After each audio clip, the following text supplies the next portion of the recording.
This is guy where they dance, when they with the leather jacket. No be yori, but I dey bust your bracket. What's up, buy the beat? This time when you got the shake. You dey feel like you know say me, I know the rig. See the guy got the dance. You dey feel the way me say I come here to the yarn. Show them say you sabi, show them say you self you man. Hey, no be lie, see the boy with the man. Hey, I see my guy normally I come to drop bars, something with the top notch. I don't dey shake the guy, he self on a shop log. Everybody they feel I'm the way and they drop some. The guy don't they smile, feel like say your head is on bug. He self they feel the way I just they go. The flow is dope. He self he don't they feel I'm on the low. As I on the beat, you know say me self on a band. Who be this your five baby like this waiting for your band? Fine girl, what's up? Papa come now, make we talk now. I know say me self you dey with man, but make it no come be like say me self go for your hand. Make we interact one on one, you dey get am out. But this your girl she fine, be like say you pack it down. But everybody don't they feel am, they know say you bad. Everybody don't they see them, know say yes he do. Collect the five, my guy, you self God you know you choke. Collect the five, make it no come they make me hanging. It's not like they know me know that yeah the thing is banging. I like the guy because he be loving how I'm sounding. Everybody they see him, they know say the thing they boss. This the way everybody they carry babe come. Also find me one babe now so that I go drop it. No, this one are your babe. All those catches you know say me self I don't want them again. Make it no come be like say me self I come here come they toast. When I go come stop me for the road, cause they ask me how far waiting cause they walk me. All those catches are waiting me self I don't want on the low. But I know say yes the girl she fine, she get the thing way man they fine, but the gun design God the day design, I know the lie. She get the thing like this way the man they fine. But fine girl come now, make I toast first. Make it no come be like say me self I drop.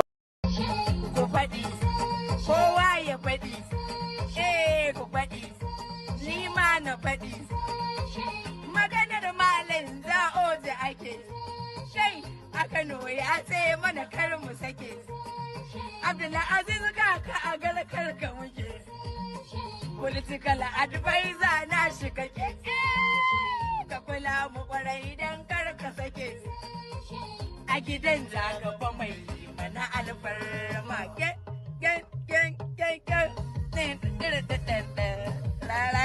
continuity to number one. Continuity to number one. We say continuity to number one. Continuity to number one. Hey. We love you to number. We love you to number. We thank you to number. We thank you to number. Continuity.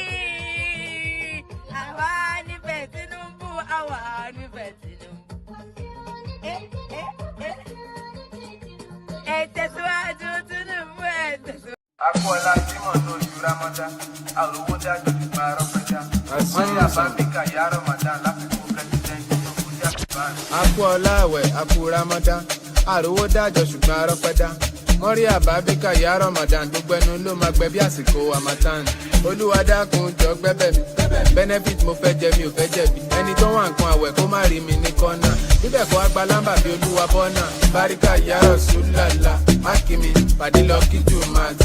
Bẹ̀rù Ọlọ́run tákùlà, láìlà ìlàlà. Báríkà yá Rasulullah, mákìmí, lọ kí Jùmọ̀tì. Bẹ̀rù Ọlọ́run tákùlà, láìlà ìlàlà. Àwẹ̀ tán ojú tajọ̀sán, Ọlọ́run ló mọye ládá 30 bag. Nothing should tamper with my ego, èmi mo lẹ̀sìn mi sẹ́ mo lè fi brag. Ẹgbẹ́ Ọlọ́run tóbi, Allahu Akbar.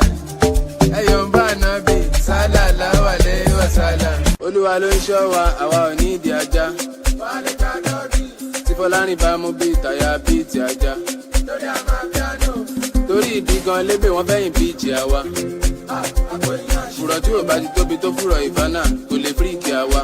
Kò dẹ̀ lè fíìtì àwa. Tinúkẹ́ ń tó pitì, ó ń gbé màlúmi tìwotìwo ló dìndín. Irú àyẹn níbo ló ti rí, ta ló tún fẹ́ fi jọ òbí tó bí ni. Wọ́n ló ń dó yàtì, bó ń dó ṣéke, bó ṣe ń jó disco ló ń jó rékè. Fún wa nọ́mbà jẹ́ ká patronize ẹ̀, sọ̀rọ̀ owó ká mọ price. Jẹ́ ká ṣe lọ́wọ́ déédé, ìwọ náà mọ̀ mi ò kéré. Mo mọ̀ pé mi ò hólì, ìbọn ọmọ wòlíì ni mi béèrè lọ́wọ́ délé. Tẹ́ bá ti rí Tinúkẹ́, ẹ sọ fún pé mo dúpẹ́.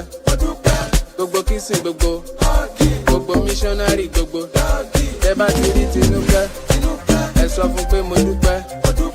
Gbogbo kìsìn gbogbo missionary gbogbo délé. Tẹ́ bá ti rí Tinúkẹ́, ẹ sọ fún pé mo dúpẹ́. Gbogbo kìsìn gbogbo missionary gbogbo. Tẹ́ bá ti rí Tinúkẹ́, ẹ sọ fún pé mo dúpẹ́. Gbogbo kìsìn gbogbo. Ọmọ ìgbà wo ló jáná? Gbogbo scope mi ló ti ká tán. ọmọge wá ná, I go chop before I chop you, ṣe lè dáná.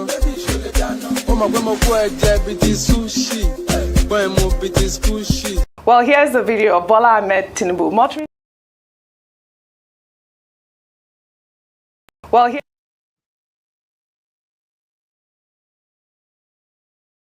Well, here's the video.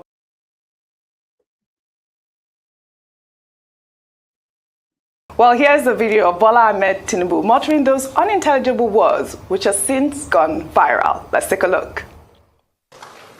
You see the innovation. If we lend ourselves to innovation, we can create wonders. Yeah, it's a successful again, a town hall, different from Blue, Bulaba.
I don't suffer, no be small.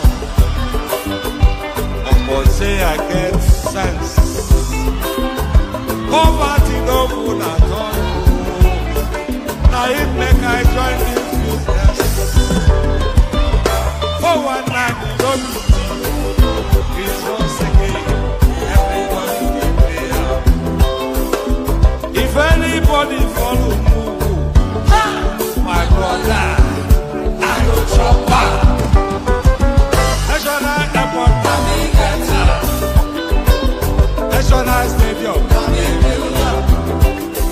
President, my sister, brother, we need Mugu, I be the master. Oh, man, I go drop your dollar, I go take your money, disappear. For one time in love it.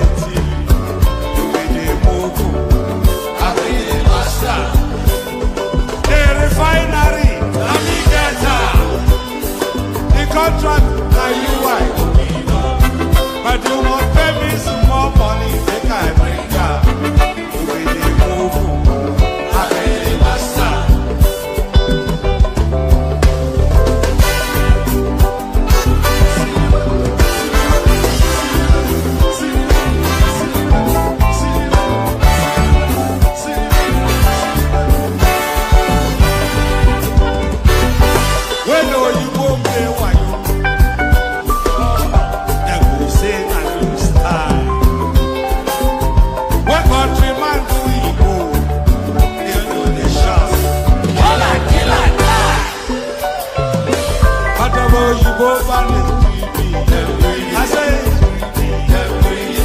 I don't see them fire.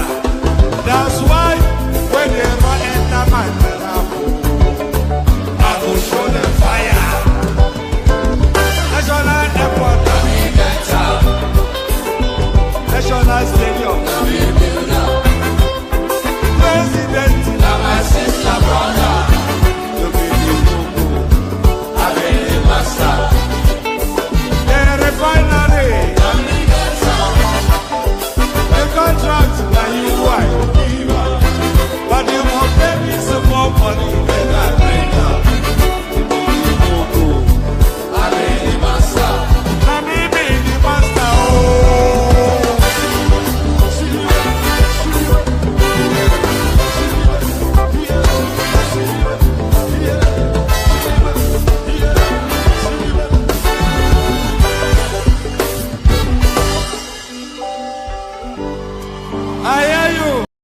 into the aqua of what Papa Jeremiah, chief of Bafemia Wolawo, the Kenyan philosopher, said when he described Nigeria as a mere geographical expression.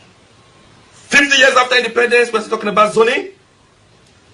Is reflective of the fact that Nigeria still wallows in a state of medicinal statism, cankerous tribalism, ethnocentric chauvinism, syphilitic parochialism, epileptic nepotism, catalyptic barrackboism, and state brigandage of the bluest dye. Is reflective of the fact that Nigeria still wallows in a state of medicinal statism, cankerous tribalism, ethnocentric chauvinism, syphilitic parochialism, epileptic nepotism, catalyptic barrackboism.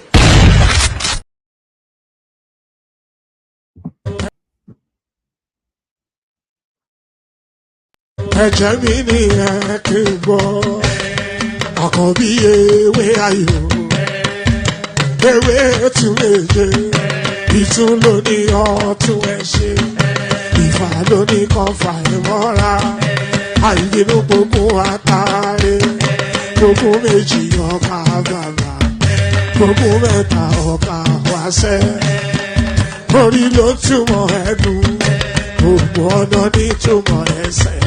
Akọni ìmọ̀ tú ìmọ̀ ọjọ́, ìmọ̀ èmi ni wọn kì í dálẹ̀. Wọ́n bá lọ mẹ́lẹ́mọ́, wọ́n á fi jó ẹlẹ́mọ́.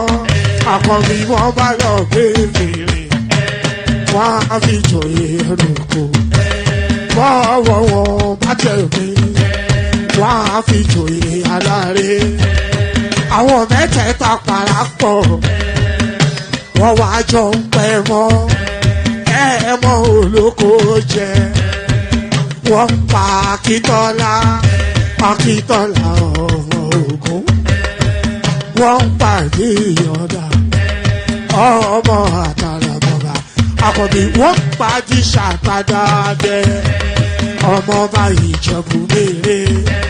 Aṣíwájú odò gbólùkẹrẹ, Ajagun lólòdì ọ̀run. Tó o bá ṣe pé tìyẹ, tó o bá ṣe pé tìyẹ, náà máa ń darí jọ wí. Àgbèrò ni kò ń gbọ́wọ́, ọ̀bọ ti ṣìgìdì máa gbé, àbẹ́tì ló máa ń gbé, àyàn ti ìlàyàn ewúrẹ́. Ọlọ́run dákun má padà lẹ́yìn ẹ̀, ó má gbàgbé ọ̀rọ̀ tẹ́. Aṣíwájú Ọlọ́run dákun má padà lẹ́yìn ẹ̀. Àkọ́bí Ọlọ́run dákun má padà lẹ́yìn ẹ̀. Ọkọ̀ olúrẹ̀mí Ọlọ́run dákun má padà lẹ́yìn ẹ̀. Òdòlé sọ bẹ́ẹ̀, gómìnà sọ bẹ́ẹ̀, dẹ́pútì sọ bẹ́ẹ̀, ọ̀túnbá sọ bẹ́ẹ̀, spíkà sọ bẹ́ẹ̀, bàbá Ìjẹ̀bú. Kowa ya faɗi, ku faɗi, ni ma na faɗi. Maganar malam za'o da ake, shai a Kano ya ce mana kar mu sake. Abdulaziz kaka a galakar ka muke, political advisor na shi kake. Ka kula mu kwarai don kar ka sake. A gidan zagaba mai mana alfarma ke. Rara yake da continuity Tinubu kwantu. Continuity Tinubu kwantu. We say continuity Tinubu, continuity Tinubu. Hey, hey, hey, hey. We love you Tinubu, we love you Tinubu. We thank you Tinubu, we thank you Tinubu. And there it is right there. Continuity, Tinubu, continuity. We love you, Tinubu, we love you. People love it, you know, continuity, Tinubu, continuity. That is according to Laraba from Taraba. I don't know how, but it looks like a Laraba, doesn't it? Do you remember that name, Laraba? Was it things? No, it's one of those old programs back in the day, probably before Choma was born. Even there used to be this program that used to have a character called Laraba and Uncle Beke. That was so we used to have some delightful programs back in those days. Village Headmaster and all that. Zebudaya alias 430. Yeah, yes, apologies for coming out late, but yes, Agbado Tinubu, I see you. For reasons of having a life, that's why I'm coming out a lot later and later. So yes, continuity, Tinubu continuity, that is according to the voices from the north. As much as all of the things that I'm looking forward to in the 2027 cycle, I'm also looking forward to the electoral jingles. I wonder how creative they will be this time around. So from all of the snippets, so I know we're going to get now our Papa Bidiso, so that's going to be part of the jingles. And I'm wondering what is going to come out of the north. Tinubu continuity, Tinubu continuity. So Tinubu continuity is fait accompli then, isn't it? If their bookies are saying Tinubu continuity, and then that certainly then means a right to pass. So continuity, Tinubu, and all that. Good day to you, good to be in your company, and all that. Good day to you, good to be in your company, and how are you? Hope you've had a gloriously wonderful day, cascading into yet another session. Your friendly neighborhood or your laughing man, one man went to mow. So you know that that bald-headed guy that comes out on the internet in ungodly hours. So yes, that's me. The eagle. The eagle lands again. The protocol remains the same. Click on the like button. 2027 in 2025. Well, the politics have started, isn't it? I think INEC may even start. I wonder when INEC will actually, you are not actually allowed to come out to campaign. Coco Mama, I see you there. What are you doing up so late? You must be living under a rock if you don't know who Coco Mama is. She's one of the biggest names on social media out there. So there she is right there. Good to see you there, Coco Mama. So yes, what was I saying? Yeah, it's actually illegal for you to be campaigning before INEC officially kicks off the election. So INEC has to formally announce a schedule for the elections first before anybody can start to campaign. But that has never deterred. You see campaign posters all over the whole of Abuja is plastered with Tinubu campaign material. So we're already fully in the electoral cycle. And really, the campaign has to start because Peter Obi never stopped campaigning since February 2023. So it left no room other than for others to jump onto that campaign train.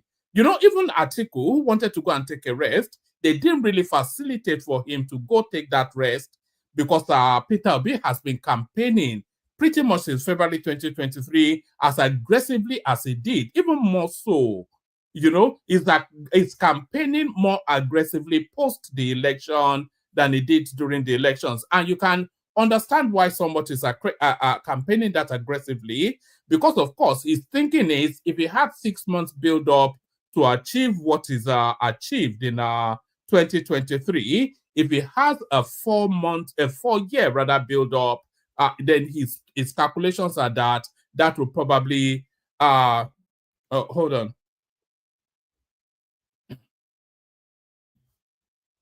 So if he has 4 years build up, his calculations are that will probably land him the ultimate prize.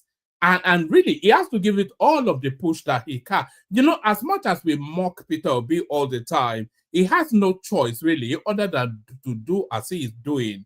He's putting all of his strength to achieve what he wants the most, and it's our tribe. They are backing him fully, and they're leaving him no room to step down. So we can't really blame Peter Obi for doing what he's doing because it's all of everything. Because it will be a seminal point for the Southeast 2027. If and when Peter Obi loses that election, then that solidifies the Southeast as a third tier as a third tier entity within the Nigerian paradigm. So that is as much as that is at stake, because it will be a significant setback when he loses 2027. So they want to get, and what we're seeing in play now is the fullness of everything that the Southeast has to offer. All of their strength has been deployed towards this particular Peter Obi project. So if, people should never really deploy all of their strength, because if you deploy all of your strength, then you have nowhere to hide to in your mind if you don't succeed.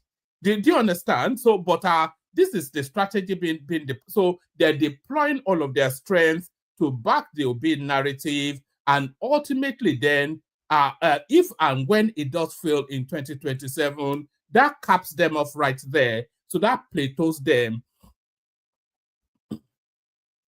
What do you mean I can talk? Am I not right in what I'm saying? Anyway, good day to you. Good to be in your company. And by the way, when I say all this Southeast, it's not me throwing jibes, or it's just me speculating to politics as it is. And politics in Nigeria is very much tribal blocks. So it's not me, especially hating on any particular set of people. I love everyone, but the politics is in tribal blocks. And Obi, of course, a representation of the Eastern Bloc. That's just what it is. You might well say, oh, it's backed by Dele Farotime. Forget all that. Obi is a representative. Yeah, it's not even a Nigerian president. Actually, let me actually read you this article. Maybe this will let me read you this. I was actually going to abandon this, but let me read you a little snippet of this. Let me read you. I've not even done all my hellos, but I'll do all my hellos in a moment. But let me just read you a little snippet of this. Then it will, it will bring you into the mindset of how these things work. So let me just. I'm not going to read you the fullness of maybe just a little snippet. Is it a long read? This is what's his name again? This is Lamido, Sule Lamido.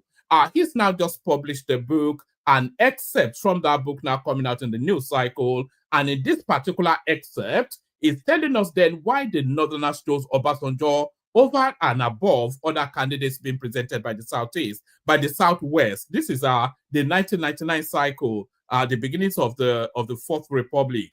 And anyway, let me read it.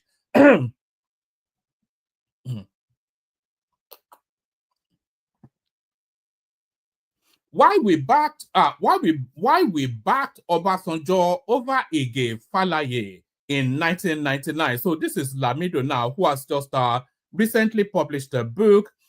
Former National Secretary of the defunct Social Democratic Party and former Jigawa State Governor Sule Lamido disclosed that Olusegun Obasanjo was chosen over Bola Ige, Olufalaye, and Abraham Adesanya in the interest of national unity. There's a particular quote that I want to get to, and that will tell you then why people rouse somewhat against Peter Obi. So the people against Peter Obi, they are not against the region, but they're against what Peter Obi represents as a soupçon of that region. So we'll get to it in a moment, and then maybe the penny will drop. A former National Secretary of the defunct Social Democratic Party and former Jigawa State Governor Sule Lamido disclosed that Olusegun Obasanjo was chosen over Bola Ige, Olufalaye, and Abraham Adesanya in the interest of national unity in an excerpt from his autobiography, Being True to Myself, launched on the 13th of May. Lamido stated that Falaye, Ige, and Adesanya were not seen as capable of being fair and were not seen as capable of being fair and effective presidents of Nigeria. So there is nothing in terms of capacitation that Obasanjo has that Falaye doesn't have twice over, or Bola Ige even more so. Bola Ige being the Baba Kekere of the Awolowo narrative, and Abraham Adesanya as well. But what they are saying here is saying, just listen to what he's saying, because I've said it in different wordings for the same sentiments about Peter Obi for endless sessions. In an excerpt from his autobiography, Being True to Myself, launched on May the 13th, Lamido stated that Falaye, Ige, and Adesanya were not seen as capable of being fair and effective presidents for Nigeria. So they removed the effective because there is nothing in Obasanjo's capacity that is not twice over in Bola Ige and certainly Olufalaye. But what is really saying is that Olufalaye, Bola Ige, and Adesanya were seen by the North as too ethnic, too Yoruba. Do you understand? And that is the exact same argument about Peter Obi as well. He's too ethnic. That's just what it is. Former National Secretary of the defunct Social Democratic Party and former Jigawa State Governor Sule Lamido disclosed that Olusegun Obasanjo was chosen over Bola Ige, Olufalaye, and Abraham Adesanya in the interest of national unity. In an excerpt from his autobiography, Being True to Myself, launched on May the 13th, Lamido stated that Falaye, Ige, and Adesanya were not seen as capable of being fair or effective presidents of Nigeria. In Chapter 9, titled Abdul Salami's Transition and Formation of the PDP, he explained that the decision to support Obasanjo was driven by a desire for a Yoruba, for a Yoruba who could lead all Nigerians, not someone seen solely as the leader of the Yoruba people. So you are seeing now, this is extrapolate from 1999 and relocate that extrapolation to contemporaneous politics, and this is still the narrative being played out. You know, anyway, yeah, I think you understand what I'm saying. In Chapter 9 title, I'll just give you the rest of it, and then I'll go back to doing a formal intro. In Chapter 9, titled Abdul Salami's Transition and Formation of the PDP, he explained that the decision to support Obasanjo was driven by a desire for a Yoruba who could lead all Nigerians, not someone seen solely as a leader of the Yoruba people. Lamido stated, the effort then was to support Obasanjo as the presidential contestant in the PDP. The Yoruba saw through our moves and wanted to ask to be given the choice to nominate one of their three possible persons, Chief Olufalaye, Bola Ige, or Abraham Adesanya. But none of these could make a fair and effective president for Nigeria. We wanted to find a Yoruba Nigerian president. So this is the phraseology that I wanted to land on there. They wanted a Yoruba Nigerian president in a similar way that people don't object to the presidency going to the southeast, but they want a Nigerian southeasterner rather than a southeastern Nigerian. Do you understand? Somebody that is Nigerian, like Dave Umahi, Soludo, all the names that we've churned so often. But Obi is too egotic. It's just it's not even Obi is not. If we are to make if we were to boil rather, I can't speak anymore. Let me have a sip of water.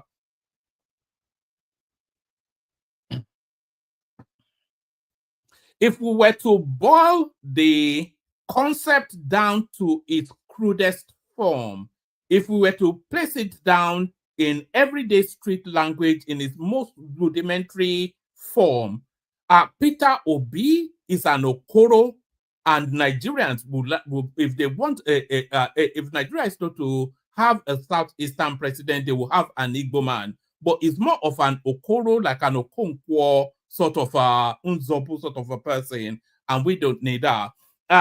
We wanted to find a Yoruba Nigerian president first, to have a Yoruba man as the Nigerian president, not a president of Nigeria in Yoruba. So can you see, it's almost verbatim everything I've said often when I'm raging and riling against Peter Obi. We wanted to find a Yoruba Nigerian president first, first to have a Yoruba man as the Nigerian president, not a president of Nigerian Yorubas.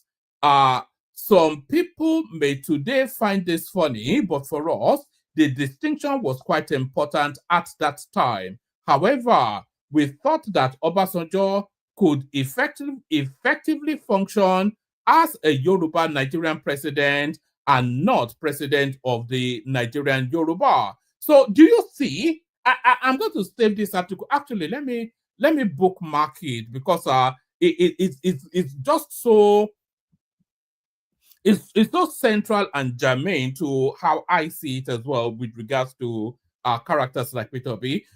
We wanted to find a Yoruba Nigerian president, thus to have a Yoruba man as the Nigerian president, not a president of the Nigerian Yorubas. Some people may today find this funny, but for us, the distinction was quite important at that time. However, we thought that Obasanjo could effectively function as a Yoruba Nigerian president and not president of the Nigerian Yorubas. So many aspirants had emerged in the party, including Alex Ekweme, Abubakar Rimi, Obasanjo, and others. The retired generals in the PDP advised that we should focus on Obasanjo for several reasons. The first of which was that he had won the trust of many Nigerians. Secondly, from amongst the Yoruba people, he had the profile of a prominent Nigerian. Under General Muritala Mohammed's government, he occupied the position of Chief of Army Staff, Supreme Headquarters, more like a military prime minister, and he ruled the country immediately after Muritala. The former Jigawa state governor, is there much more of it? I think I've gotten to the point that I wanted to get to, but let me just give you the rest of it. The former Jigawa state governor said Obasanjo was favored for his integrity in 1979, also because he upheld Shehu Shagari's victory despite the pressure from his fellow Yorubas to support their tribesman, Chief Awolowo, and declared him winner. Lamido continued, General Obasanjo, being the head of the military government, simply took the right action by upholding the result of the elections. This came after Chief Awolowo appealed his case through the judicial system up to the Supreme Court, which upheld the verdict of the Federal Electoral Commission, certified under Mr. Ovie Whiskey. Giving a Yoruba man the presidential slot was to affirm Obasanjo's nationalistic credentials. He fought the Nigerian Civil War and accepted the instrument of surrender from the rebels of Biafra. In the administration of the country, he had worked as deputy to the late General Muritala Mohammed. However, he was not the typical Nigerian politician. With his bluntness, and I think the choice of Obasanjo over their favored candidates angered the Yorubas, from their political elites at the top down to the masses. His decision to disregard the raging dispute concerning the interpretation of the 12th to 3rd victory the NPN scored in the 1979 election and hand over power to a non-Yoruba was to them his original sin. The second was that he had compounded this offense when he refused to support Chief MKO Abiola's struggle to reclaim the mandate of the June 12 presidential election. Obasanjo and Abiola are both from Abeokuta, but they had been bitter opponents, divided by their individual temperament, ideology, and religion, amongst other notable differences. So that is Sule Lamido's autobiography right there, being true to myself. But I just wanted to land that point because, yes, I wanted to land that point. So that point landed then. Yeah, so what did I tell you about this? Stop throwing. Anyway, let me leave you on my own. All right. Hold on. Let me play you. Let me play you a little bit of music. I need to do something in the background. Just give me 1 second. It won't be more than a moment. Let me just. Which one haven't you heard? Okay, let me play you a Yendeba.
All right, so that's that.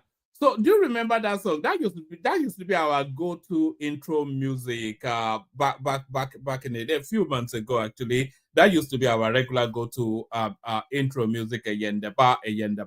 So yeah, so good day to you and all that. Good day to you, good to be in your company. And how are you? Click on the like button if you haven't done that already. Subscribe if you're not already subscribed. If you want to come and join me on the screen, the hyperlink that says StreamYard, click on that. It will bring you into the studio. Super chat towards the stream, but don't follow Choma's example. Or loosen up those post streaks a lot more than Choma right there.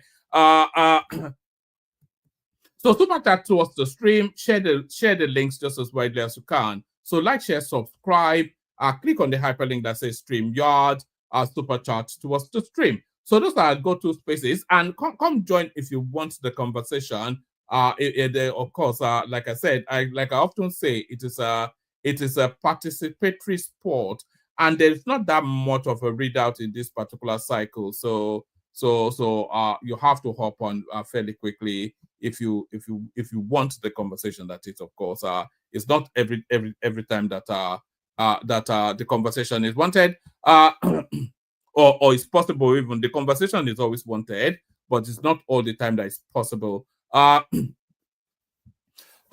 right. Peter Obi speaks myths. Reported article of Peter Obi speaks myths report.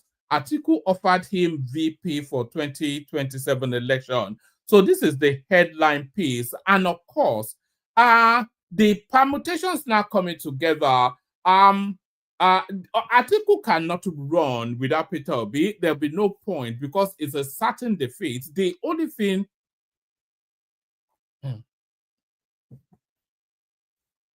The only real thing that hints towards anything that looks like a victory for somebody like Atiku is to have Peter Obi on his ticket. So Atiku and one other, it doesn't work. Because Atiku's name, because it's tried about 7 times now, so Atiku's name is not sufficient enough to land him in Aso Rock. It doesn't have that personal connect enough to land him in Aso Rock. So his name is not enough to land him in Aso Rock. But his name and Peter Obi's name, they margin together of whatever political cachet that they both have, might well threaten Aso Rock. But then, of course, if they were to have that ticket, then Peter Obi cannot be the principal, because Atiku has already been 2 terms a vice president, and that is where the thing starts to fall apart somewhat. Peter Obi speaks amidst reports Atiku offered him VP for 2027 election. Peter Obi, the presidential candidate of the Labour Party in the 2023 election, has said he is focused on the fight against alleged bad governance, hunger and poverty, not personal political ambitions. Obi's assertion comes amidst a report on Monday the 19th which said he's that let me do that all over again. This is let me see if I can actually get it from somewhere else because this one seems somewhat badly written, but it's the number one circulating news in the Nigerian political news space. So all right, let's just go with this one anyway. Yes, Peter Obi speaks amidst report it doesn't even, the headline even doesn't even grammatically cohere. Peter Obi speaks amidst report Atiku offered him VP for 2027 election. Peter Obi, the presidential candidate of the Labour Party LP in the 2023 elections, has said he is focused on the fight against alleged bad governance, hunger and poverty, not personal ambition. Obi's assertion comes amidst a report on Monday, May the 19th, which said the Labour Party chieftain is now deeply involved in the coalition against President Tinubu ahead of the 2027 election. Specifically, Obi spoke in response to a question from correspondents regarding reports of an alleged agreement.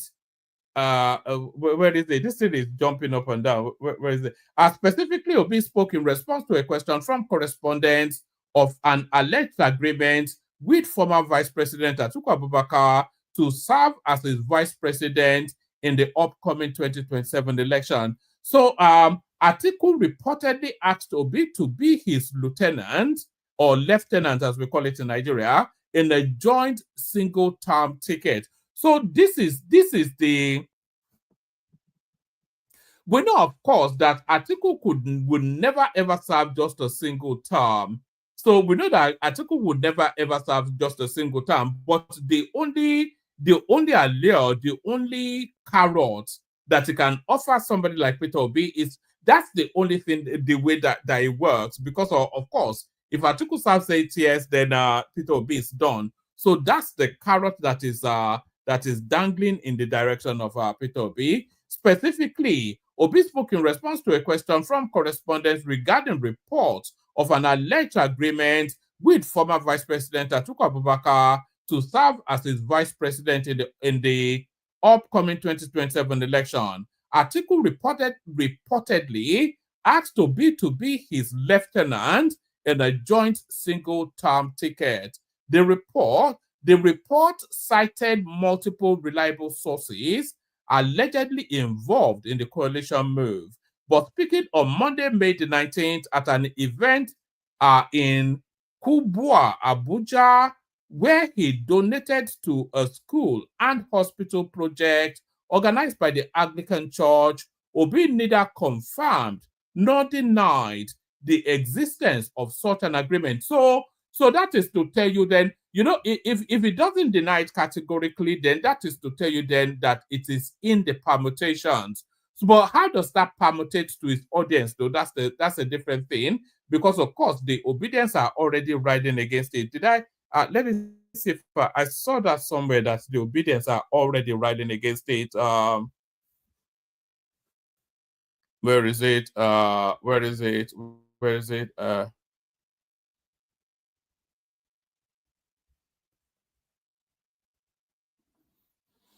Hold on, I saw it somewhere just now that the obedience were already responding to that.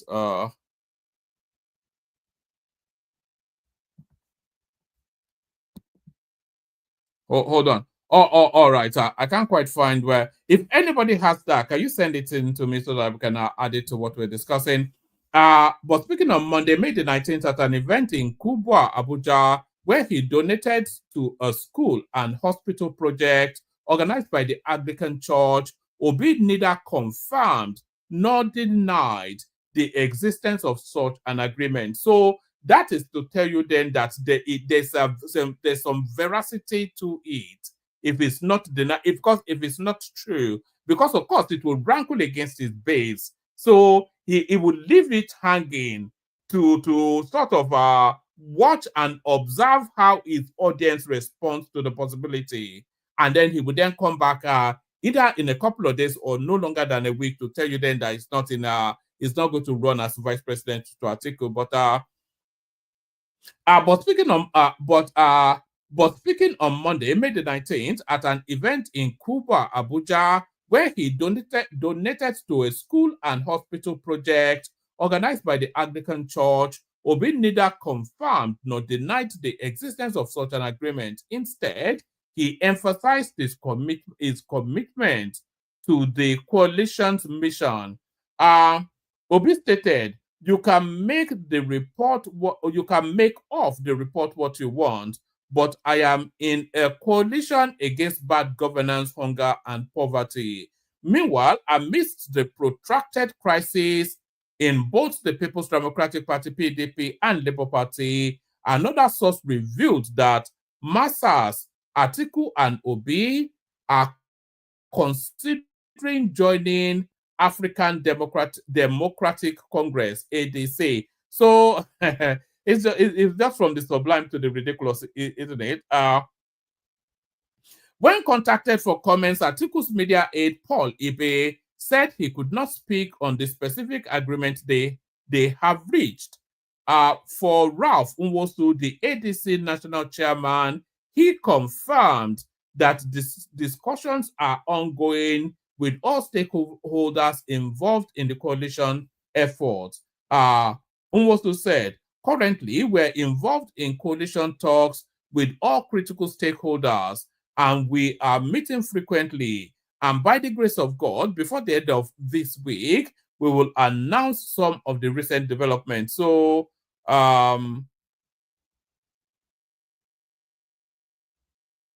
so that's it.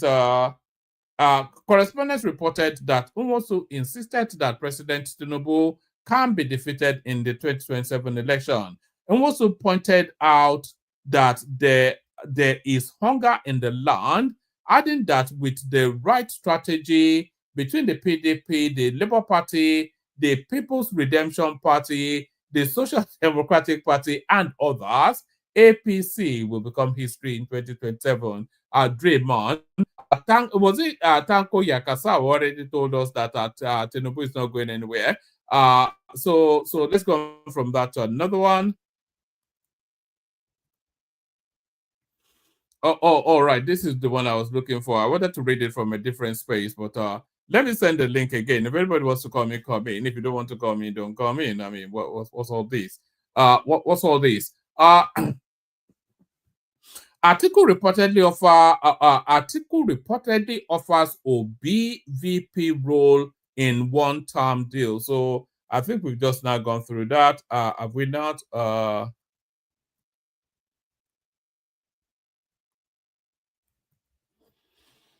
All right. Let's see if this gives a different inflection on it. There are reports that former Vice President Atiku Abubakar may have offered Peter Obi, the 2023 Labour Party presidential candidate, the role of running mate in a joint presidential ticket with a promise to serve only one term if elected. According to a report by correspondents, sources revealed that the proposal was first tabled during a private meeting between Atiku and Obi earlier this year in the United Kingdom. According to the publication, Atiku committed to serving a single 4-year term, after which he would hand over to Obi. The former Anambra State governor reportedly agreed in principle, but requested time to consult with his loyalists before making a final decision. Obi had previously served as Atiku's running mate in the 2019 election under the People's Democratic Party, PDP, a race they lost to then President Muhammadu Buhari of the All Progressive Congress, APC. On March the 20th, 2024, Atiku, Obi, former Kaduna State Governor Nasiru El-Rufai, and others announced the formation of a new coalition aimed at unseating President Tinubu in the 2027 election. The announcement sparked debate across political circles about the future of opposition unity. Despite the coalition's public unveiling, the PDP and Labour Party continue to grapple with internal crises. On whose behalf is that, this coalition actually is a coalition of individuals rather than a coalition of parties. That's just what it is. It's a coalition of individuals rather than a coalition of parties, because the People's Democratic Party, PDP, they have already said they're not forming any coalition, but they are welcoming anybody that wants to join their party to come join. So they've already distanced it. And Atiku, by the way, is not acting on behalf of PDP. Neither is Peter Obi acting on behalf of the Labour Party. So they are acting on behalf of their individual self-interest, then hoping then that the party will carry along, the parties will carry along. But the PDP certainly not going with Atiku to anywhere. So if they form this, whatever it is that they are forming, and they go to the African Democratic Congress or whatever it's the ADC, then that is to tell you that it's doomed to fail. Because it's the same thing, isn't it, that Obi had in 2023, where a party that has no structure is wanting to run into the... Who goes with them there? El Rufai has already gone to the SDP. So he's not going to leave the SDP and then go on to the ADC. Who has also gone? Mustafa is already in the SDP. So are they going to take Abubakar Malami and the rest of that? So it's just the whole thing. It seems somewhat convoluted and just unworkable, unwielding sort of concept. On March the 20th, 2024, Atiku Obi, former Kaduna State Governor Nasir El-Rufai, and others announced the formation of a new coalition aimed at unseating President Tinubu in the 2027 election. The announcement sparked debate across political circles about the future of opposition unity. Despite the coalition's public unveiling, the PDP and the Labour Party continue to grapple with internal crises. Sources said consultations are ongoing to secure the support of party loyalists and finalize the alliance. One source noted, by this time next year, presidential candidates will begin to emerge. The leaders understand the urgency and that only a united front led by Atiku, Obi, and others can defeat Tinubu. Obi has accepted the VP slot, and Atiku is ready to serve a single term. They've agreed to put this in writing if necessary, but Obi wants full buy-in from his camp before any public declaration. So it defeats the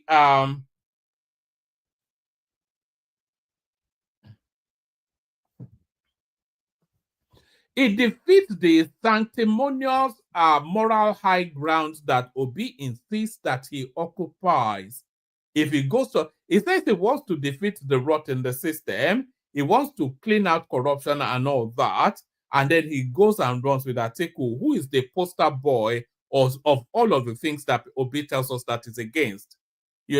Atiku, Halliburton, Abubakar, that is who we are talking about. Atiku, who remember when Saraki had to sneak him into the United States because the guy is on the FBI wanted list and all that. They had to be sneaking him in under diplomatic passports and immunity and all that.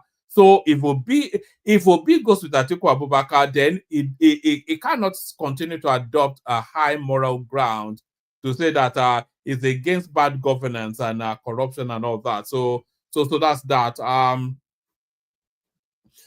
Regarding the platform the duo will use, given the current turmoil in both the PDP and LP, the African Democratic Congress ADC has reportedly emerged as a strong alternative.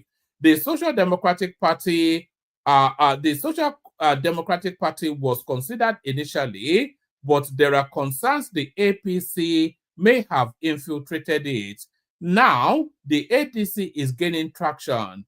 Meetings have been held with the ADC leadership, and some loyalists have already joined quietly, the source said. So So we see how that we should start to get some sort of public confirmations by this time next week, because we are fast forwarding towards the kickoff of our politicking. Malami only enriched himself as minister despite our sacrifice. CPC bloc dumps ex-AGF endorse Idris for second term. Abubakar Malami, he was, his ambition is actually to be the Kebbi State governor. But do you remember when Buhari was saying, if you want to be a governor or if you want to run for an elective office, then you have to resign your ministerial post. But Malami was stealing so much from that Ministry of Defense that he couldn't just give. He wanted to strike one final deal, which was to take $500 million dollars out of the treasury, and he couldn't give that up to become a minister, to become a governor. So he's now trying his hand now, essentially what this tells us. Malami only enriched himself as minister despite our sacrifice. CPC bloc dumps ex-AGF endorses Idris for second term. The Congress for Progressive Change CPC bloc, the Congress for Progressive Change CPC bloc from Kebbi State, led by Musa Abubakar Dan Malakin Kabi, has backed Governor Nasir Idris for a second term. Correspondents reported that the CPC bloc, during a meeting with key All Progressive Congress stakeholders in Benin Kebbi on Monday, dumped the former Minister of Justice and Attorney General of the Federation, Abubakar Malami, and announced his support for Idris.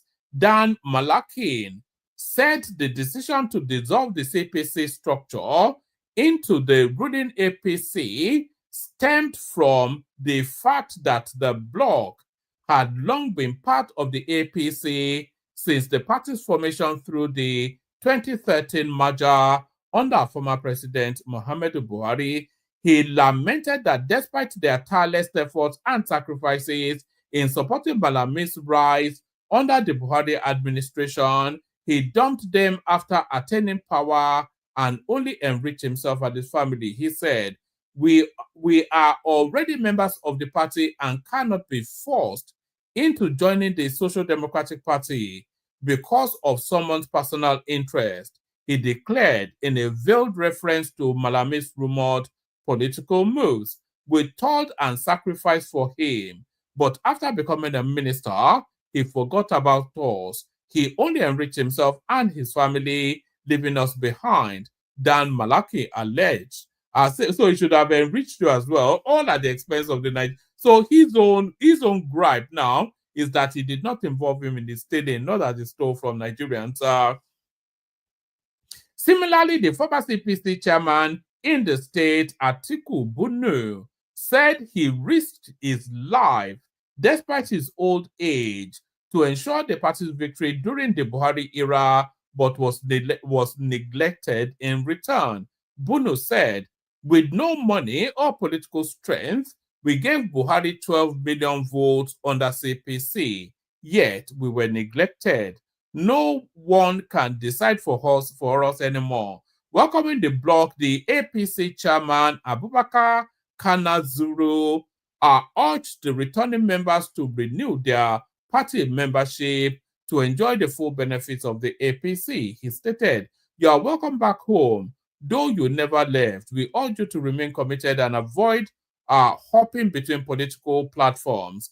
In his remark, Governor Idris thanked the CPC bloc for their bold and patriotic decision, assuring them of full inclusion in his administration. We are operating an open and inclusive government. Since coming on board, we have prioritized infrastructure, education, agriculture, and other critical sectors, Idris said. So there it is. So, oh God, what's this? My goodness me, what's that? Oh gosh, all these things that pop up in there. So that's that. So is there anything else? Let me just give you this one as a headline. DSS arrest another wanted kidnapper whilst boarding flight for 2025 Hajj to Saudi Arabia. So yes, so that can just stay with the headline right there. Let me play you the clips that we have. So let's go to the clips now.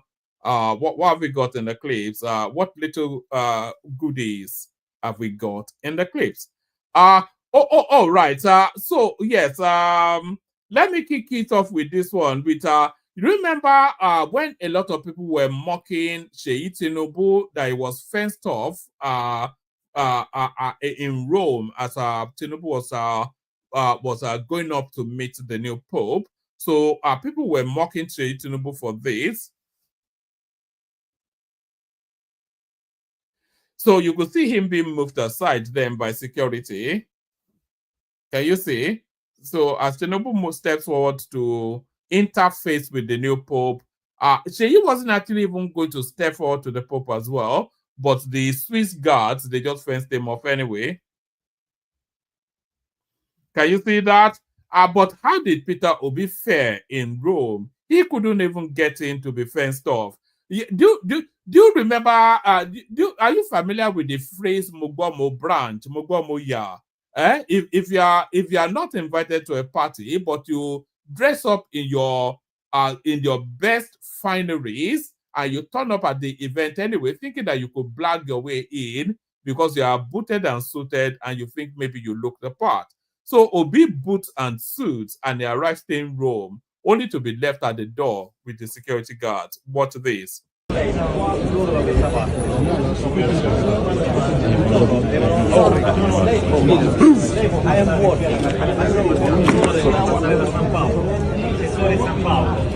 Un altro settore, non i settori dei cardinali. Loro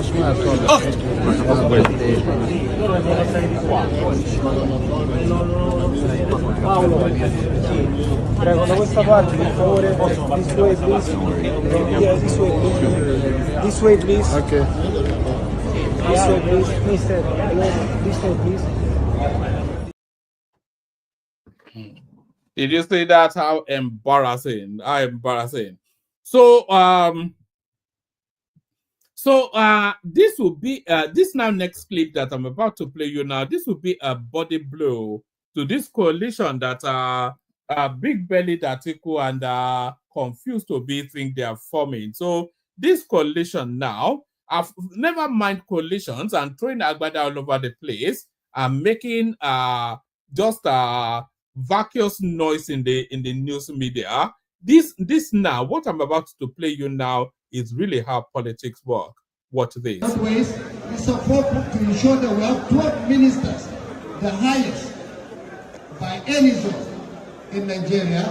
And as of today, we are having the Right Honorable Speaker from the Northwest, Deputy Senate President from the Northwest, the National Chairman of my great party from the Northwest, and also we have also experienced a lot of presidential intervention by President Bola Ahmed Tinubu. Having said all this, I would like to hand over to the Right Honorable Speaker, Right Honorable Tajin Abbas, to pass a vote of confidence on our amiable President, President Bola Ahmed Tinubu. Thank you, ma'am. Distinguished ladies and gentlemen, once more, I rise on behalf of the whole entire APC family of the Northwest, comprising all our governors, all members of the National Assembly, all members of the Executive Council, including our ministers, other political appointees, our party men and women, to emphatically move a motion for a vote of confidence on our dear President and Commander-in-Chief of the Armed Forces of the Federal Republic of Nigeria, Senator Asuwaju Bola Ahmed Tinubu, GCFR, for his progressive governance, his inclusive leadership, and unwavering support to the good people of the Northwest geopolitical zone, particularly in all aspects of socio-economic areas, as highlighted by our governor agriculture, economy, infrastructure, appointments, and northwest development, which have just come on board, we feel expedient to jointly and collectively move a motion to support that we are behind him, we are together with him, and is our only candidate in the 2027 election. I say no on behalf of the whole stakeholders. It is an honor and privilege to call on the governor, the former governor, the governor of Kebbi State, Comrade Dr. Nasir Idris, Orogundu, to support the motion of implementing by the National Speaker,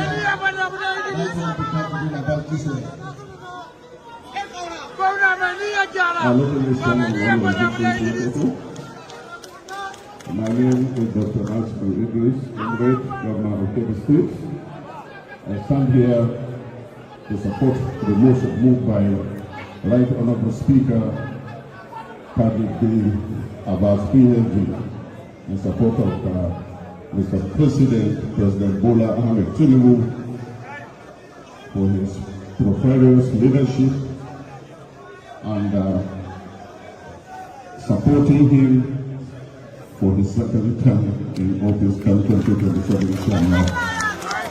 Please support. Thank you very much. At this juncture, I would like So that's the Northwest then declaring for Tinubu, and if the Northwest declares for Tinubu, the South declares for Tinubu, the Southwest, Tinubu's base. So where exactly is that victory coming from? The election is already in play now, by the way, so I'm not quite sure. Anyway, we'll see how all that plays out. So here is this now last clip is them now fleshing out this Forest Guard initiative that is being birthed to flush out the Fulani bandits from our forest. So watch this. The approval for the establishment of the National Forest Guards by President Bola Tinubu has received commendation from relevant stakeholders. It is a move expected to help secure Nigeria's vast forests, which is largely ungoverned.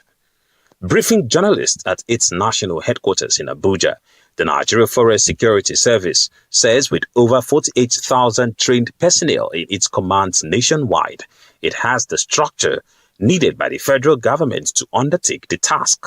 The governor of Borno State has been paying 1,000 of our members since 2020 to collaborate with the Department of Civil Defense called Agro Ranger for the purpose of securing farmers within the forested region. Also, in Bauchi State, we are also working with the state government, 600 of our members. Even Governor Dodo of Kogi State recently commissioned 1,050 of our members to work with consulted authority. You all recall 2 years ago when some university students were kidnapped in Lokoja, we are the people that went after them and we recovered them in collaboration with the Nigerian military. Although the Ministry of Environment and the National Security Advisor have been put as supervisors over the process, long before government approval, the Nigeria Forest Security Service, functioning as a private security company, had staked its commitments to securing the nation's forests while seeking government validation. 2 years ago, there was a bomb attack along railway corridor between Abuja to Kaduna. Since then, our men have been commissioned to gather local intelligence across the railway corridor. So we have been ready. What we need from government is to structure us, do more expanded training. You understand what I'm saying? And give us modern day security infrastructure so we can take the battle to this criminal in their house and get rid of them, because we have what they don't have. We are born there, we resident there. We know the interconnectivity of the forest. I keep saying we are the missing link, and I still stand by that. That Forest Guard, we are the missing link of the security architecture of Nigeria.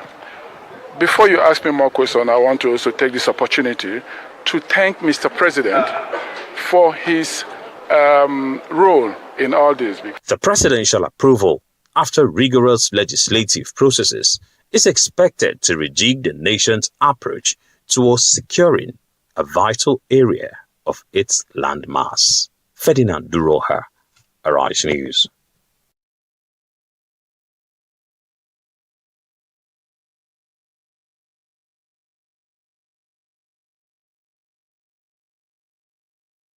The approval.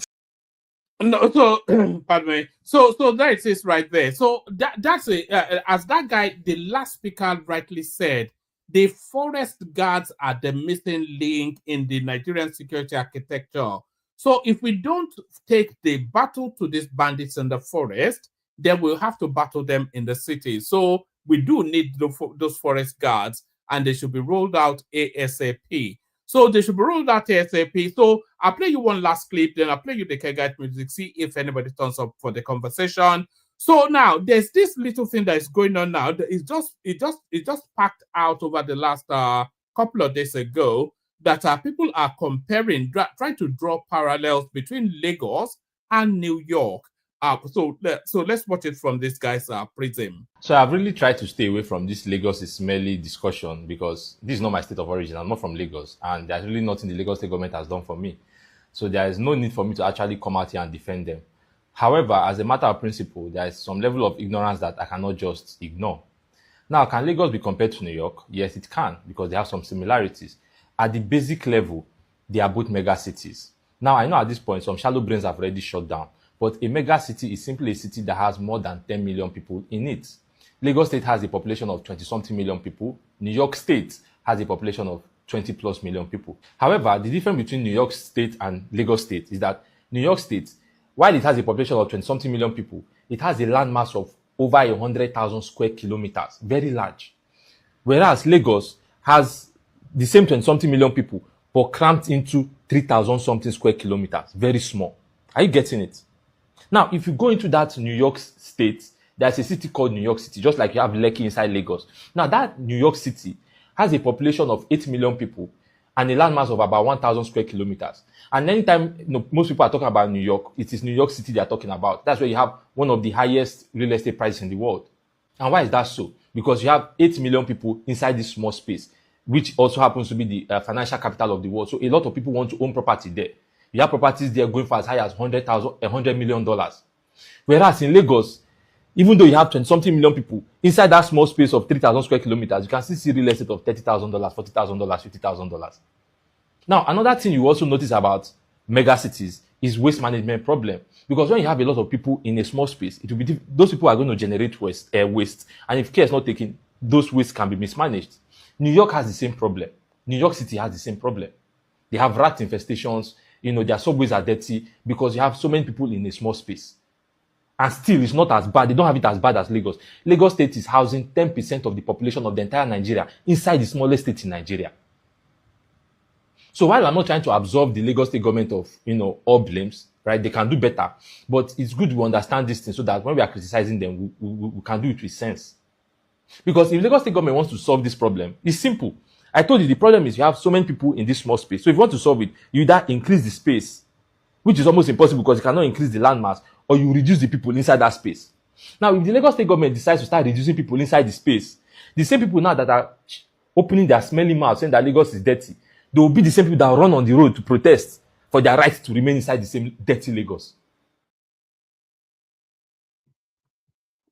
All right. So Lagos is smelling. That debate continues to it continues to go on. So so that debate continues to go on.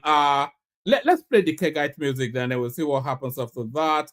Where is the Kegites? And then we'll see who turns up.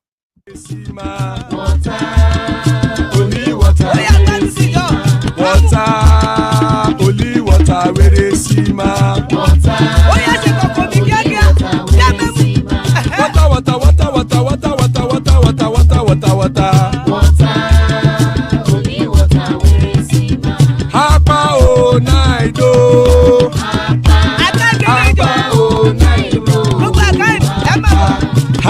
You don't come, oh.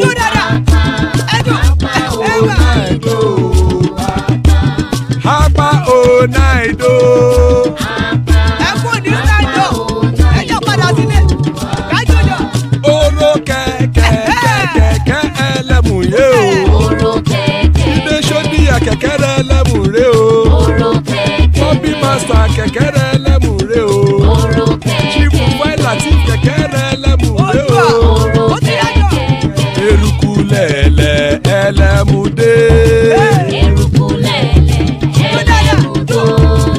Eruku lẹ̀lẹ̀ ẹgbẹ́ ẹlẹ́mùdódò jàre o.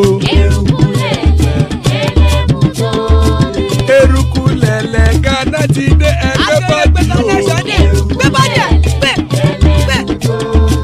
Ọmọ ẹlẹ́yẹ ẹyẹ o ó dìlé o. Odúyẹ̀lá ẹyẹ o ó dìlé o. Petrosoname ẹyẹ o ó dìlé o. Petrosodúnkẹ́ ẹyẹ rẹ̀ ó dìlé o. Ẹlẹ́kọ̀ ọ̀run mú ìní o.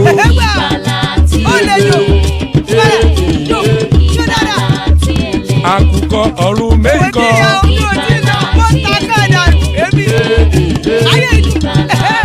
Ikú kò ní ríwà gbéṣe o.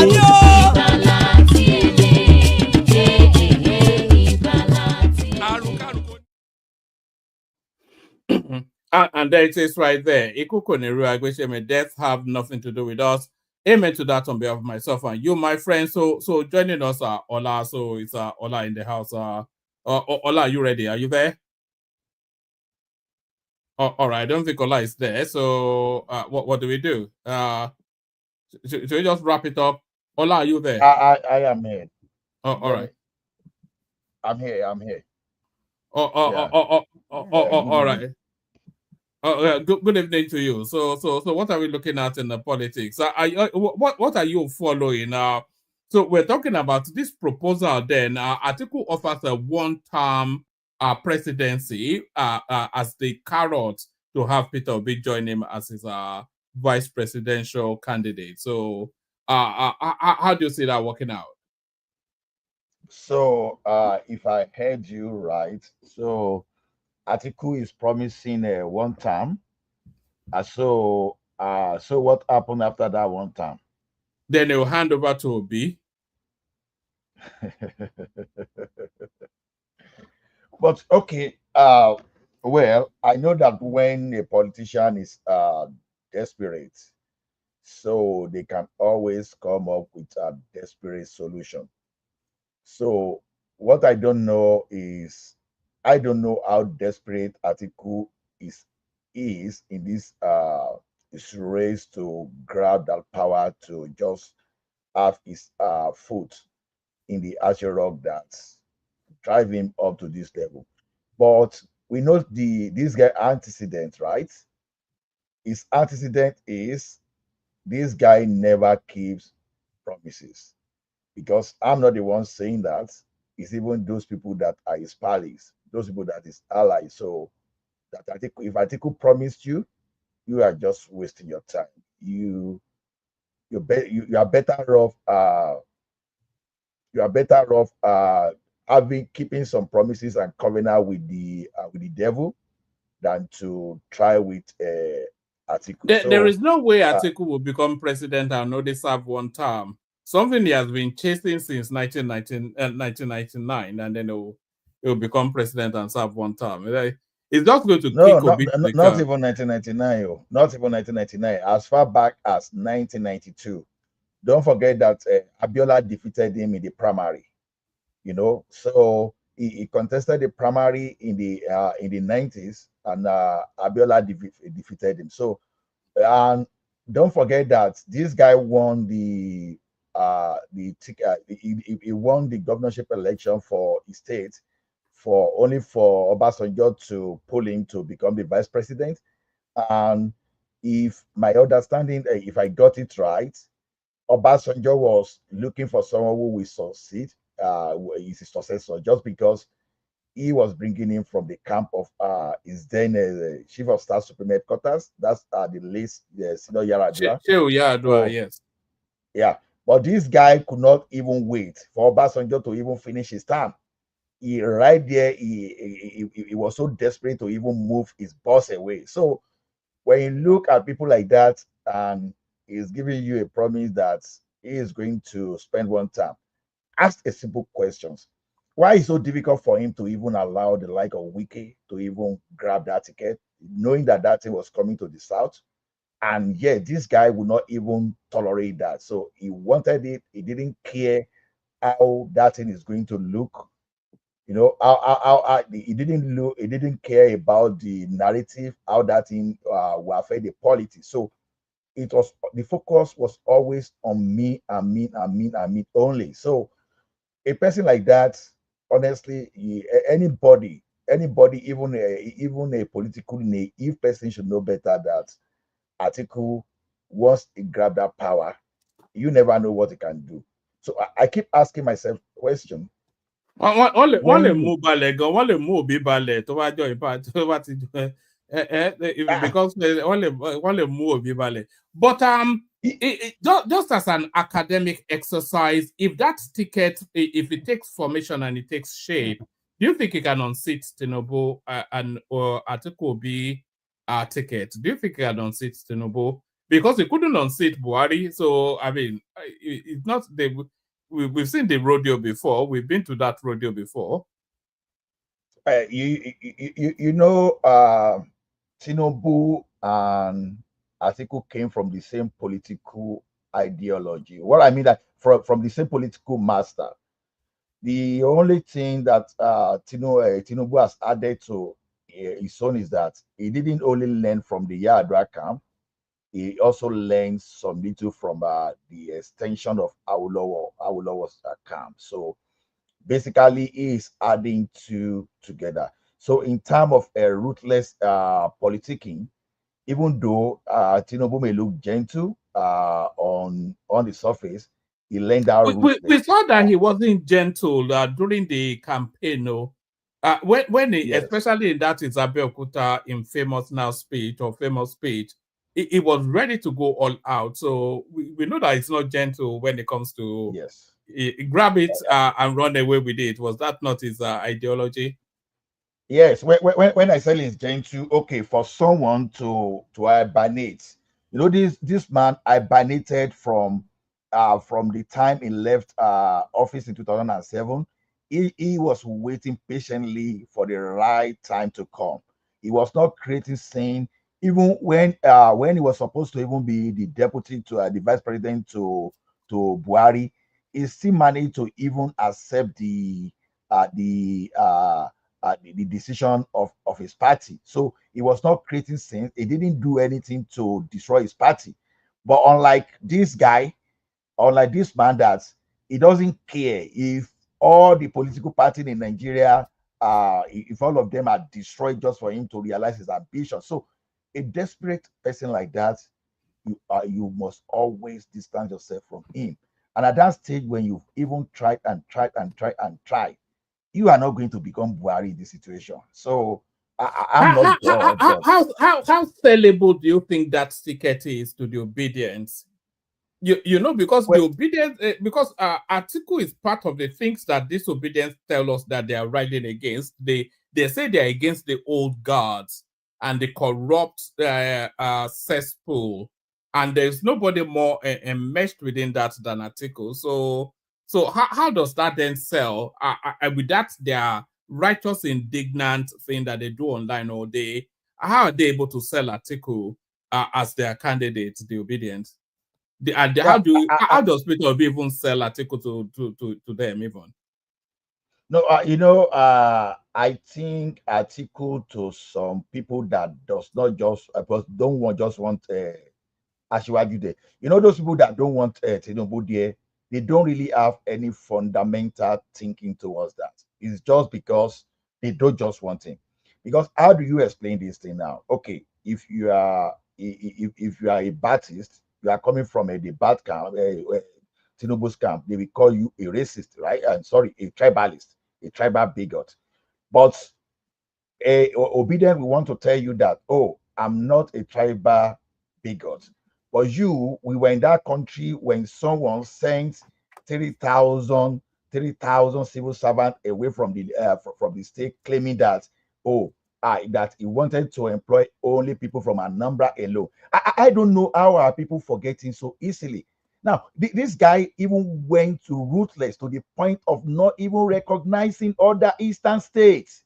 He sent them out, and yet you are now saying someone that even appointed an Easterner that appointed from almost everywhere from the country into as commissioner, that you find foreigners becoming something politically in Lagos. You are calling that person any bigot, someone that is not fit, and you are calling someone that already introduced something that can even create, that extended a crack in our nation with our federal system. You are calling that guy a nation builder. You are calling that guy someone that we need. See, people think we forget. So why did I raise this thing? Is this when it comes to that time of trying to sell Obi and an Atiku's ticket, people will come out with the dossier. Because the thing is this: anybody that want to know how his great grandfather even arrived in a particular land and the offense they committed, all those sacrilege, all those things that they did, all those abominations that they did, even in like 38th generation away, just enter into politics. You will see how people will find a way to to dilute whatever they want. So even Obi agreeing to becoming agreeing to the arrangement that he will become the vice president that will run with Atiku. Apparently, he's agreed in principle, but is asking for a period of consultation with his base. That's what Okay. the news is. Okay, to me, it's just a Nollywood. It's just a Nollywood content to me, as far as I'm concerned. Their combination will not even break an egg. So to me, I would not really worry, because so far I know in that country, even like the like of Jonathan that lost election in 2015, Jonathan just decided to lose. That's what I would say. Jonathan had everything not to lose that election, but he decided not to lose, and that's Jonathan. I don't believe Jonathan lost that election anyway. With just some of the fantastical figures coming out of Kano and places like that. He gave it up. He gave up that. Yeah, he just decided to. Unlike all these master politicians themselves. You know what it means for even opposition to start pledging allegiance to Tinubu, and when you see opposition now singing on your mandate, we stand. You will know that within their camp, they know the master of the game. And I want to tell you that, see, those people that understand politics, they don't even want to get in those kind of chaos, altercation of trying to hijack the number of years that Southerners are supposed to spend.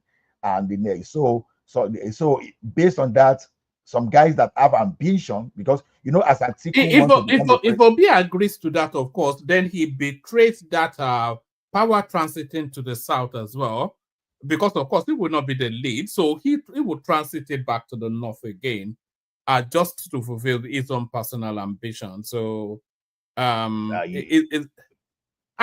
which vehicle are they even going to use? Because the PDP have already told us that they are not interested in any of their silly coalition. They are talking about the African Action Congress or something, a party that has no structure. So there are just so many, unwielding beats, so many shaky. It's just the two personalities that will drive everything. We are not likely to have the type of merger that gave birth to APC in our lifetime. That thing just happened just because of the fisherman's son naivety. So when you are dealing with the core politicians, okay. Why do you think the media campaign against Tinubu is not really gaining ground like the media against Jonathan? Then they did everything. They even went to the extent of even lobbying Obama to do all those things. So can you really do that under Tinubu? You are not likely to do that. You understand? You are not likely to do that. So that's the difference. So, and one thing you will know is look at the like of Atiku and Co. See the way they were throwing tantrum when Jonathan was there. Are they throwing that tantrum? It still means that if a small pikin they cry, he go see they see. That's the point. Even though if they are campaigning against Tinubu, they are still trading cautiously too, because they are not fools. You understand? Even article we are talking about now, even within the northern part, don't forget that some northerners and the power today, they are not ready to give that power up at any time. It's just a bed at hand. It's worth more than 1,000 in the bush. So they too, as you have northerners that will be working for Tinubu just because they're in power, you have some people too that that the outside power that they want to work. So the one in power now will not trust those people outside the power to include them when they get to that place. So a lot of things we definitely work for. We definitely work for Tinubu. I don't expect South. I don't expect South to go for whatever devilish coalition that Tinubu, Atiku, and Obi we have. So at least they're having a project that will favor them now. If even it's just the Lekki, the Lagos Calabar highway. So I think for smart governors and those people that are even benefiting more that Tinubu administration, I don't see how this gang of Nollywood jokers and comedians will just take power away from him. That's my humble opinion. All right. Let me play this clip and then maybe we'll bring Benno in as well. This is Obi speaking to his experiences at the Vatican, and that now viral picture, that viral photo of him kowtowing to Tinubu. You were in Rome. We saw the photograph of yourself and the president. Of course, online people thought that otherwise maybe they expected that you and the president are fighting. But then you go to him and the things, there is this... I and the president is not fighting. Okay. I'm not fighting anybody. Yes. My fight is against bad governance, against hunger, against poverty, against out-of-school children, against people not having health services. This country have less than 10% insurance care, health insurance, should be 100%. These teachers teaching here should be paid by government because it's universal basic education. The law says here that our children should go to school free. So what my Lord is doing is helping government. Government should help him. Okay, that's what I did in Anambra State.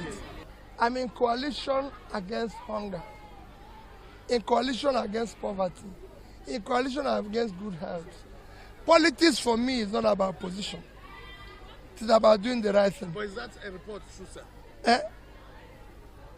Whatever you make of it, I can tell you, I, Peter, have told you where I stand. I just came back this morning. I didn't go talk about politics. I'm talking about the education of these children.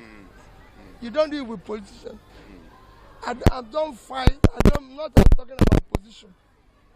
In this country, we talk about politics and abandon what we should be talking about. What we should be talking about is how are we going to educate these children. He's asking how you are going to educate children in a school. I think them being in that school is how you educate them, is it not? Or is there any other way? But we've got Benno with us, who is a self-confessed obedient. So, Uncle Benno, good to have you here. Your man is now is reflecting on the idea of being Atiku's running mate yet again. How acceptable would you find that? Hello, woman. Uncle Benno, how far? I did, my bros. How have you been, sir? I've been listening to your... You did work? Yeah, I'm at work, but I'm actually on the break now. Yeah. I've been listening to your rhetoric, and I'm like, hey, woman, I don't know what Peter will be do you. And my brother that spoke earlier, I really don't know how to kind of assess what he said because apparently I think that my brother spoke like somebody who already saw the future. Like he just knew that I guarantee Tinubu is gonna win. And I know pro Tinubus will always speak like that. Anyway, just to answer your question, one man. I think if Peter Obi decided to work with Atiku as a vice president, he's going to lose a lot of followers from the obedience movement, and he's going to gain a massive follower. I don't know if I made that clear, sir, if you understand what I mean by that. I understand, and I see the logic that you're using as well. Yeah. Well, carry on, yeah. So he's going to lose if he agreed to be Atiku's vice president. He will lose a lot of educated obedience. Me, for one, I'll just cut the whole thing off about him. It's not because of him. It's because I don't buy Tiku's idea. You can't trust a man like that. A man who hop from one party to another. A man who is selfish, greedy, whatever crap Atiku has to say. Atiku is in that race for himself, and it seems like a man who is on a mission. He's all about vendetta. That's the way I see Atiku. And right from the time Atiku served alongside Obasanjo, I can't put my finger on one significant impact Atiku has made in Nigeria. So for me, if Peter Obi decided to work with Atiku, no, I'm gone. I'm dumping the Because it obedient defeats movement. the whole argument, doesn't it? That you want to clean out the rot in the system. If he's Who saying want, I mean, it defeats. Yeah, Obi running with Atiku defeats all of Obi's argument. He says it's against bad governance, it's against corruption, it's against the old guards that just keep on recycling and recycling. It's against all of that, and all of those things are manifested in Atiku. Atiku is exactly the sort of things that Obi says we don't need in Nigeria anymore. So if it is running mate, then it defeats all of his arguments. yeah, now this is there are two things involved here. I don't know if you are free. Maybe I will invite you to one of my political roundtable talk show. Then we can have like 1 hour to talk about all this. But just basically, let me put it this way: Obi working with Atiku has nothing on his integrity. Obi is still going to be Obi. We all know the way it works in Nigeria. Vice presidents are usually useless. That is like in Nigeria, vice president are the most useless human being I've ever seen. They have no significance, and that's why I give Buhari a lot of credit above many of these other folks, even above Tinubu. But I think Buhari is the only one who allowed his vice president to play at least some minor roles. We saw what Tinubu is doing right now. Tinubu is even worse. The Setima there is as useless as a tissue paper. So if Obi runs with Atiku, Obi is going to become useless too for the next 4 years. It's just going to mean that he's a placeholder. They probably want him over because of what he can bring to the table. But that does not change Peter Obi for who he is as a person.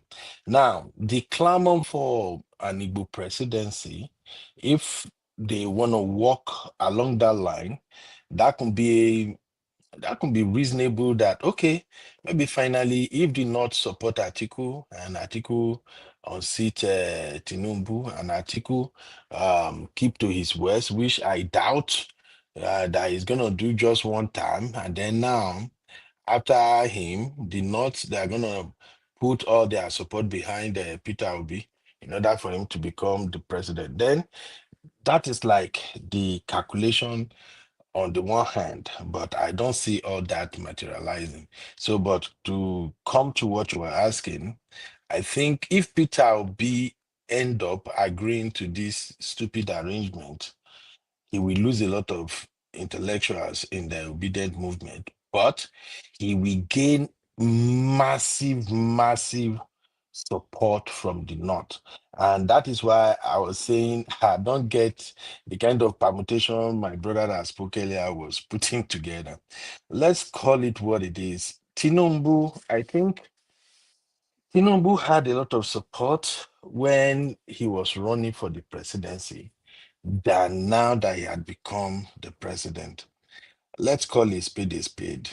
Tinubu is just playing politics. When it comes to the real growth and development that we needed in Nigeria, Tinubu has not really done anything that benefited the poor masses in the short run. And I don't see any hope for whatever Tinubu can do for the poor masses in the long run. Now, if we want to talk about the business class and the party loyalists as well as the elite, well, he might be doing so much for them. You know, Tinubu operate based on loyalty. If you are loyal to him, your sins are forgiven. You are loyal to him, you can partake in the share of the national cake. But I don't care about the people who benefit from Tinubu. I'm more focused on the people who are in the grassroots, which happen to be the majority. I'm more concerned about having equal opportunity in Nigeria. Let's have infrastructure that are really, really put in place to help the people to improve their standard of living, to make their own dream comes true. I don't support somebody who is up there and I have to be shouting his name because I'm a Yoruba boy. No, I don't buy that crap. All the people, even those I've listened to many of my brother here on this platform, I know some of them can literally, they can life anybody say because of Tinubu. But ask them deeply, are you benefiting from Tinubu? The only thing you gain from Tinubu is, oh, it's a Yoruba man, we are in control. But how does that affect your life? So when it comes to the elite, the people who are ruling with Tinubu, oh, they are fine. The Tinubu administration is the best thing whatsoever they can ever have. And you can see that in the number of people who are cross-carpeting to join the APC now. Just like I said on one of my political roundtable talk, the people who are moving to APC, they are only moving to APC for three things. They are moving to APC because of crime, corruption, and protection.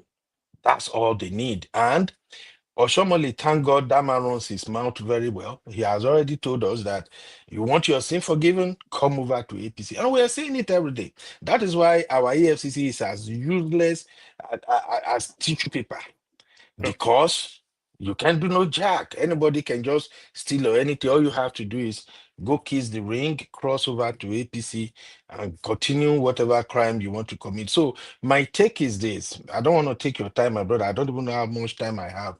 But there are certain things I want to push you on what you said, but bring it home. I'll take it round, and then I'll come back and push you.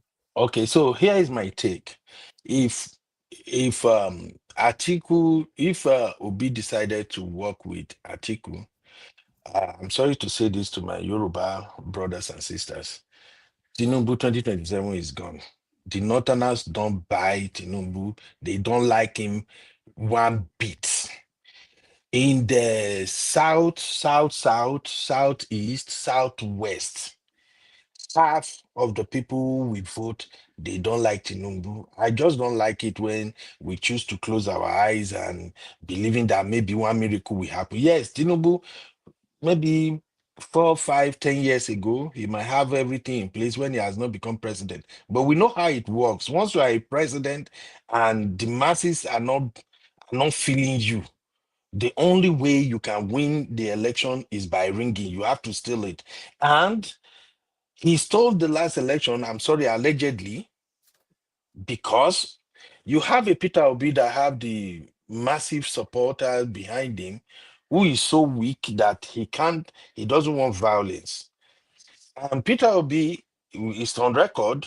They allocated 6 million plus vote for him in everything. We all know that 6 million vote is authentic vote. These are votes that were not bought. We still have record that there are several polling units where the Labour Party don't even have a party agent or something. So please, let's not kid ourselves. It's better Baba continue the strategy he's using right now, which is first of all render Peter Obi useless so that he wouldn't have a party. Because right now the Labour Party is gone. In my opinion, Baba has succeeded in destroying that party, and Labour Party is the base that Peter Obi can run on. Now, if Peter Obi refused to work with Atiku, he got no party to ride on unless a new party, an independent party, will be created brand new. 2027 is still kind of far away. Without that, Peter Obi don't have anything to run on, though we still have the people who are loyal to him. So please, anybody who is a Tinubu supporter, just pray that there is no way they can get Peter Obi to work with Atiku. A Peter Obi working with Atiku, that is Tinubu bye-bye. That's my take, sir. All right, brilliant, excellent. So that's Uncle Ben, of course. But sorry, so I wanted to ask you something, though, if you allow me. yeah, I carry on. noticed that when you spoke about Sheyi Tinubu, you always kind of cover it up somehow, woman, and I don't get it. I'm Cover what asking up? you as a brother. Okay? What's your take on Sheyi Tinubu moving? In what capacity is Sheyi Tinubu operating first? Sometimes we overdo some things, and it's shameful. Fine, his dad is weak. He has to be there supporting You're an his dad. American. But You're an American. Why are you talking like that? We see Ivanka Trump all over the White House all the time. No. You are not getting my point, sir. And Donald Trump Jr. They are like You are functionaries not getting my point, woman. Yes. You are not getting my point. There is nothing wrong with Sheyi Tinubu staying beside his dad. The man is old. And among all the people working with him, if there is one person he can trust, it is Sheyi. But Sheyi is overreaching. So, in what capacity is he operating exactly? It's just kind of like, look, maybe we not even go there. Maybe I don't talk, say, I be Yoba or Mali. What does it take for Sheyi Tinubu to, must he have to go all the way to the Vatican to go and get himself disgraced like that? So, because your dad is going to shake the Pope, you have to be there too to shake. What? Why? How that guy? This is where I have problem with all these boys. Then we brain when they just born them money they don't have wisdom. The guy is just moving anyhow. I'm sorry. That's just what I wanted to ask you. Because every time I say that when it comes to Tinubu, you just make sure you quickly sweep it aside. Call it what it is, one man. It doesn't matter. Your platform will continue to grow. But Baba, call it what it is. It's too much. You are here, you are there. You are, in what capacity? What? Okay. I will even agree that Tinubu should appoint him something. Give him special, even if it is senior special advisor to the president. Fine. Donald Trump did it. Other people, they do it. But your son is not holding any political post. He doesn't have any portfolio or anything. Dude is just moving like let me Can I ask you? Can I ask you? Good evening. Can I ask a quick question? I will make it long. Don't ask the question because I want to move it around. Sorry, Aro. I want to move it around because I want to get to thank you, Uncle Beno, and I will address what you said about Sheyi, but I especially wanted to get to Ike, who makes I'm not sure this is his first time here because what's going on, Ike? Are you slumming it with the plebeians? Well, are you what is this? You want to the pong of smelly people on your expensive clothing? Good to have you, Ike. Hello. Greetings from the Bay Area, one man. Thanks for having me on. I would like to address something that vis-a-vis the article that you read, the article about Obasanjo being seen as a less provincial, more fair, broad-minded selection, if you will. Yes. Yoruba president of Nigeria rather than a Nigerian president of the Yoruba people, if you will, right?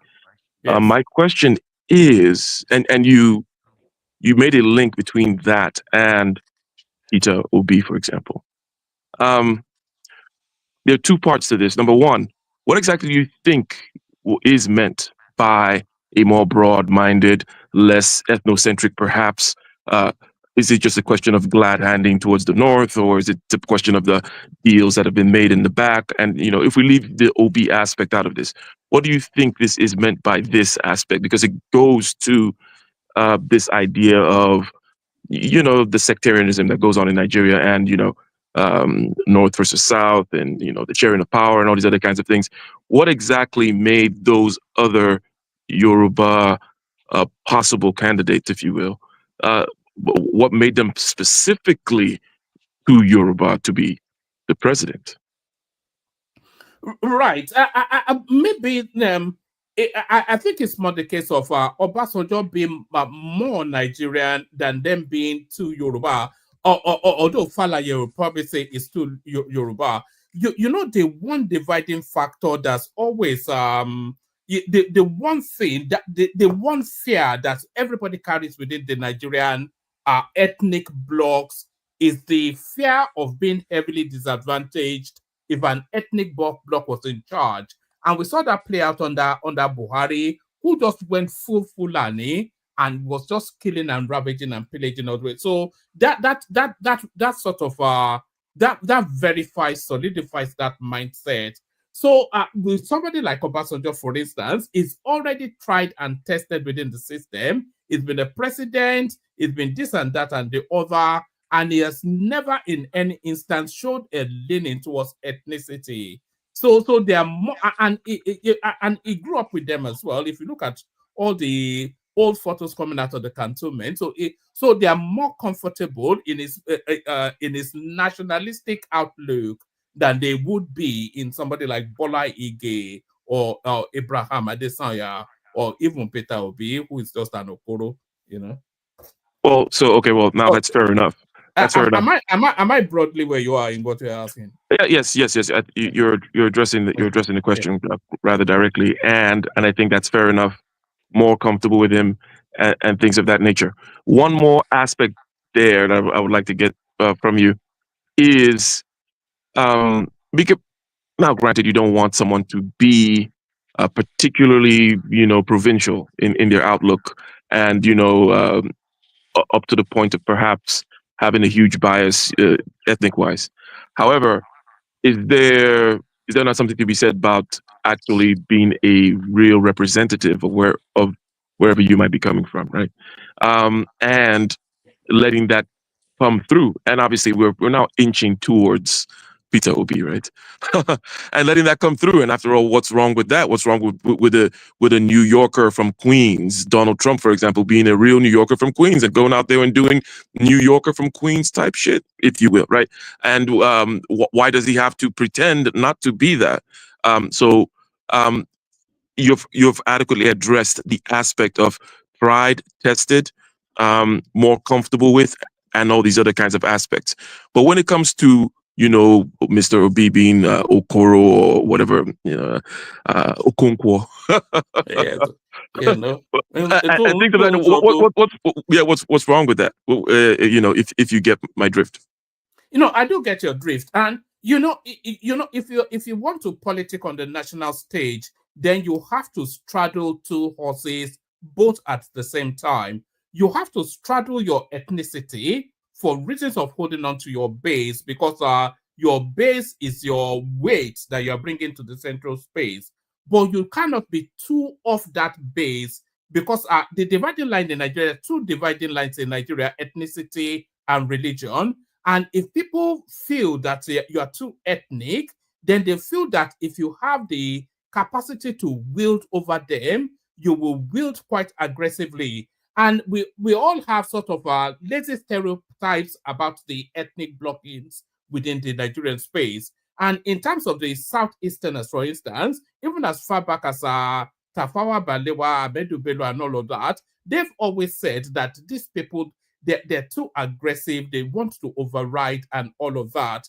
And you see some manifestations of that in Obi, and that character is good for him to continue to hold on to the loyalty of his base. So that's what I mean by him being to Okoro. So he has to be Okoro, but it cannot be full. It has to be diet Coke Okoro, enough to satiate without, giving you a sugar rush.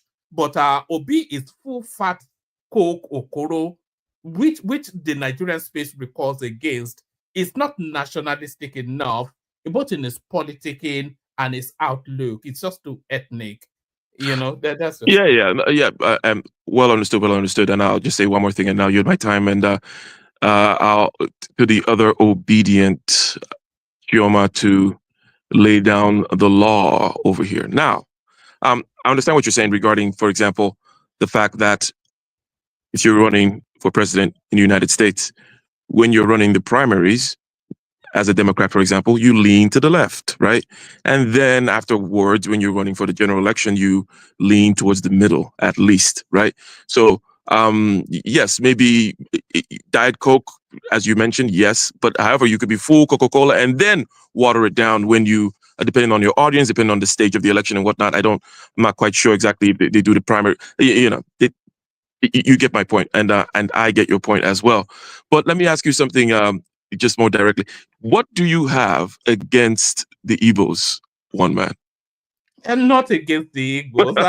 You of all people, I thought you were too. I thought you were too sophisticated to buy it. There's no. Who is my favorite person on the platform? Is Kenneth Chioma. This is like the white people that say, I have black friends. I have black friends. I have nothing against the Igbos. Of course, you'd expect me to say that, and I am saying that because that's the fact. But my objection is the sort of politicking that somebody like Obi politics, and also if we to go into broader stereotypes, I find sometimes that not the totality of, but a percentage of the Southeast, they can be too insular sometimes, too tribal in their outlook, and too narrow with it. Sometimes, the most traveled people in Nigeria are the Southeasterner, but I am yet to see a Southeasterner leave its village. Even if they go and live in Outer Mongolia, they're still in their village. So it's that insularity that I just want them to break from it, because it only serves to a point, and this is what we're seeing with Obi as well. That insular tribal circle wagoning is just I don't know, maybe that's just my own, maybe that's a prejudiced view, who knows. And what do you have against the Yorubas is the thing, eh? Even though you are quarter Yoruba, whether you like it or not. That's an ancient beef, as you know. So we'll leave it at that. Did you want to say hello to Ike Chioma before he's going to run away in a minute? Don't run away, Ike. You can stay in the background. Hi, how are you? Well, I am fine, thank you. How are you? I'm fine, thank you. All right, well, I'll let one man rotate the panel. However, I assume you're next, and you can lay down the law regarding Peter Obi and all that good stuff. Yeah. Chioma doesn't know about politics. She just knows how to beef. Chioma's field of expertise is baby girlism. If we're talking baby girlism, sorry, I'm only joking. I'm sure you're excellent at everything. Yeah. So let me move it around. Did you want to have any thoughts on that, or do you want me to go to rational mind? No, I'm next. One man. No, you are not. But carry on. Yes, anyway. I am. By virtue of being the only female, you are next. No, no. I was here after Ike. I can attest to that. Yeah, I could attest to anything that you say anyway, because you've seduced him with your allure. But carry on. No, it's just you were not paying attention. But anywho, so woman, you contradicted yourself a lot, right? First, you said Peter Obi is soft and he doesn't know anything, this and that, and then you made fun of his Yes Daddy tapes, with the GO. You remember the phone call with the GO, right? I still got it here. Yes, carry on. Yeah, and now you're calling him Obi Okoro. Now you're saying he's aggressive. So it's like, what do you really believe about Peter Obi? You're just all over the place. You have different opinions about him. But yeah, so You're wrong. He's not Okoro. You know, he's a decent man and he's educated. So don't make him out to be like that. Okay. So I wanted to talk about the Atiku, right, and P2B if they Yes. work. Yeah. So I think I agree with both Ike and Mr. Ben. Is it what's his name again? Uncle Beno. Okay, yeah, Beno. I agree with Beno because you know, many people still believe in P2B, right? Even if he's vice president, right? I'm not going to say people are gullible, but they will still vote for him because they just want to see P2B in a ballot. You get my point? Like me, I will vote for Atiku if P2B was vice president. Either way it goes. It's not so much that But Dele Parotimi, Aisha Yesufu, they've all said that if that ticket comes to birth, they're jumping ship. Who's jumped in? Who's jumped in? Aisha, you know that NSAS woman, Aisha Yesufu, she's one of They the did not say they're going to jump ship. They said they're not going to rather they won't vote. That's what they said. Yeah, they're not going to campaign for that ticket. That's what they said. Yeah. Then that's fine. You know, I think at some point they'll come to an understanding because P2B, he's still very young. You know, he has many years to, you know, campaign for presidency. And let me finish. It doesn't matter. Tinubu is 100 years old. What are you telling me? So P2B has many years to campaign, and this time he will have full backing support from the North, especially if they see that, you know, he supported Atiku. That's how I see this. You know, call it stupid, but I would vote for anything P2B.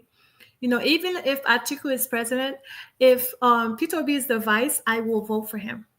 And many people will follow that path as well.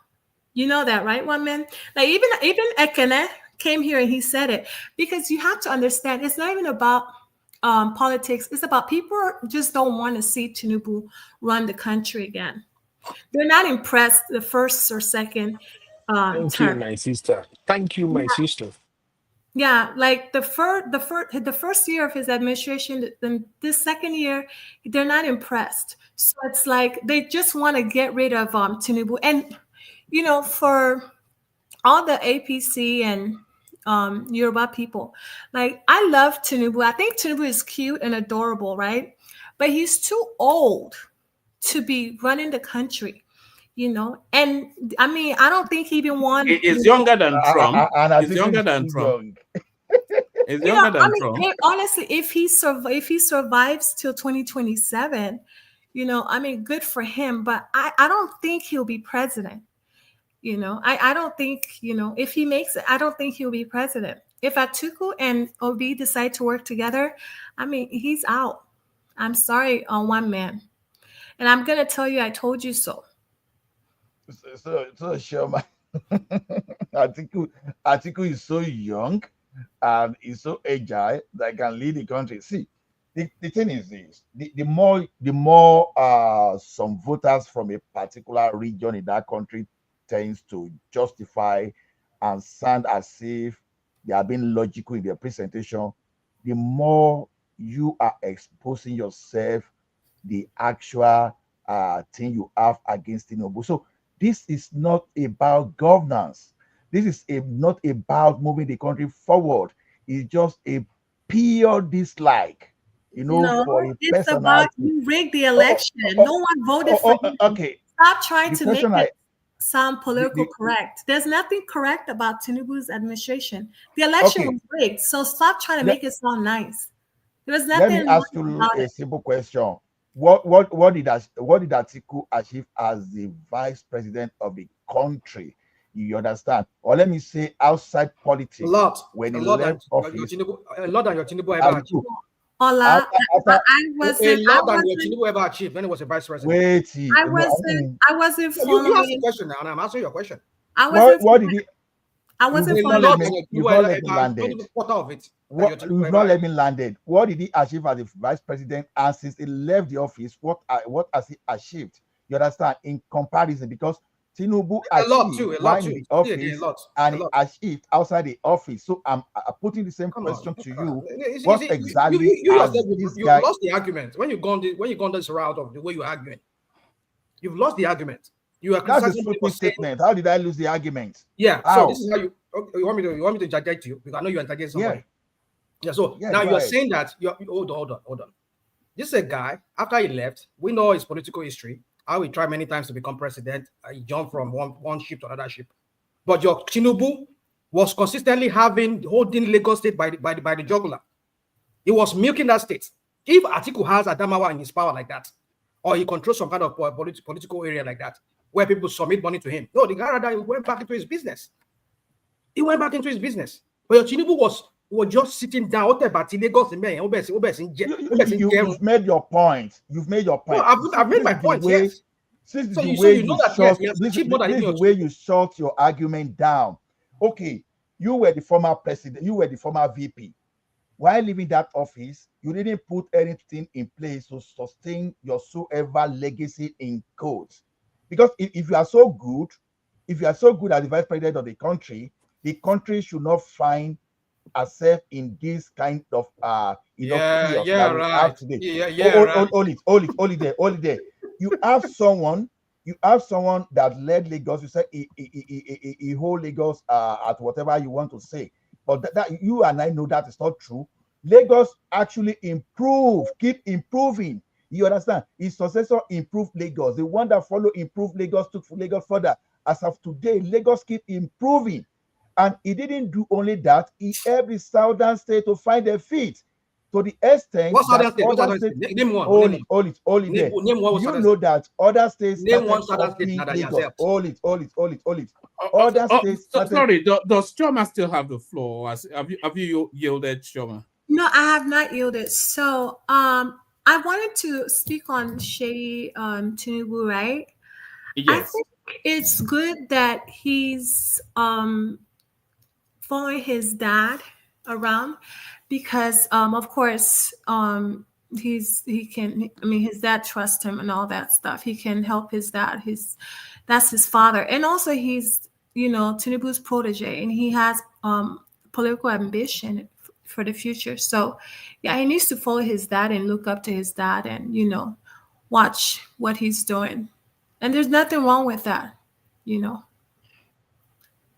Yeah, yes, I somewhat agree. I'm not quite sure what Uncle Benno was on about.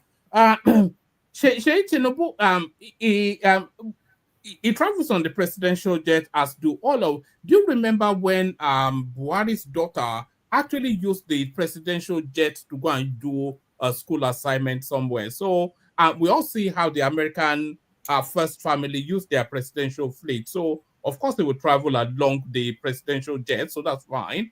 But it is not in a decision-making position. We have not seen him influencing anything. All he's doing is providing moral and campaign support to his own father. So what exactly has he done? They're just transmuting that dislike for Tinubu onto his son. It's just the hate is so deep. And Tinubu is very old, so he needs like a family member to accompany him. He's only 5 years older than Peter Obi. Why do you keep saying he probably needs diaper change and all that stuff. I'm sure he wear briefs. I don't think he can hold his urine. Yeah, well, he'll have a nurse for that now if he needs diaper change. It's not his son's job to change his diapers. He probably doesn't have a tight bladder. And it's not called diapers, it's called incontinence pads. I think that's what it's called. Briefs, right? Pads, yes. Briefs. Briefs are different to Jova. Briefs are pants, essentially. But, do you wear one? You're right. It's incontinence. Incontinence. No. Yes, it's incontinence pads. Well, not yet. Either way, Shea Tinubu needs to, accompany his dad and assist him in changing his diaper, briefs, whatever you may call it. And plus, he does have political ambition, so he needs to make connection with this dignitaries from all over the world. I think that's really what he's playing now. I think he's trying to build his political trajectory to be governor of Lagos State sometime soon. I think that's really, he's trying to have as much facial and name recognition just to build himself politically to launch at Lagos State. I think that's his plan. Yeah, and I really love the video of what's his name again? P2B, right? The video he was responding to one of the press, concerning his meeting with Tinubu at the Rome, right? At the Pope's event. I like his response to that because it goes to show that P2B is very diplomatic and he's very mature. Emotionally intelligent. He's not moved by all these APC supporters and critics. He's very mature, especially with his response. So I like how he handled that. Yeah, but did you see how he was kowtowing to Tinubu in Rome, almost doing the dobale? He was bending his head, grinning like a Cheshire cat, and all this sort of Oraisa behavior. That's how politicians are. They're like kind of diplomatic.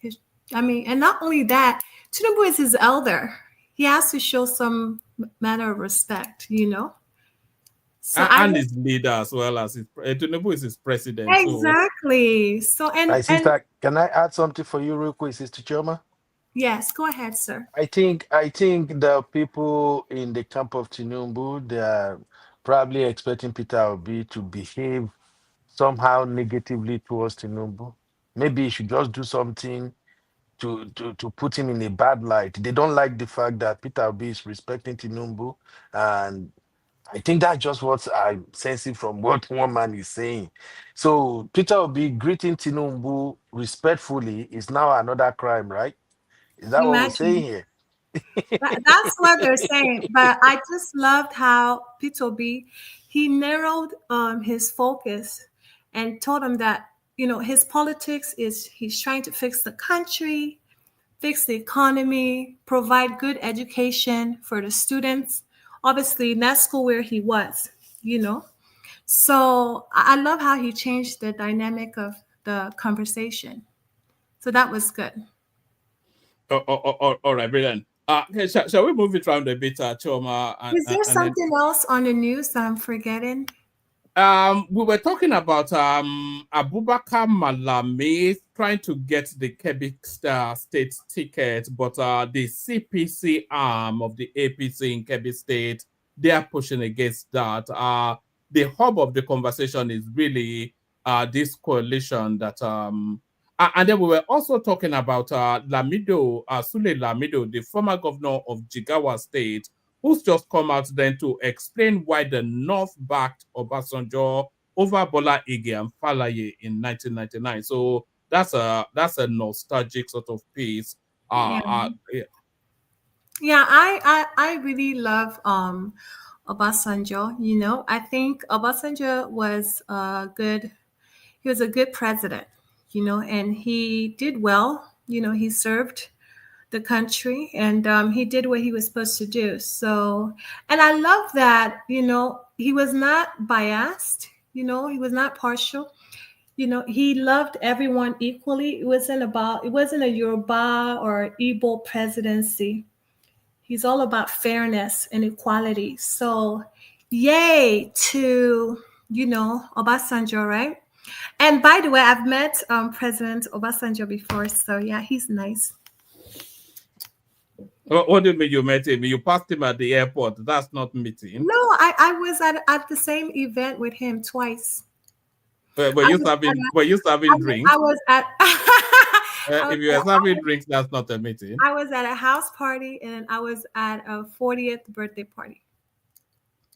There was a clip I actually wanted to send you. Maybe if I still have it, I'll send it to you. This the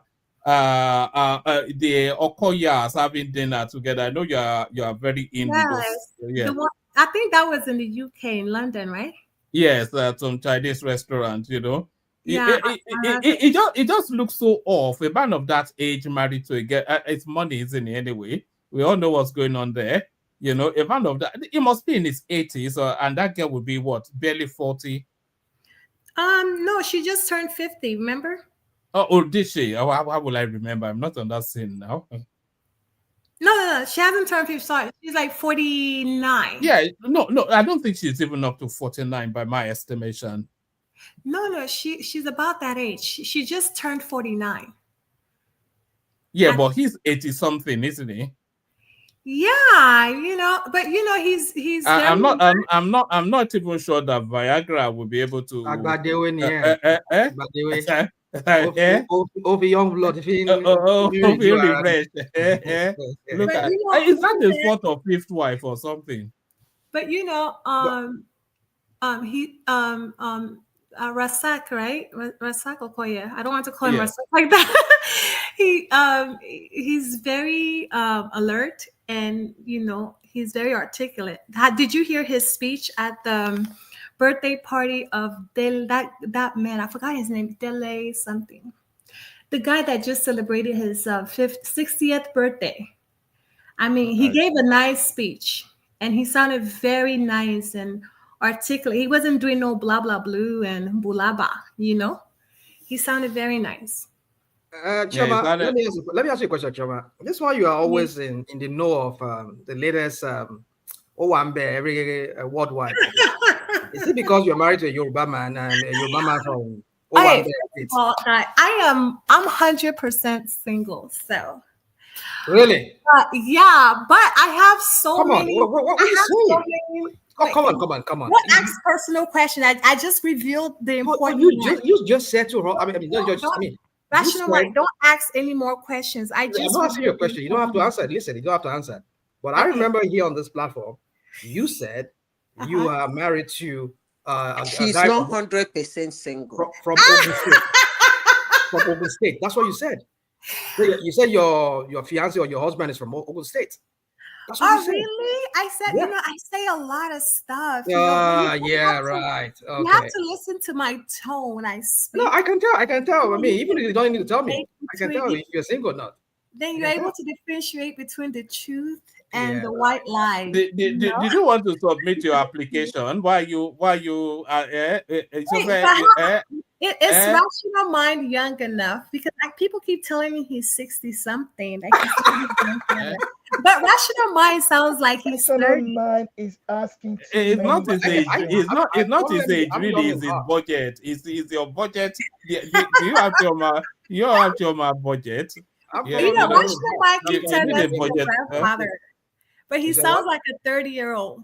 Thank you. Like very nice. Possibly when you see me, if I'm clean shaven, I might pass for a 25 years old man. The two of you would not blend anyway. I'm not sure that they are in the economic bracket that Choma is shopping at, and I don't think Choma. I don't think Choma is in the racial bracket that you shop at, because you prefer Yoruba women, don't you? My granddaughter is 20 years. Mr. Ola, you just came to ruin everything. I mean, what do you mean? If what's his name? Ola is doing what we call Fox. If the billionaires here in America, they're married to younger women. So what stops me if I want to marry a younger girl? Ola. So I think that's all I have. You have to sell all your bitcoins to keep her in Gucci. But that's true. Yeah. All right, brilliant. So stay with us now, Choma. We've gone from Choma to Rational Mind. Maybe we pivot back to the politics. So Floyd yours, Rational Mind. We'll start to do 5-7 minutes monologue to get everybody in. Rational Mind, you're up next. Well, thank you, one man. But I think the last 4 or 5 people that spoke so far, it's been the obedient people. I don't know if today is obedient day on your platform. No, it's everybody. We could listen to other people who are Agbado inclined, like AI. All right. Let's look for Larry. So you're obedient. No, I'm not obedient. I mean, I've said it here on this platform. I'm not obedient, but I'm obe leaning kind of. But then, so yeah. So that's why I said I lean towards obe kind of. But let me just go. Let me take. Actually, let's go with how you've just described it now, because the conversation so far leans towards the obedient space. So let's lean it to somewhat of a neutrality with Arogidigba, and then we come to you. So this now, it's starting to take shape. Is really what we're hearing, and what they're also saying, Aro, is that Obi has tentatively agreed, but he wants to speak to his base first. And Atiku, as the sweetener to seal the deal, is offering to do one term. So the whole thing, it just seems a bit, it's just topsy-turvy. It's just so flimsy, the whole thing. So what are you then making then of this convergence between Obi and Atiku? Atiku head, Obi tail, one term. What are you making of that, Aro? Look at that, after all that build up, it's gone into the kitchen here. All right, Rational Mind will come to you, Ben. All right, one minute.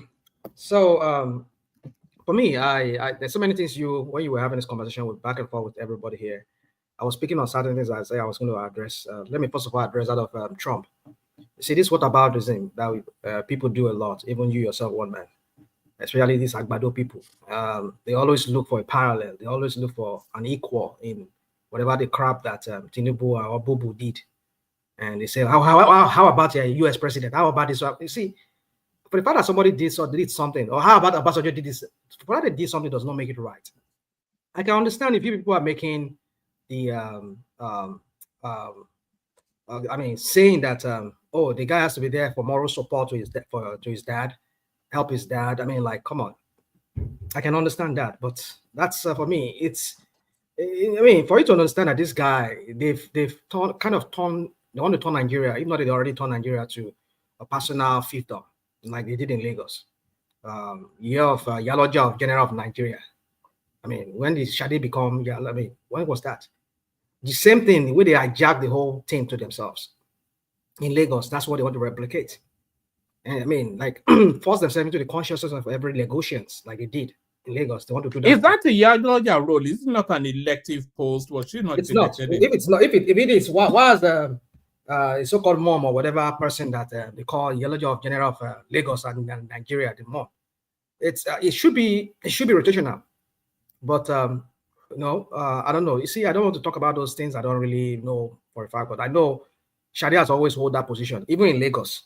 He has always held that position, even though they say he took. I mean, what was that? Oyedele, the grandma, his adoptive grandmother for his dad, left after she died, left the scene, and then she came in, and and then ever since then, we never see anybody, ascend to that position. So it tells you what these people are always doing. It's Osman is the head of housing whatever crap in Nigeria. I mean, they just turned. I mean, the Olueron, the one that is in Lagos, that was their hatchet guy that does their job for them, intimidating political rivals and eliminating them. The guy now has gone to national. And I don't know why people don't see this pattern here. You see, at this point here, that is why, I've often kicked against Atiku coming back, more especially somebody who is maybe partly Fulani, excuse me, like Atiku. But at this point now, like I said, you see, I've always said that here. I'm not a person that I would allow a little evil just to accomplish much good. Doesn't mean that I want to support evil. If that evil will bring us to achieving some good, I'm for it. So at this point right now, I made that statement some few days ago. I said, I don't mind if this guy will run as his deputy. I know some obedience, they're mad about it. We understand. I understand if they don't want to vote like Dele Farotimi and the rest of them. But my point is this, is that which one is better? And I tell you, if Atiku ever tried the same nonsense, which I think during the primaries, during the presidential election, we're hearing when there's some audio video, we know maybe it was AI generated or maybe some kind of deep state, they call it. They went to go and falsify clone their voice. They said, was it Atiku's daughter? Was saying that she would become something. She would, I don't know, whatever crap she had said she was saying at the time. That the son, they said they will become this and they will become that in their father's administration. Like if you see that replicated, which somebody of Atiku, I don't expect him, because Atiku is this kind of a man. I know he's corrupt. He has his corruption. He has his, but as long as they've not been successfully prosecuted and they've not jailed him, I would want to lean towards him a little bit for now. It was successfully prosecuted in America. The Halliburton, we've dealt with the then files here. why have they not issued a warrant for it, to arrest for it? If they really have a tight case that they could really nail him. He is wanted in America. Is that not what we know? He has been to America. I know. Yes, under the diplomatic cover of people can go back to what I've said here. I know I've said so many things about Atiku that they're not born away make it America. I know I've said it here on this platform. But you see, at this point in time in Nigeria, where we're having a huge decline. I mean, not even that the idiot from Budaura, we've seen that kind of decline with this guy. I'm ready for anything that would bring us back to, bring us a little bit forward, so I can jumpstart that real progress. So if Atiku is going to be the one that will be able to do, this is definitely, I'm not for just hijacking power, for sake of hijacking power.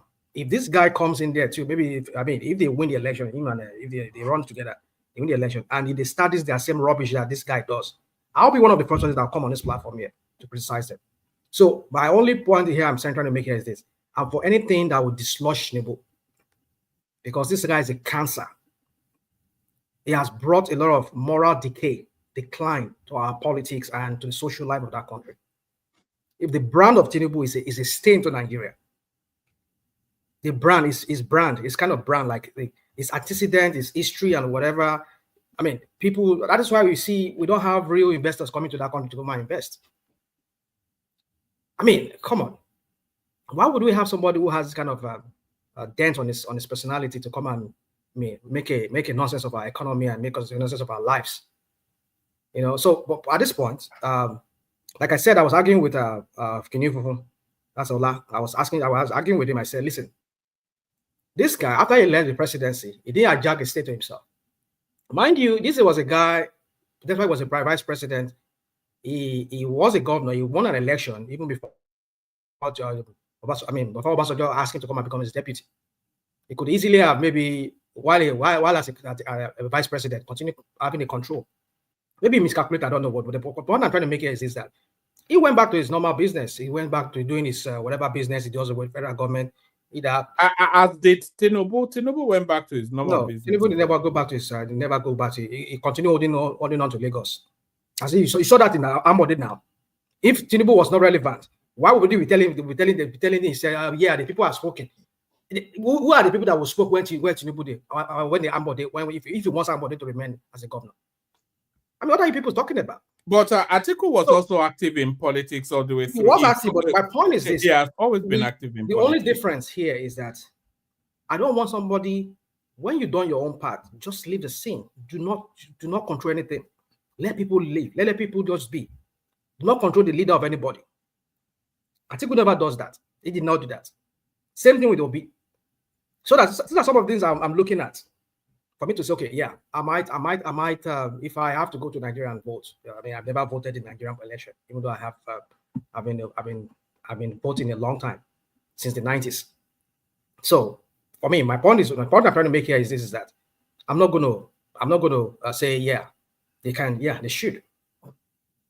I mean, if they run together, I mean, obedience should consider both of them. I'm just trying to make that case here that listen, at this point, what we need is anything that will take Tinubu out. Take him out of that Aso Rock.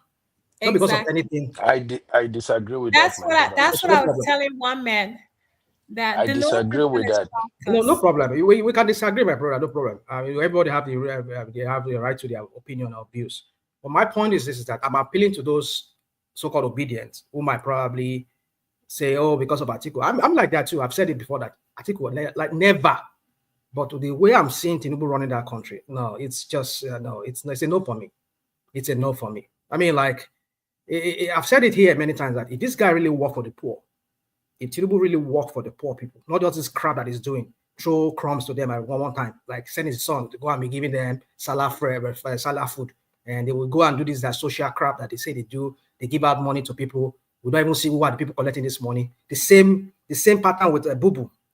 When they were prosecuting that lady, the lady that was doing this Ministry of Humanitarian crap, disaster, whatever the crap they call it. The same pattern. You see, when we say these people, these APC people, by Nigerians and told Nigerians to me. Can I interject, sir? Go on, please. If you want to interject. Hello? Yeah, go on. I said, go on, please. Go on. Can you hear me? Yeah, can I interject? Please go on. I said, go on. Okay. Yeah, I just wanted to say that I don't think I want to sign up to that idea of let's just remove Tinubu. This is not about let's just remove Tinubu. That is how we all end up where we are right now. The politics of let's just remove Tinubu, that is the politics of hatred. I'm sorry, I'm a Yoruba guy, but people who knows me know that I'm an obedient. I am just for what is right for us as a nation. Let's just remove Tinubu will not solve our problem. It will keep us, in fact, it will push us further into the hellhole we are right now. I cannot say, okay, because I don't like Tinubu political ideology, then let me sign up for an Atiku because he's able to convince Peter Obi to be his vice president. No, I'm being honest right now. It's either if Peter Obi work with Atiku, it's either I'm gonna use my platform to start campaigning for Tinubu, or I will just sit this one out.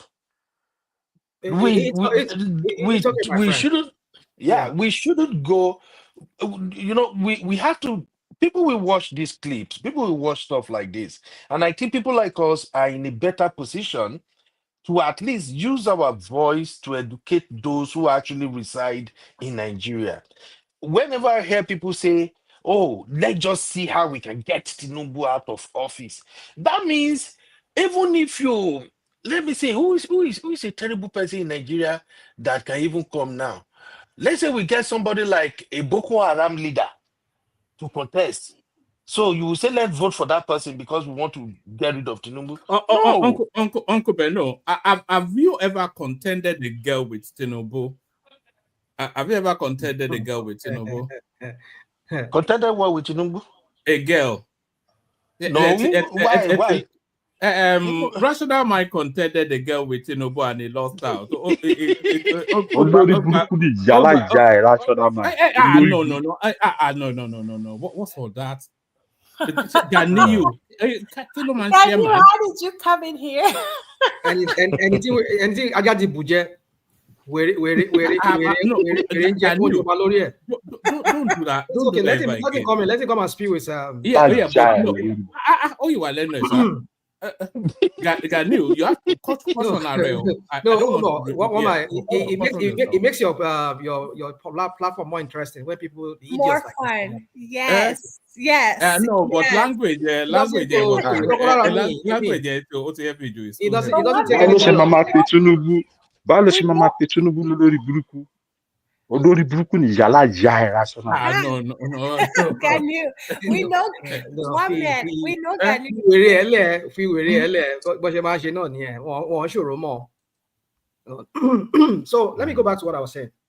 So my friend, you see, I don't want to be sound like maybe I'm trying to be offensive to our friend Uncle. What do you call him? A woman, Bob. Is Uncle Bob? Beno. Uncle Beno, Mr. Beno. Let me call you Beno. Yeah. So I don't want to sound like maybe I know you said you are an obedient. I've said it on this platform many times that we know who are those who are obedient. I mean, and don't get me wrong. I'm not saying we know obedient like Dele Farrow to me. I won't say because Dele Farrow to me said he won't support. Obi if he has to become a deputy to something, and then the other lady said the same thing. Not until they said, oh, they were going to vote Tinubu. When people like that, like you, say what you say, it makes me doubt when you say you're an obedient. It makes me doubt. Don't get me wrong, I might be wrong. Maybe really you're an obedient, but it made me doubt how rooted you are when it comes to the ideology of the obedient and all of that. Because an obedient for them. Can you explain? Hold on. You spoke. Let me just land. Obedient will do anything except Tinubu. Doesn't mean that because they want Tinubu, they hated him. Please stop. Let us stop using that language that I hate him. I hate his politics. And if you say I hate him because of that, well, that's up to you. Nobody cares. Nobody cares. Yeah, you don't care. So I don't expect you to care. So my point is the point I'm trying to make here is that if you say you want to use your platform to promote people, that's fine, no problem. But for me, I doubt that's your originality when you say you're really obedient. Because the point is, why are we saying we don't want Tinubu there in the first instance? It's not because of all these shenanigans that we're seeing that is playing out before our very eyes. So why would we want to let it continue? Well, I understand that point you made when you say that was the same mistake we made with Goodluck Jonathan when we said we wanted to remove Goodluck Jonathan. We did it with Bubu. Look at where we are find ourselves today. But when we said we wanted to remove, when we said we wanted to remove the Bubu second time, was it not the same APC people? Some of the people that would have leaned towards maybe Atiku then. I don't think some people that went and do the whole mago for him. And finally, we look at it. So you see, the point is this: it's time we we need to start letting our people be accountable for their actions. Election is about accountability, and I've said it here. If Atiku comes in, he started saying crap. I would say Atiku is more corrupt than Tinubu, though. Is that what? Atiku is more. I don't think so. I don't think so. You don't know how brain. Rational mind. No, Ganu, you have to stop that now. That's enough of that.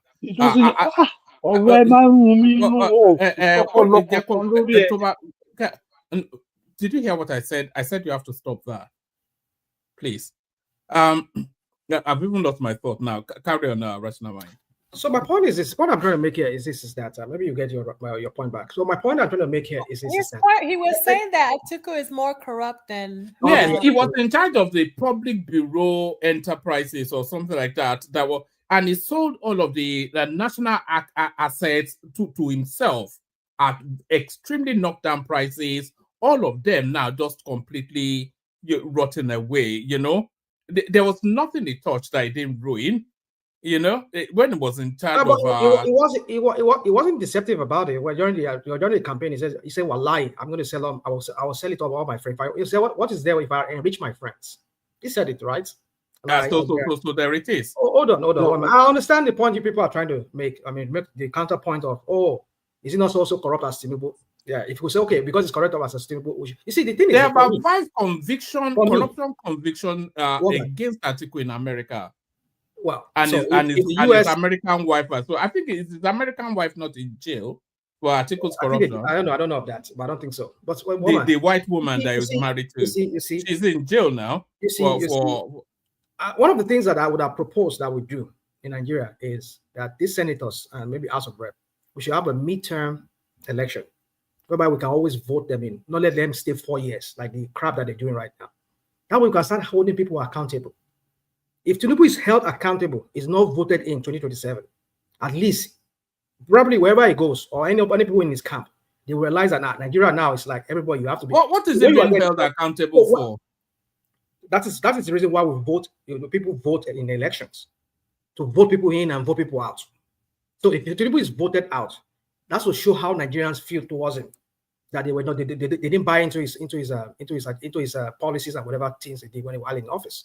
So that will make him. You're speaking with the universality.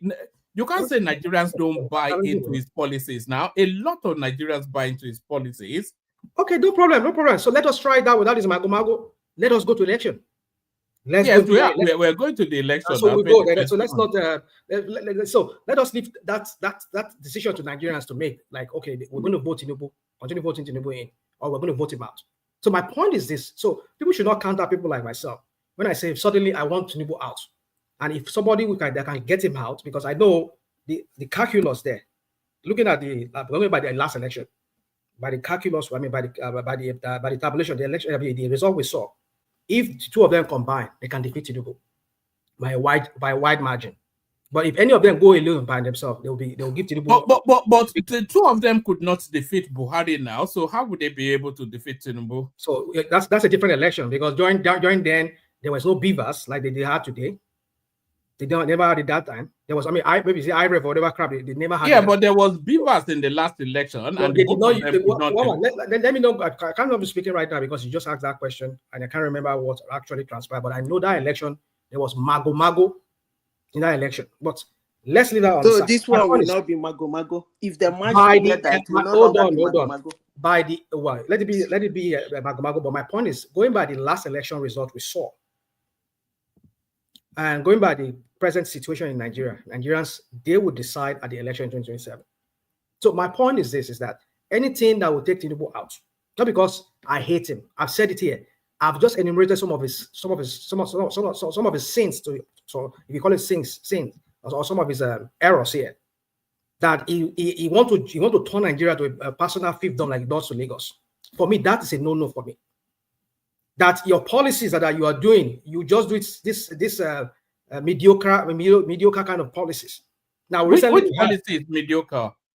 All his policies are mediocre. There's not. The students' loan something is mediocre. There is no son. Oh, yeah, there you go. You want us to go back to that loan No, again? no, I'm asking you. Is it mediocre? It's everything. So everything is just mediocrity. I mean, like what? Cite an example. He just pay lip service to everything he does. There's no. The 600,000 students that have benefited from the where are the facts of the 600,000? When they tell you that they looted how much, they said some of the money were in the pockets of some of the dons and maybe the Lagos Calabar Super Highway is mediocre. Oh, Lagos. See, how many have they completed? How many miles or kilometers have they completed? So, woman, you see, this is what these are the same pattern. 100-kilometer mark. It is easy for people to. That's mediocre. Woman. You see, don't get me started. Is the tax reform bill mediocre? There you go. That's what he knows how to do best. That's what he knows how to do best. Tax people, right? That's what he did in Lagos, right? You can't say mediocre now. This guy is making giant leaps. Giant leap indeed. Don't worry, woman. We can all do our whatever we want to say here. Election Nigerians, they will determine that. And Nigerian goes to continue voting for him again. Well, they will suffer the consequence. But for me, I'm just speaking to what we're talking about today, which is, I've said it some few days, even before this report came out in the Punch or what was that? Is it the Vanguard today? That they said maybe it was just some kind of rumors that the Atiku campus is trying to throw out there just to test the water. But I've said it before. I said some few weeks ago, I said, if Atiku run and is able to convince Obi to be his deputy, I will be one of those people that will come here and I'll champion that cause. Not because of anything per se, but because anything except Tinubu. Not because I believe that he's coming to turn around Nigeria for the bias, but at least we're going to see with Obi there on that ticket. Well, somebody said something earlier here. Yeah, I know. I understand Nigerian vice president are just spare tires. They're not active. But I think we should understand something. If he ever gets that ticket, if he ever gets there, that the only margin between him and Obi is about 400,000 people. Obi is coming on that ticket with a lot of people. So he should not go and be doing all this crap that Babayabo never treated him bad like that. He allowed him to be active. If Atiku becomes president, he will just bin Obi in the second term. He's not going to run for one we can say all of this because I know that's why everybody wants to say so make everybody not want to. Is that not what you believe as well? Do you believe differently? Woman, I've said it here. You think Atiku will serve one term and then do you believe that? Well, I said, if all the things that he's saying, I renege on it when the time comes. Or he does like what Tinubu is doing, or even worse than Tinubu. I'll be one of those people that come on your platform here, if God spare our life to then, and I will say, yes, let's vote this mother. Brief interjection, if you don't mind. Yeah, go on, please. Yeah, I think, Rasham, I've been listening to you briefly, and I think your position remains the same. So, in other words, you have no plan. The only reason why you will want Atiku of all people, to even take the presidency from the South, just to become the president in order to dislodge Tinubu. That's what you care about. So to me, it sounds like really you don't have any strategy. It's a losing strategy. It reminds me of the Republicans when they were talking about defeating Barack Obama. They had no plan. All they wanted was to have Barack Obama be a one-term president. And guess what? They lost big time because they really did not have any plan to sell to the people. You like that kind of a representation. You want Tinubu out of the way by all means, and that's actually a loser's plan. It's not going to work because you have a zero plan. And Atiku has shown himself numerous times. The guy has run for presidency. Correct me if I'm wrong. 5 times, and at every point in time, he had a different scenario. It shows that this guy has a extremely poor leadership ability, and is unable to mix things together to get the right outcome.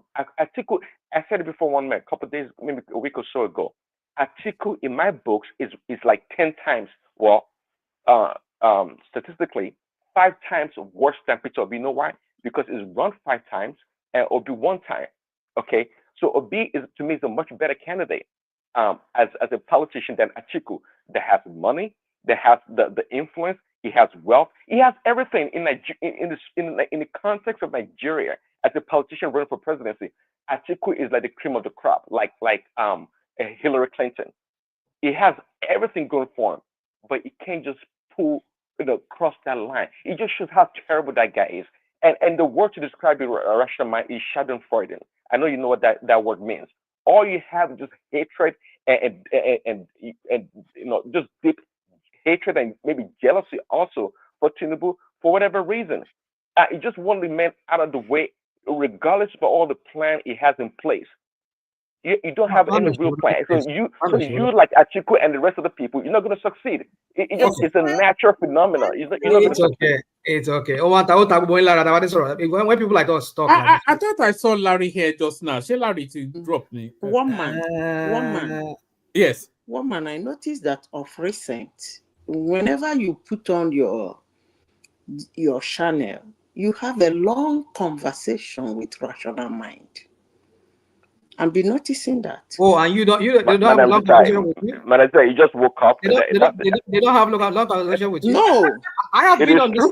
I've been telling him. I complain all the time. 3 hours to rational mind. Until somebody will say, "Can I speak?" Hold on. Yeah, maybe that's the only thing. Yeah, when I interject people a lot. Maybe that's why you hear my voice. But when I'm speaking, people interject me, and then I have to pause. Yeah, maybe one man, I won't say one man doesn't give me that. Rational mind, can I interject? Oh my God. Okay, go on. No, rational mind is the only rational, obedient opinion we have on this platform. So we really the only thing that rational mind, because rational mind provides balance, and I don't like the conversation to way too heavily in one direction or the other. So rational mind provides balance. So that's maybe where you hear his voice so much. And he's a hardcore. Greeting everybody. I think one man gave me the permission to interject for a minute or so, please. Yeah, I think I'm second. I think Madam AI said, I agree with what she said, because there's 3 people, that tend to monopolize this space here, and one man give them, the latitude to do so. One of them, rational mind, you, Obeni, and the enigmatic. They are allowed to speak even 2 to 3. I mean, sometime an hour. I've time enigmatic one time. It was an hour 10 minutes. But one man, you're in charge of the platform. But anyway, I'm trying to second what rational mind is saying, about this collision we're having with Obi. I've been thinking, where do I lie, in terms of Obi joining this coalition? I have not made up my mind. You originally, remember, said, I don't want the Northerners, any Northerner to take over again, just because of the dominance in Nigerian politics for a long time. I mean, the politics is not their bad right. So that's where I'm coming. But Tinubu, being like a Southerner, if Obi contest, by himself, then Tinubu there and maybe somebody in the North contest, Obi is not going to win. I'm Obi supporter. Obi is not going to win. That's just my own personal opinion. In as far as I want Obi to win, and I want a Southerner to win, but Tinubu has not given me any empirical, thing to believe that he can do well, because he has been in power for 2 years. 2 years. And nothing has changed. Hold on. Tinubu is not a transformative president. He's more of a strategy. He wants to maintain the status quo. So you settle for another. Is that what you're saying? We got it.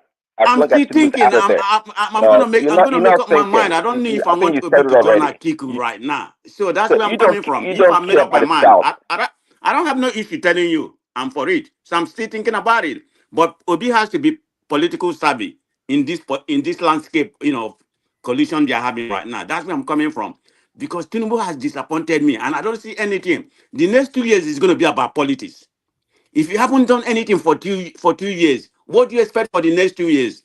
Exactly. It's not going to be anything. So it has been ineffective. Let's call it what it is. So Sir, I sir, don't want him. I'm But sorry who to do I want? That's interject, the sir. problem. I'm sorry Thank to you. interject, sir. The article because from what I get from what you're saying now, you're like, okay, Tinubu must go. Let's get Atiku. What is Atiku going to offer you, sir? Don't put word into my mouth. That's What you what it call boils down to now. Uncle That's Bill? what I you're think That's I saying what know it your boils essentially. down to. channel. That's I've what been you're there saying once, but don't put essentially. word in my mouth. Don't hide. That's what you're saying essentially. You want Atiku. Let's Don't just put plain and word in my simple. mouth. I said Okay. I'm thinking about it, but You're not thinking. I think because of you Tinubu already has not shown decided. me anything, and it's They will getting echo worse. you. I mean, But no, prestigious people will echo. They will just echo you just to submit to them. so look, this is Leave my them own alone. opinion, okay, and Yeah. I'm sticking with it. Let me land. Let me land. Let me take Yeah, it over. bring it on rational Bring it mind, over. and then we'll move it on. I think people want to speak. Let Yeah. me bring it over. Yeah, I said take it over. Anyway, yeah. So one man, you see, I just believe there's more to what is coming in 2027. There's a lot I want to say, but I know people have said I take a lot of time. In the final analysis here, I think I'm done with that ethnic politics whereby you say, hey, I'm going to shit. That crap. I'm not subscribed to that anymore. If it's a full animal, I've said it here on this platform. Give a any full animal a time in the office, they will never do anything with it. But you see, I think Atiku has shown himself to be capable. He has exhibited some form of competence when he was a vice president. I looked at that very well, and I saw. How did that manifest? How did that competence manifest? Well, he brought in. You see, woman, you want me to drag this again, but maybe when you come back to me, or if I have the time again, I'm able to flesh that out. I will talk more on that. But at least I hate to say it, in the history of that country since 1999, the best government that we've ever had that brought about transformation in that country, a real transformation, and we saw a lot of viability when it comes to our economy. I mean, booming at that point was Obasanjo. So, and ever time since then, nobody has ever gone close to what he did. Not even what he inherited from the military. But let's just toss that aside. But my point is that who helped him in achieving those? Was it because we had electricity or clean water? It was Atiku. Or we had free healthcare and we have food? I know Atiku is a very corrupt person, but not at the level of Tinubu. But my point is this. No, you said Obasanjo. I'm asking you, did we have electricity? Did we have healthcare or free healthcare? Was education better? Tell us what Obasanjo did that you're so impressed. Okay, so you see, one man, this want to drag me again, and he start saying that I'm taking a lot of time. But Prince Daddy, when you have your time, allow me come in. I'll flesh that out. Okay, all right. Hold on. In conclusion. So for me, at this point in time, to hell with excuse my language for using that. To hell with ethnic policy. If somebody is my clan and it's not doing what it's supposed to do, I'm not for that. Now who clan help? Now who Yoruba help? Now who Fulani help? Now who that one from Daura, it was there. That's why these people were just killing people up and down, turn Nigeria to killing field. What did he do? Even if Daura there, in the state for Daura now. He doesn't say in Daura, he stays in Kaduna. So that's the point. So whoever is going to bring that transformation, that is who I am for. That will help the people to get to, live their life. We have a short life to live on this earth, but besides that, if he doesn't do anything, like I said, going to be one of the persons that will come on this platform or use my own platform, and I will use that and I will campaign against Atiku if he ever becomes president and he does crap like Tinubu. I leave it at that one. Thank you. Oh, all right, brilliant. That's a question, and I'll. No, not for rational mind. No, not rational. Just for everyone. Where is Shatima? That's all. Oh, Shetima is making tea for Tinubu. He's a tea boy, just like Ochibajo was a tea boy back in those days. So thank you, rational mind. Stay with us. We go from you to we go to Zita, and then from Zita to Dende, and then from Dende to rational to Man of Prestige. Let them continue. I'll come in later. All right, brilliant. Let me go to after you pushed rational mind off the stage. Now you don't want to speak, Zita. Let me go to Dende then. Is this your first time here? So it's my first time here. Good morning, all. Good to have you. Yeah. So speak to us. I obviously you've been following the conversation, so floor is yours. Give us 5-7 minutes of your thoughts. The way what I want to talk about is the merger between Obi and Atiku. That's going to be a very formidable merger because in 2019 they gave APC a run for their money, but what's going to be put to test this time around is how the two candidates to be, how they're going to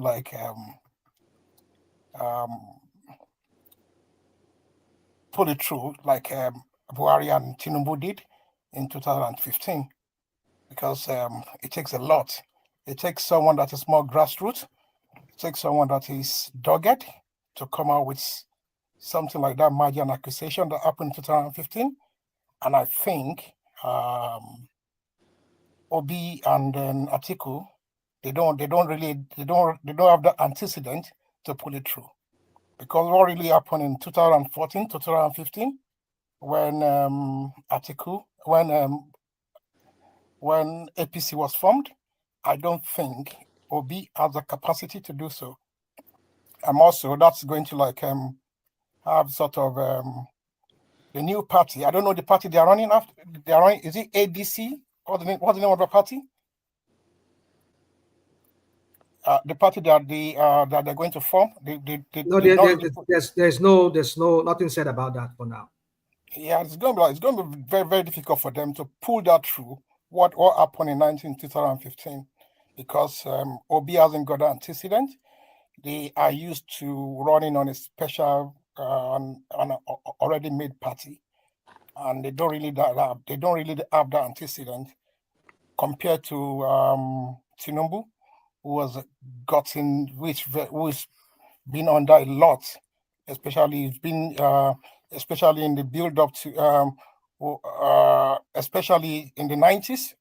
It's always been the trench. The fight against Nadeko, the fight against the Abacha regime was there, and those in the build up to 2015 election, Buhari and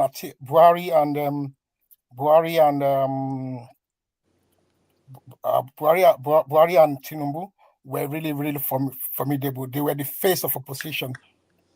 But I don't really see Atiku and them pulling that through.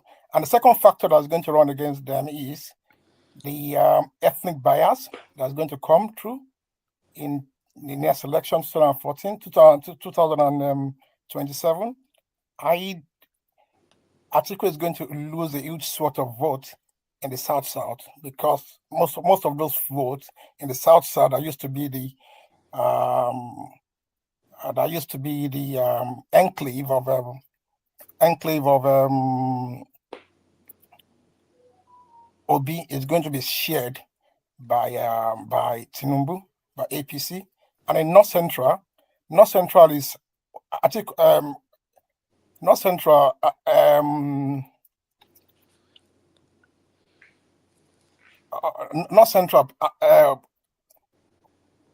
North Central in last election, the North Central was won by APC, and I think it's still going to remain. It's still going to remain the same thing. So the battleground is going to be the Northeast and the Northwest come 2027.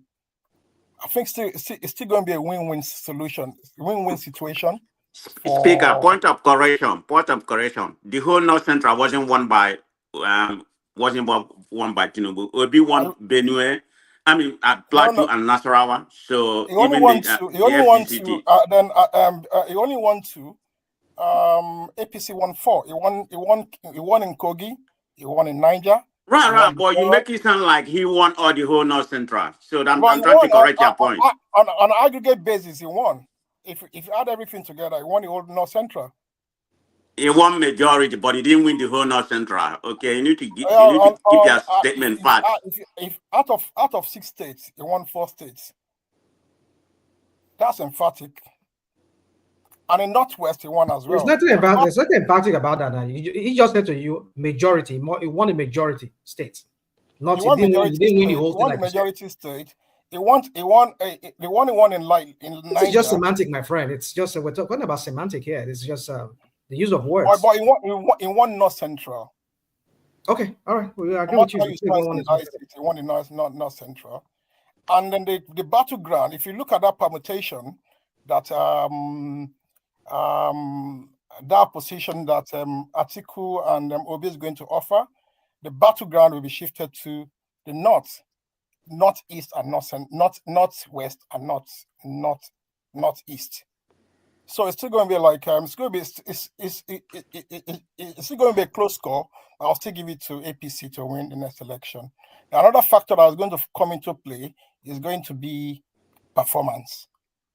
One mistake that we always make is that we always use when we don't like someone, we use something like we use a very vicious moral compass to judge the person we don't like, to the extent that we don't see any good things that are coming out from them. For example, now what Tinubu has done in recent time, I really like the TEL fund stuff that he did, student loan. For 2 years, we've had uninterrupted. There's no ASU strike, and everything is still going on pretty well. At least we should give him kudos for that. IMF loan has been paid, though they're still paying. I don't know the interest, but those are still good stuff to actually point us. I think he's got something to campaign on come next election, and it can only get better from now. Thank you. I disagree with you, sir. Why?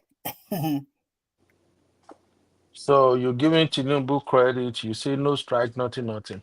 How That's good. many strikes have we have now under Tinubu in less than 2 years that he We've not shut had any. down, deliberately shut down? Is that a sign of democracy? Is that how we want to lead Nigeria to a better place? Boy, I beg, I me we think talk where it's talk today. giving us a new paradigm. It's giving us it's actually to doing student loan. That loan is used to fund universities, and then Sir, please, on this student loan stuff, I've heard so much about this. Right now, as you are speaking, can you mention 10 names? 10 students we can verify their name that collected the student loan that you know. And if I move from here to their Facebook page, I can see them and ask them if they collect the student loan. Can you mention 10? I can my cousin's son. Then you don't need all those things. He's a Nigerian now. He Let's need move all on to those the things. next Let's one. talk It'd be where easier talk to day. call one of the He schools and got ask it. them. He's got Then it. they If will he need to hasn't got it, I will not come online. Then you don't even need to go But and that's let the him go and only find person out. you know that got it right. You don't know of That's the only anyone person I else. know. But I don't need to like go around to like say. Ẹ̀gbọ́n, àmọ́ bó ṣe ń lọ, ẹja fọ̀rọ̀ Then you don't need that. Forget him. He got it. You can't satisfy people. Just let them believe what they have to believe. You cannot placate opposition. Just do your own thing and focus on your own. That's how it works. And that's why I like Republicans in America here. They don't give too much explanation. They just go to work and do their thing. So all these ṣàlàyé fún àwọn obedience, you don't need them. Just submit your own thing and let's move on. So, but if we say there's no shalaye, so what's the point of the election? So they want to bamboozle their way into presidency, into office. Don't they have Google? Or they don't So Google is what we'll be using now to fact check everybody now. How do they get information? I shouldn't be the one to do their job for them. And bros, you that you are saying don't explain to obedient. Where are you residing, sir? Are you in Nigeria or you are in UK or US right now? Or maybe Canada? No, the question is this. I mean, why should I if I'm explaining to you, it's like I'm trying to convince you. I don't need to convince you. No, just to understand your where you're coming from, your mindset. Because if you are definitely living anywhere outside Nigeria, let me tell you my mindset. Uncle Beno, my mindset is are you saying student loan is not in effect in Nigeria? Yes, let's assume that's what I'm saying. Ola, look, Beno, you said what is my mindset? My mindset is you cannot just as it is right in America today. You cannot convince MAGA, and MAGA will never convince Democrats. Obedience will not convince themselves to see anything good in Nigeria and under Tinubu. Tinubu, right? He knows that himself. He knows his route. He knows his audience. He knows his base. Obi knows his base, and all this Atiku thing. Beno, you are surprised. Probably you've not been listening on this platform. Immediately after the election, one man can bear us with anybody that anything. Let them go and bring Shekau, right? Or go and resurrect Osama bin Laden, right? They will find an excuse to vote for Osama bin Laden because of one reason or the other. They do not want Tinubu. It is politics. It's not about you hating them. It's not about they hating you. It's just like they do not want. Just like myself, right? I will never vote for Peter Obi. I would rather vote for an Osama bin Laden before I vote for Obi. It is Oh, just okay. like that. Thank you. Okay, Thank you for okay. saying That's that. At least you now I just confirm know. it. Is it not Now I vice know where you versa? stand. It's Thank vice you. versa. So you see what I'm saying Yeah, now, thank Beno. you. So you don't Yeah, need to thank you. At least we convince know me. where you stand. I don't That's need to just what I convince wanted you. to understand. Exactly, Yeah. exactly. Sorry guys, my system dropped. Did Dende, does it still have the floor? Yeah, he I has don't the think. floor. Yes, he has the floor. Yeah. Go ahead, Lede. Yeah, that's what I want to say. Just the permutation and then of the combination between the merger of Atiku and how it's going to my calculation of how it's going to pan out. That if it's going to happen, but I don't really if it happens, I think Tinubu is going to trump, regardless.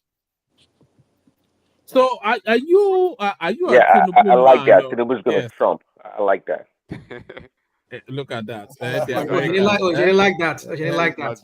You are the Trump. There's no resemblance between Trump and Tinubu. Look at Tinubu's suit No, at there's Rome. Look a at him. resemblance. There's a resemblance. There's a resemblance. I mean, we know them. There's no resemblance. The Magamaniacs and the Agbados, they are all the same. It's just Trump is better politicking. I'm better in anything, you know. There's nothing. There's no relationship between Trump and Monkey no fine, mama like him. Leave us. You have to give Tinubu his flowers, though. What flower? A pig will still be a pig. Even at all you put a lipstick on them, they're not going to change. You know they understand. No. When PDP ravaged the whole of Southwest, you are giving too much explanation, sir. The only man standing was Tinubu now. And don't forget, this guy to win all the states for APC. You don't even know Nigeria politics. It was the only known phase. It was the only opposition for. But who did Tinubu vote for? Who they voted for during that election? Who did they vote for? Which election? The election that brought him in, that dislodged the other people. Who did he vote for? Which other people? Who did Tinubu vote for? You mean the election that dislodged? What election now? That dislodged other AD governors. AD, he voted for himself. Now for it was it not? I mean, in the presidential, who did he vote for? 2007, 2003. Who was a candidate then? He voted for Atiku now. It was Tinubu second time that they were all vying for second time. After they did their first time. So it was second time that they lost. It was second time that they all lost their respective states, the AD governors. Of course, he voted for himself now. He voted for himself. No, I'm saying in the presidential election, who did he vote for? I'll go and find out now. I won't take no. Well, I will tell you. He voted for Obasanjo. He voted for PDP. Who? Yeah, Tinubu voted for PDP. So who told you? How do you know? So you saw his voter's card. And this guy and don't worry. I'll go and dig it out, and I'll show it to you guys. So they agreed to vote for Obasanjo. They agreed to vote for Obasanjo. They are all agreed to vote for Obasanjo. Okay, what's the difference? Why you shock them? That is what it's not about shocking. How does it? What is the essence of that in this conversation? Yeah, what's the essence? No, this is the essence. The essence is this is that. You see, if people come here, you kind of promote this guy like some kind of. Nobody is saying promote your own. You are promoting your own guy too. Everybody is promoting. Well, yeah, I get it. I'm promoting my own guy. It's politics now. Yeah, promoting like we are. I'm promoting Tinubu. You are promoting obedience. Atiku people will promote Atiku. Let me not. They talk this kind of rational mind. Obedience are here promoting their obedience. One man. I mean, what's going on? I thought it's turn by turn. Shut my mouth. Yes. All right. Let's move it around. I think Uncle Beno wants to give us our parting words. Do you have to leave or? Yeah, I'm leaving, Baba. My brothers, thank you everybody for having me. I beg.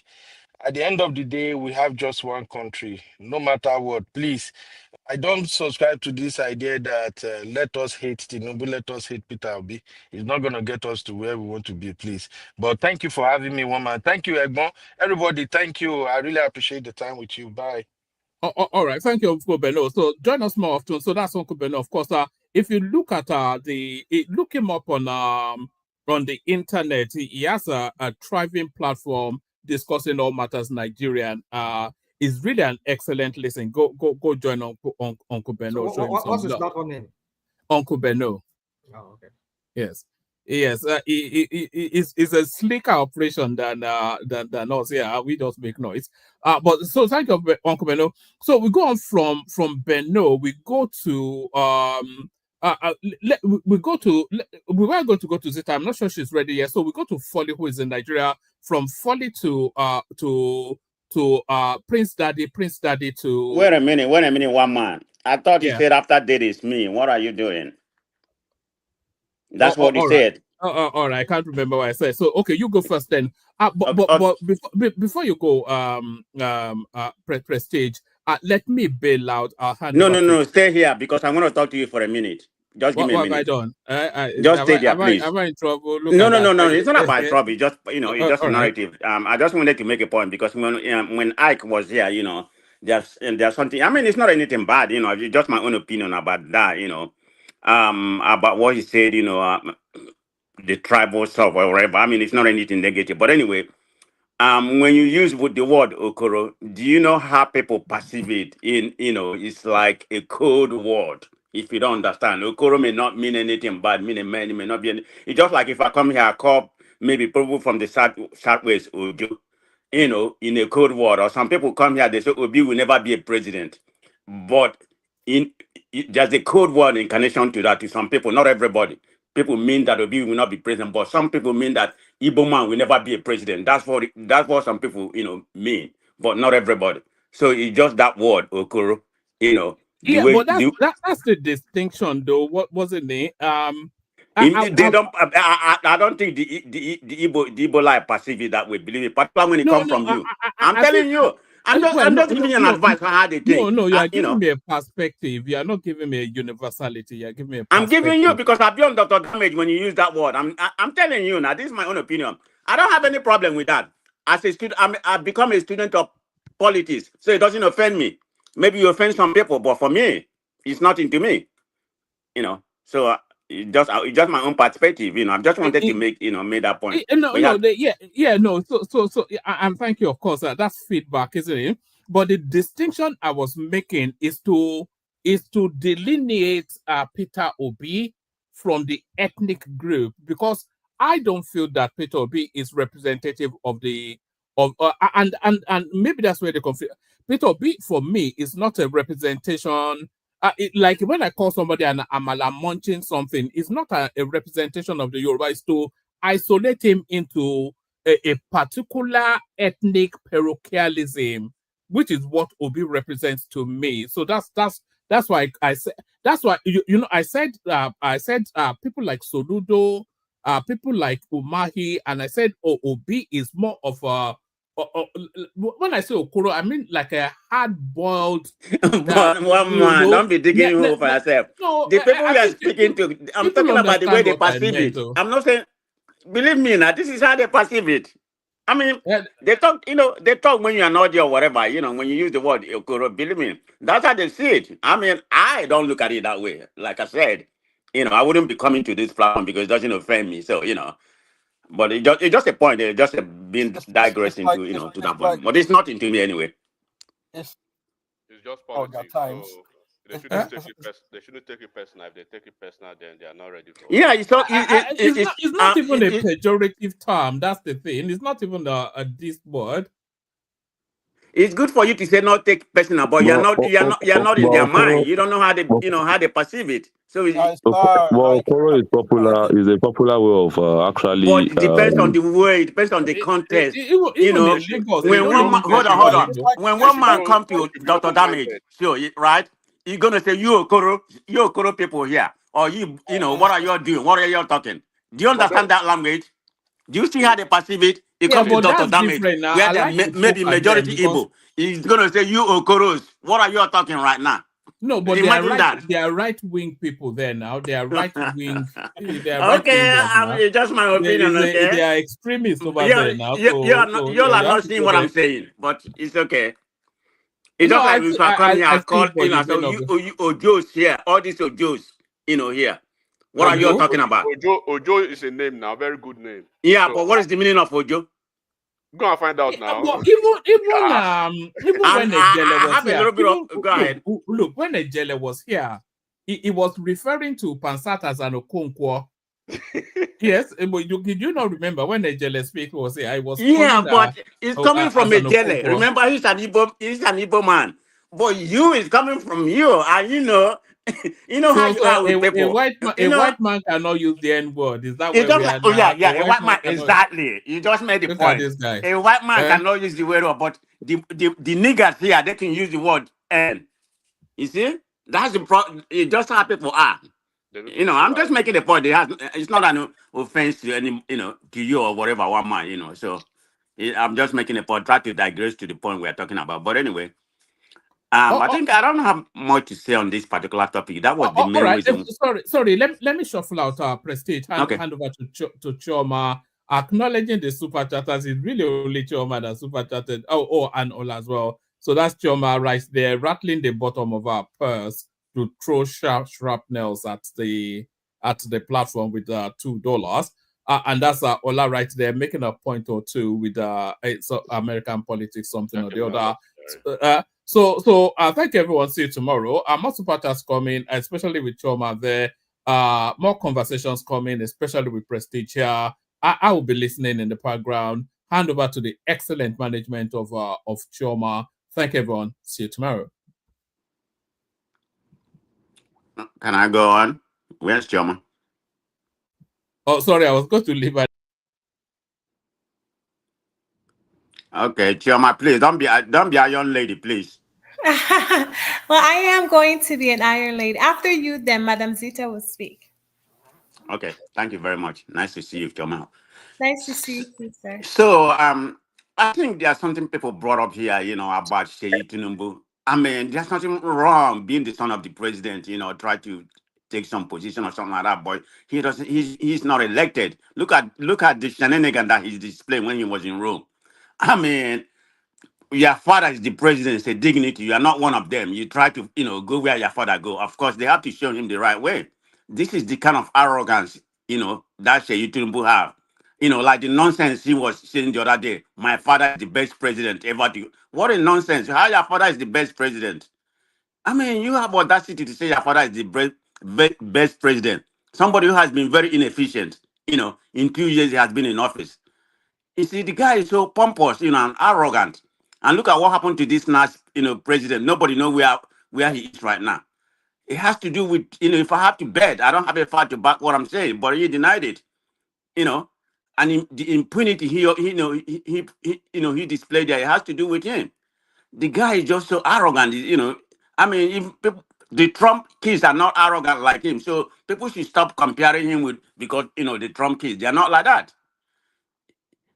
So that's a problem. I don't know why some people come here supporting him. You need to go sit down and go somewhere. I mean, your father is the president. Enjoy it. Not to be like you are like we elected you as the president. That's what he's doing. But anyway, let me go to what we are talking about, which I already spoke about this coalition government.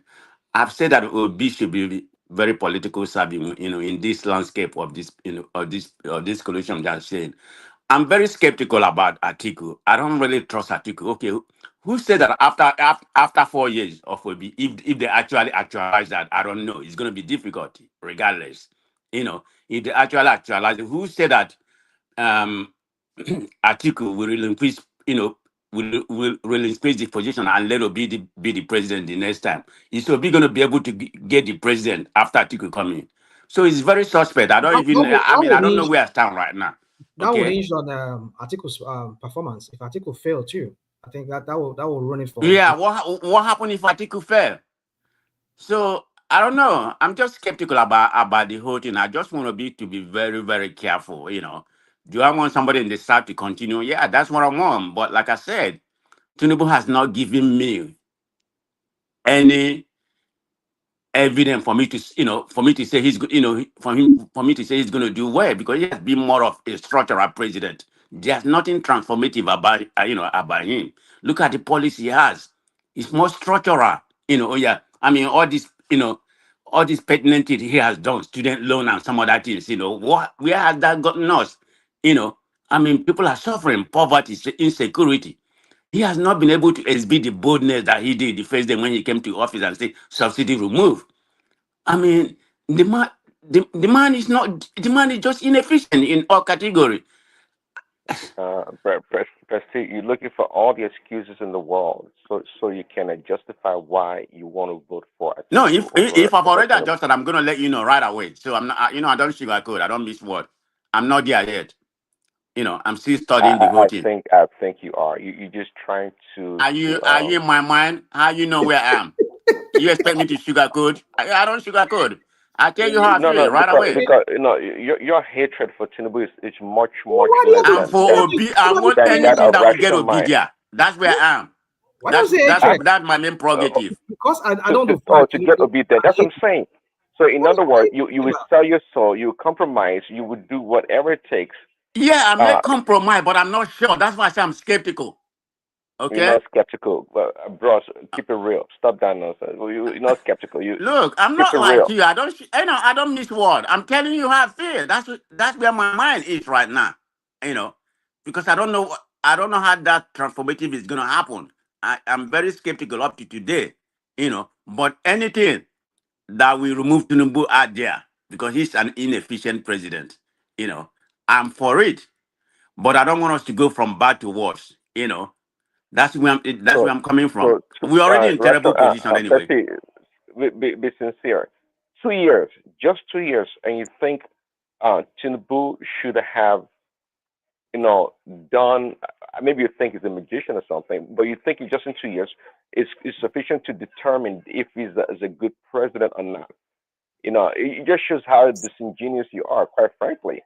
No serious person would take you serious. So what will be your yardstick? I mean, when he hold on. If you guys pay attention to me on this show, Prince Daddy, how long Trump been in power?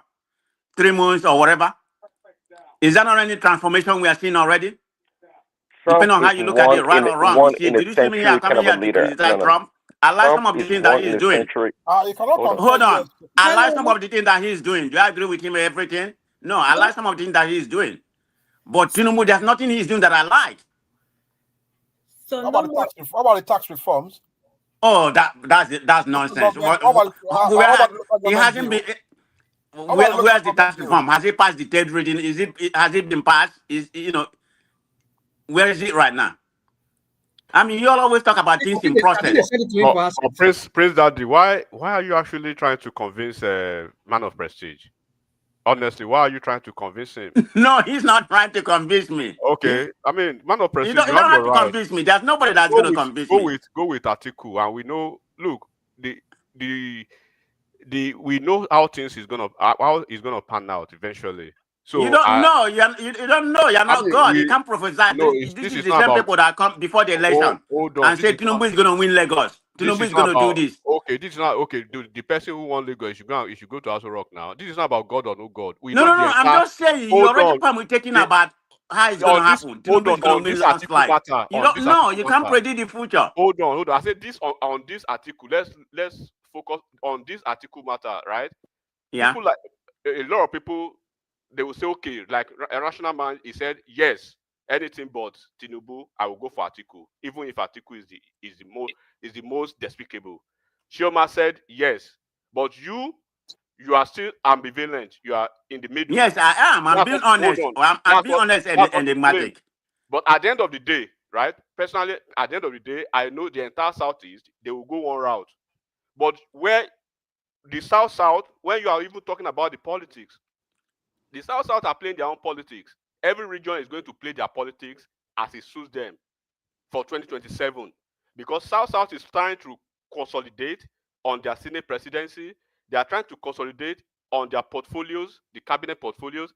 They are trying to consolidate when the election ends in 2027, when Tinubu wins his re-election. They want that VP position when things are rotated back to the South. So Southeast, they can be playing their own politics with Obi and Atiku. South will play their own politics, and the North. You make it sound like South vote one way. You know, No, South is not it's monopolistic. But you can see, okay, the last election. Let's go by the last election. Are you aware of the fact that the Senate presidency was supposed to go to the Southeast? They snatched it from Southeast because they had over 900,000 votes that came from South when Southeast had 127,000 votes, and they won the Senate presidency. And they want to retain the Senate presidency, and they want to take the vice presidency VP ticket when power rotates. So people like let's forget that thing at all. Don't say that. So I'm not buying what you say. What is saying enigmatic. Okay. Because Akpabio, Akpabio is the Senate president. Somebody from River is not going to vote for APC because they have Senate president, or they're building Calabar, Lagos Calabar Road. But they want to be VP, right? They want to be VP. So they want to be VP. They will queue behind Atiku for 4 years. Atiku that is treacherous, or B that is not sure that when he takes the it's not about Atiku. It's going to be about Obi. Okay, if Obi, who is Obi? Is Obi going to be the president? If Obi is in the ticket, Obi is going to win. Obi is going to win River. I mean, whether you like it or not, I'm telling you. If Obi is in the ticket as what? I don't know. If Obi is there, VP. So South people they will hang their political destiny. I didn't say the whole South. I said River. But imagine you are trying to convince us otherwise. I'm not convincing anybody. I'm saying Obi is gonna win, and they're gonna win Delta State, Delta and River. What I'm saying is, when you take it to the political angle, right? The political angle is okay. Now, hypothetically, Obi is going to be the number 2, right? Atiku is going to be the number 1. Atiku now, coming from the northwest, coming from the north, he wants to go for instance, Obi, the position that Obi should be occupying for the second term. Let's say Obi they want to kick Tinubu out, so they are expecting that somebody from the south will kick Tinubu out and will take the 4 years of Tinubu and run with it for the next 8 years.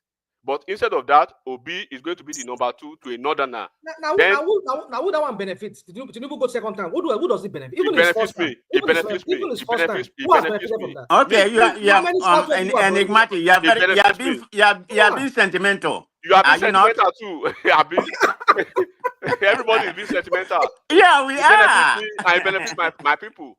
So when you go that route, the people who want to be president in 2031, they will tell Atiku Ogbeni, guy, it's either you let Obi run this ticket, right, or we are going to do our own thing.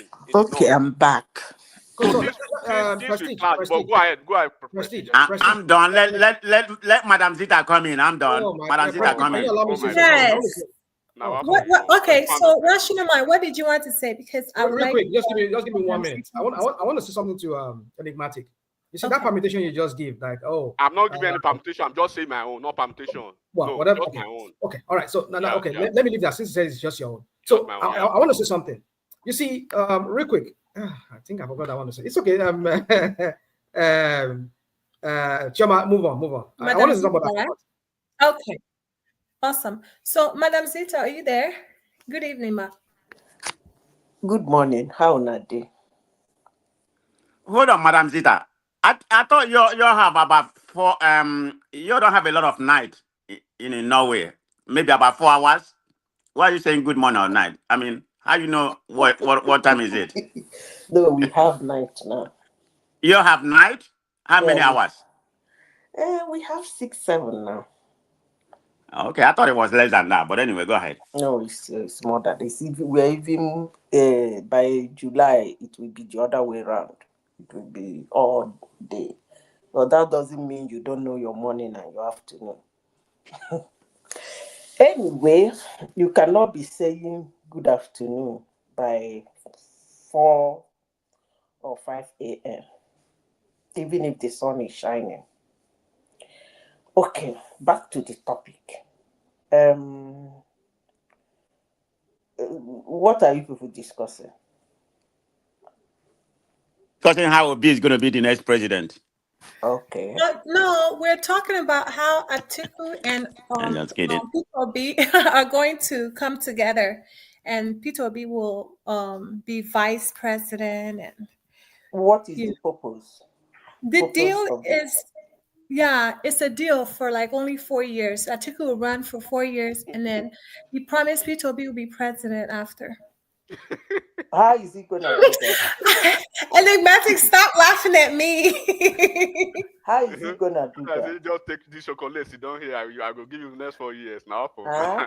Well, Okay, let me Madam just Zita, if you look at the let me speak. headline, right, it's at the Yeah, top I of the screen. didn't read. I did. I just came in when Morashana Mind was talking. Okay, let me say this.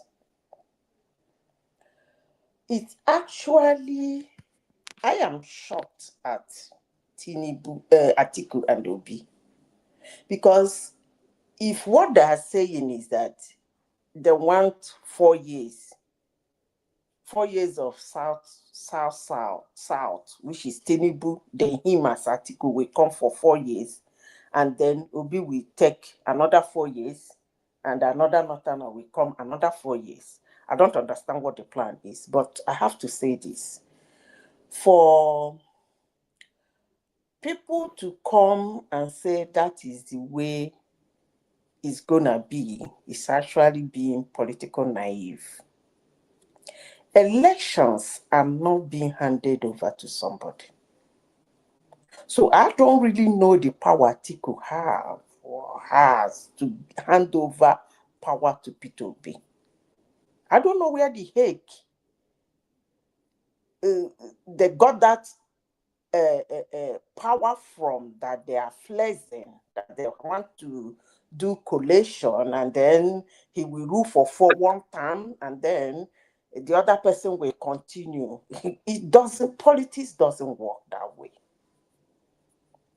Even if you plan it this way, you actually have to work hard. When I mean hard, extremely hard to make it happen. I always want to refer Nigerians, even when they don't want to hear it, to what happened in 2015. According to them, they said they agreed that after Buhari, it was Tinubu. That Buhari, I don't even think whether he supported Tinubu. Tinubu fought. He fought not only his party, his friends, his relations, his ethnic group. He fought. Begged his enemy, went to uncommon places in a very chaotic election. That was the most divided election Nigeria has ever had. 2 people from the north, 2 people from the south. He fought to make that after you, me possible. So if Atiku, who I know that is a presidential customer to Nigerians, is now all of a sudden has the power to win an election and then hand over to another person, I don't really know how that works, but I wish them luck. Now, back to the individuals. Let me speak about Atiku and Obi. When you are a politician, there is something that goes for you. And Peter Obi and Atiku, they lack it. You must not fail everybody.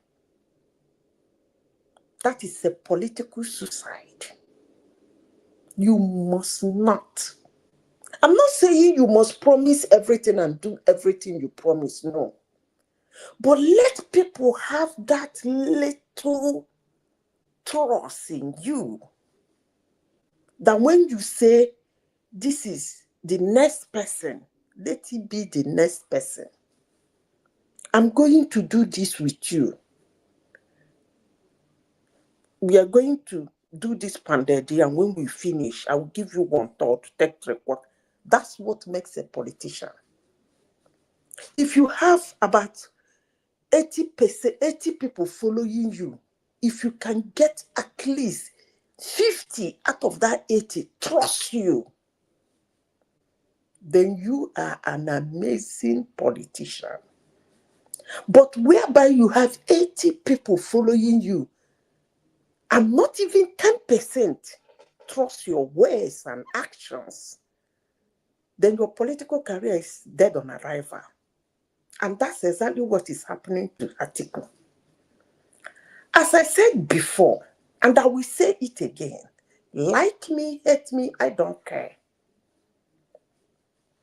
What made the chaos in politics, in the polity in Nigeria in 2023? It was religion,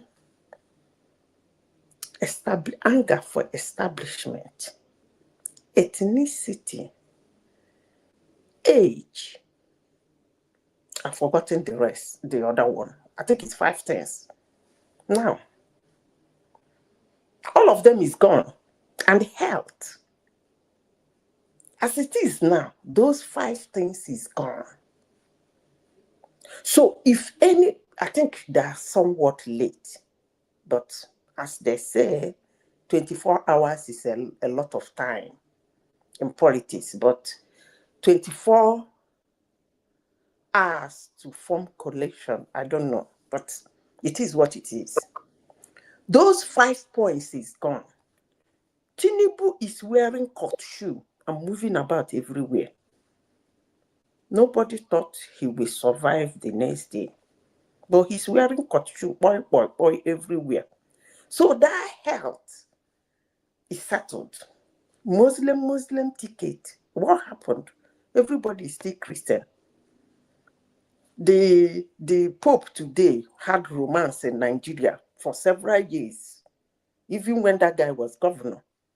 That was one of the reasons why he invited him. Christians are even the loudest in Nigeria today. The chapel in Asrock is still on. So that one is dead. Ethnicity is dead. Why? Because the Sultana is there already. So you can no longer say South, because every average Nigerian have it at the back of their mind that it is a North-South something, just as you people have been saying here. Actually, it is not a particular ethnic group. It's a North-South something when it comes to presidency. So that one is gone. Then hate for the establishment. Tinubu has a lot of things to campaign with, in as much as some people don't want to believe it. Yes, you will not believe it because the prices of goods are still very expensive in the market. But whatsoever he has done, he still have millions of Nigerians he has impacted. And when he say what he has done, nobody will say he didn't do it, because there are witnesses to it. So if people think that the hate for the establishment is still there, I don't think it's still as it was when Buhari was leaving. So those things are gone. So now Atiku and Obi, they really do have work to do. If they think that 2027 is going to be like 2023, it's not going to be like that. But I want to advise everybody. I was happy somebody said they used beavers now. That means somewhat they are now believing the election. I would say. I want to tell everybody, in as much as you are optimistic that your candidate will win, I want you to please look inwardly. Watch what they are doing, whether they are doing it very well. Because to form coalition is not a chicken is not a chewing gum. Number one, somebody is already sitting there. The person is not going out. He's running for a second term. Number two, his party has the highest number of Congress. Number three, his party has the highest number of governors.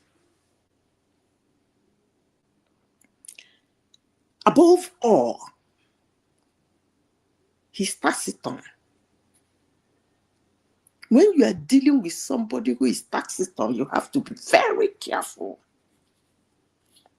Since 2023, Obi and Atiku, more especially Peter Obi, he's been running his mouth, running from north to pole, north pole to south pole, east pole to west pole. That is not.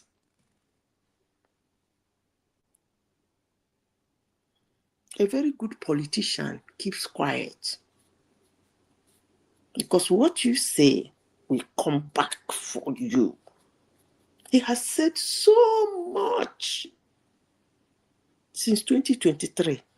He has said so much and he didn't do so much. I was expecting him to run with Labour Party.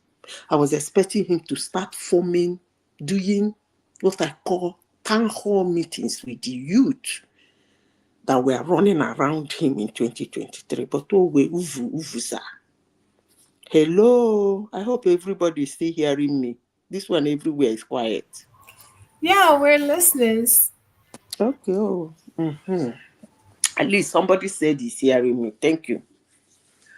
So, he didn't do much, but he has said a lot of things which a good politician come 2027 is going to run with.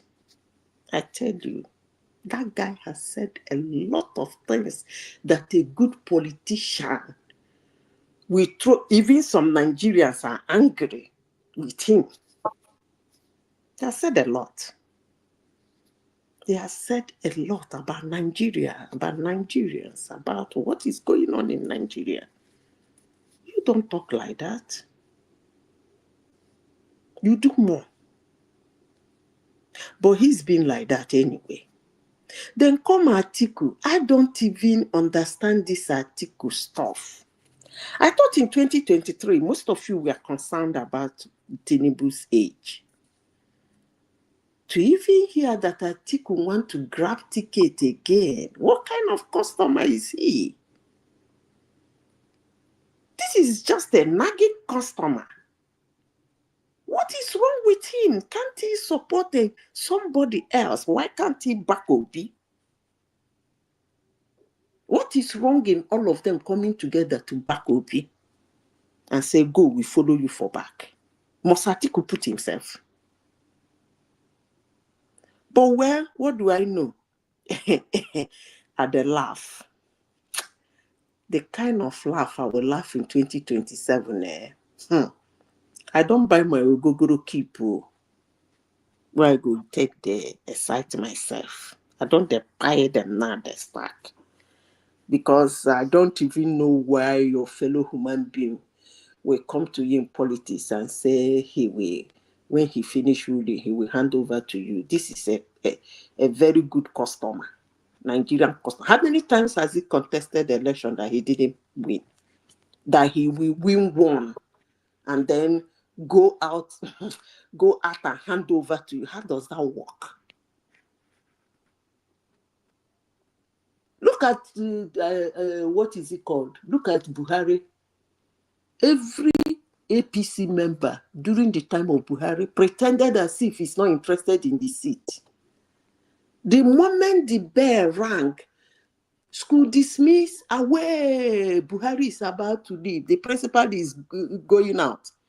It was as if they were doing Christmas. Firecrackers everywhere. Osibajo want to be president. Amechi want to be president. Everybody, even some people, your names I have not heard before. Everybody, whether they are 12 or 13, at a point they have to shame no greet them again. They have to take their hand to streamline themselves. Some of them were stubborn. So, looking at that scenario, the same thing when Obasanjo left. It was like a madhouse. If not that time, that man is a rigger in chief. He was actually campaigning by himself, which Buhari did not do. They try as much as possible to force Buhari. You could see his body odor, whatever body language you people call it, I don't care. He didn't want to start jumping from one rally to another, campaigning for anybody. He wanted them to sort themselves out. And then somebody think that if Atiku finish, let's assume he's interested, actually truthful, because Atiku has never said anything that he has done anyway. Let's assume this time around he decided to be honest because he's an old man. So he's mending his ways. He decided to be honest and say, okay, after 4 years, I'm going. And you people think every party member, including people from other party, will fold their hands and say, okay, Obi, take the ticket. It is your turn. Are you kidding me? I beg I rest my case if not that topic will not get. Thank you. Thank you, Madam Zita. So, guys, who's next? Mr. Dende, are you there? I'm there. Yeah. Have you spoken? I've Have you spoken, yeah, spoken? on the same topic, yeah. Okay. Okay. Prince Daddy, are you there? Yeah, I'm here. Yeah. Hello. Okay. When Can you you hear me? finish, yes, you can speak, and after you, Mr. Enigmatic. All right. Thank you. Can you guide me a little bit on the topics? Or I didn't catch one and read the topic. Yeah, it's pretty much, your thoughts on Atiku's offer to Obi, the 4-year term. And I think that's all that's on the news. That's the latest. I see. Um, Because I know the you were coalition. questioning rational mind. Cat got your tongue or what? What happened? No, You rational just mind is wow. what you say? I didn't catch that. I said now all of a sudden you don't have anything to say. Like cat got your No, tongue. no, no, no. Rational mind is just an annoying twit. So I just have to say something. No, Okay. but anyways,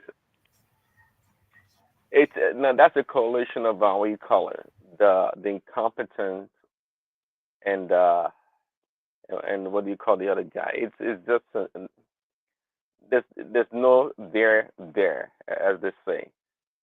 They have no plan. They have nowhere to go.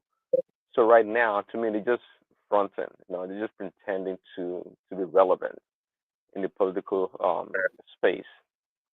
The I said it before. I think I've really submitted my position on this matter. Atiku is ran for the presidency for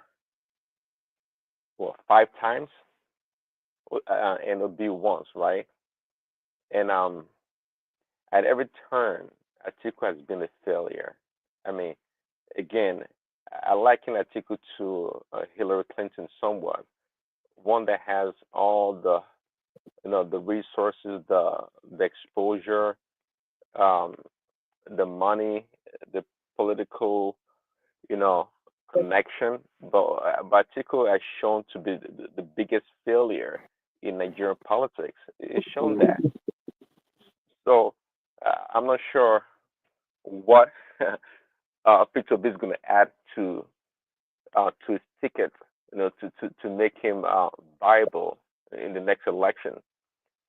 Atiku, like Peter Obi, has shown not to be able to build something or even um, continue from where something is built, or it's gotten to a point whereby you need leadership to move it forward. Peter Obi has not been able to do that, nor has Atiku been able to do that. Remember, I think Atiku left PDP before, went to a different party, then came back to PDP. So maybe that's why he has this affinity with Peter Obi. They kind of a um, uh, a person or two people of the same coins, just so to speak. They share a lot of similarities when it comes to leadership. Both of them are absolute poor leaders, as far as I'm concerned. Especially again, Atiku by a ratio of 5-1. That's how terrible Atiku is. So people like Rational Mind in Prestige, I think Rational Mind is quite clear. He wants Tinubu to fail so Atiku can be. It doesn't matter if the power goes back to the north. These guys don't. It doesn't bother these people. Um, Not because it's tribal stuff. It's just like the unwritten rule about the power rotation um should stand. I think, but they don't care about that. They're willing to sell their soul at any time. But these are the same people that probably want to complain. Imagine uh, Prestige, more than ready, even though it's pretending to still be contemplating if it would support Atiku. But I think it's more than ready to support Atiku and for Northern to take over. But if a Northern takes over, they are the same people to complain about you know insecurity, Boko Haram, and all this terror stuff. Um, eh, People like Crash Mind don't have the you know the well-being of Nigeria at heart. They don't, and I know they are disingenuous. Why? Because just 2 years, barely 2 years, they truly want Tinubu to perform magic, like in Africa. I mean, and then they want to make a comparison, a parallel comparison with America. Well, Trump has done whatever in 100 days. Yes, Trump has done a lot of things, right? But the thing is that we have institutions here in America, and um, things are more likely to move faster or be done quicker than Nigeria, where most of the institutions are undermined or destroyed. No one institution in Nigeria can stand up against a powerful individual in Nigeria. I think we all know that. The institutions are subservient to to the powerful in that country.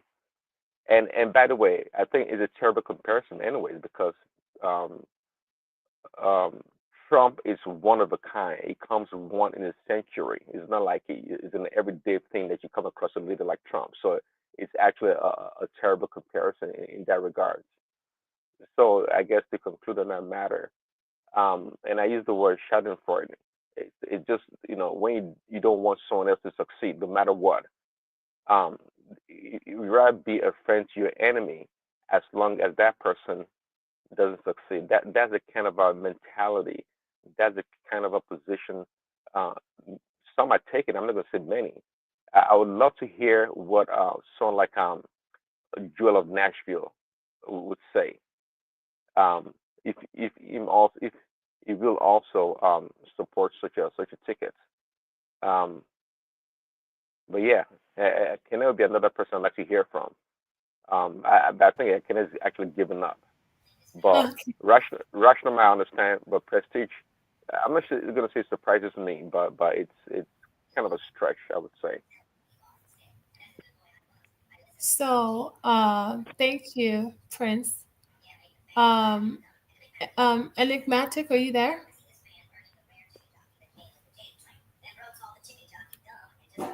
Yeah, Enigmatic? yeah, I'm here. Okay. Okay. Um, this is the thing, and I believe on this platform, I believe nobody hates anyone, but of course, we speak to the to the politics of those politicians that we lean towards, or probably the political parties that we lean towards. So that does not actually mean uh, that we can really think beyond some primordial sentiments when we speak politically. And it's quite disingenuous for a lot of people when you mention somebody like Tinubu and you want to resort to, you are talking to Yoruba people, or you talk about Kwakwaso, you are talking about North, or you talk about Obi, people want to define it as you are talking about the Southeast. No. As much as Peter Obi is a politician, uh, Dave Umai is a politician, Soludo is a politician, I will support Soludo 100 times before I even think of Obi half time. The same thing as Umai. So they are Southeastern brothers as well. But for the fact that I don't like the politics of Obi doesn't mean I don't. People should be defining it as if, and people should tap out and they should get out of that of that silliness. This election in 2027, and if people are hearing this, I will reiterate it again, is a done deal already. Regardless of the thing that is happening now, nobody should be surprised. But people should understand the fact that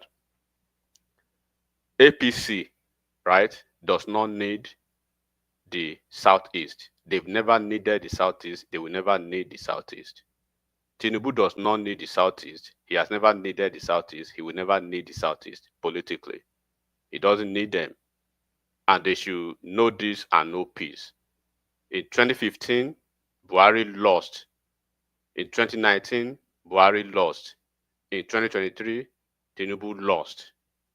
In 2027, Tinubu is going to lose again in Southeast, and he's going to win the election and get re-elected as Nigeria's president. So on the cross of the cross of the matter now for the coalition, I wish people can go back to memory, and Kulata was saying on that day when we were discussing this matter that at a point, if there's a chance for Obi to pair with any candidate from the north, and some people are saying the southeast will support Atiku, should that be a breaking news against Tinubu, particularly against Tinubu that they viciously hate? Bring Osama bin Laden from the dead, from the grave, pairing with Tinubu today. The Southeast will vote for Osama bin Laden against Tinubu. That is not a breaking news, and that doesn't mean Tinubu will not. He's not going to be president. So it's a common thing. It's a common denominator. It's a common factor. So Atiku joining the ticket doesn't mean that they are changing the position all of a sudden or because of some principle. We know for a fact, and that was what I was trying to tell some guys over here. In 2027, if Atiku is the top of the ticket, I can bet it that more than 80% of the Southeast will vote for that ticket. But that does not mean they are going to go to Aso Rock. Because the South, they have their own political calculation. The Southeast, their political calculation is hinged on Peter Obi, whichever way.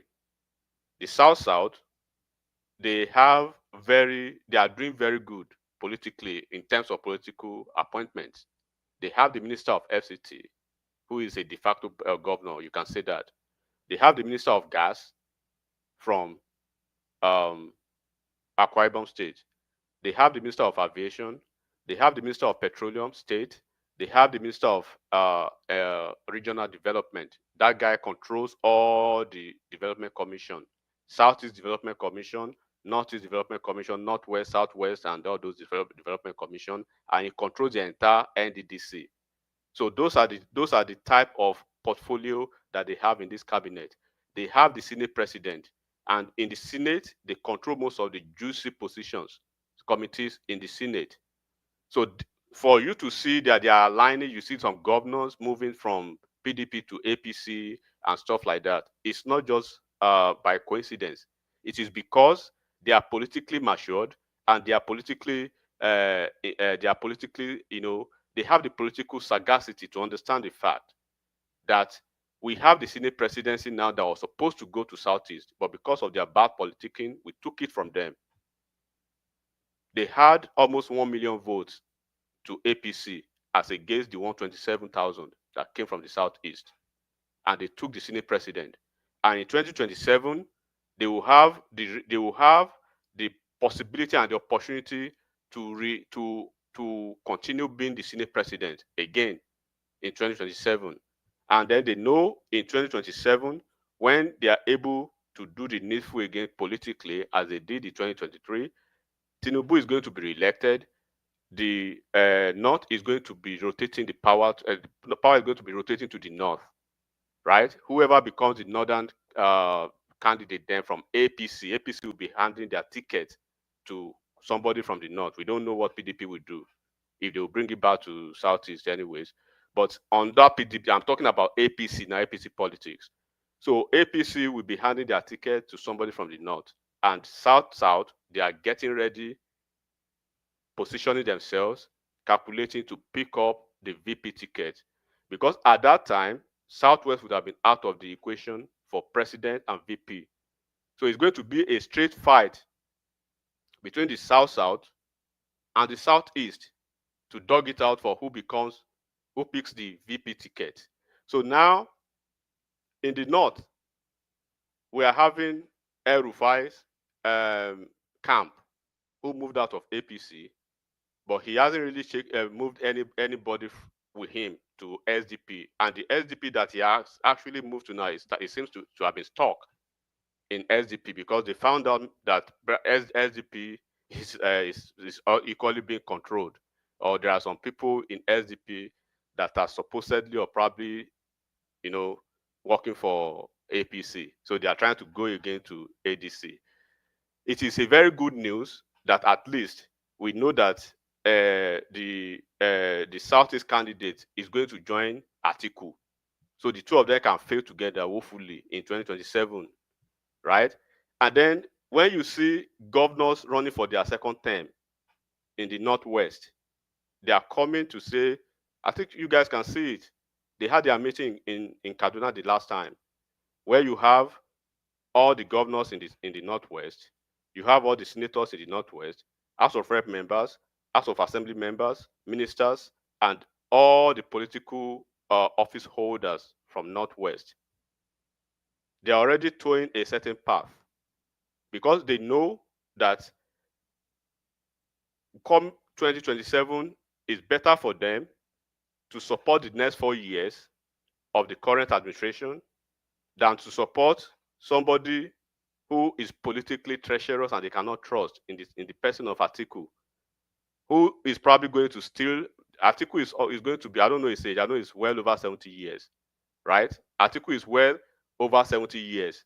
So you want the likes of Bala Mohammed, who are very, very interested in being president, or there is this coalition thing that they do not want from day one.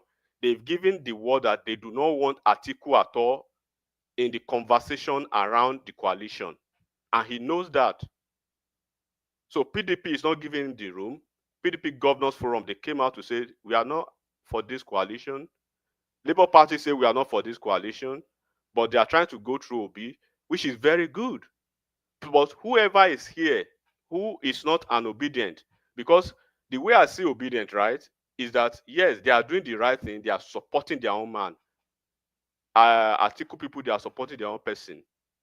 But at the end of the day, I'm just like the person that if an obedient somehow today, right? If an obedient somehow adopt Tinubu, I will leave everything that I'm doing in my life. I would rather support I will support a comedian for president rather than even going to, supporting Tinubu for 2027. If they move in droves to support a club, a football club that I support, I will adopt a relegating club. If they curse me, I will thank God that they are cursing me, because if they pray for me, I will do extra prayer for myself. Right? If I lose all my money and they are able to help me find the money, I will go and adopt cowries and be spending cowries. So that is the way I see them. If there are two people running for an office and one of them is backed by obedient, right, and the other comes to me for support, I'll be very, very honest and sincere with that person. I will say, look, Obedient already supported or they are supporting your rival. Congratulations, you have won. Go and start preparing for your office to govern. Because by design, they will always lose. They will always lose because they are not politically consistent. Yesterday, Atiku is a criminal. PDP is a political party of a structure of criminality. Forgetting that the same Obi has moved party 1, 2, 3, 4 or different 4 times and is trying to move again. So how do you want to deal with those individuals? And we are talking politics, raw politics. So people with young presidential ambition in the north, they will queue behind Atiku and say, okay, Atiku, go 4 years, and after 4 years, you pass the chocolate to Obi for 4 years, as if they are talking to third grade kindergarten kids. You know, how many VP has become president in Nigeria? And because of one thing. So it is a very good thing. What I was expecting before was that I was expecting that they will canvass vigorously that no matter what, Obi should be the head of the ticket from any other candidate. But since that they've already shortened themselves before the election, it's not going to be a situation of them coming back to cry and whining after 2027 election of marginalization, because that is going to be the end result at that time. So it is very easy. It is very easy. And this is why we see somebody like Shuore now, that Shuore is quite very different. And when Shuore is fighting them, this is why some people can see that you guys are not serious. And when they say Peter Obi is a tribal candidate, is a candidate of a tribe, you guys want to say his competence, character for Nigeria, for possibility or Nigeria must change. No, it's not about Nigeria must change. People are trying to justify Atiku that sold entire asset of Nigeria. The same Atiku that you guys threw under the bus 2 years ago. But it's very okay, because it just shows that, and I can put it on the record today, apart from the fact that I've said it immediately after the election, that 2027 election is done and dusted. This is probably going to be one of the easiest re-election process for any presidential re-election in Nigeria. And I'm saying it on my honor now. The next 2027 election is probably going to be the easiest for any sitting president. Because the arrangement is already there now.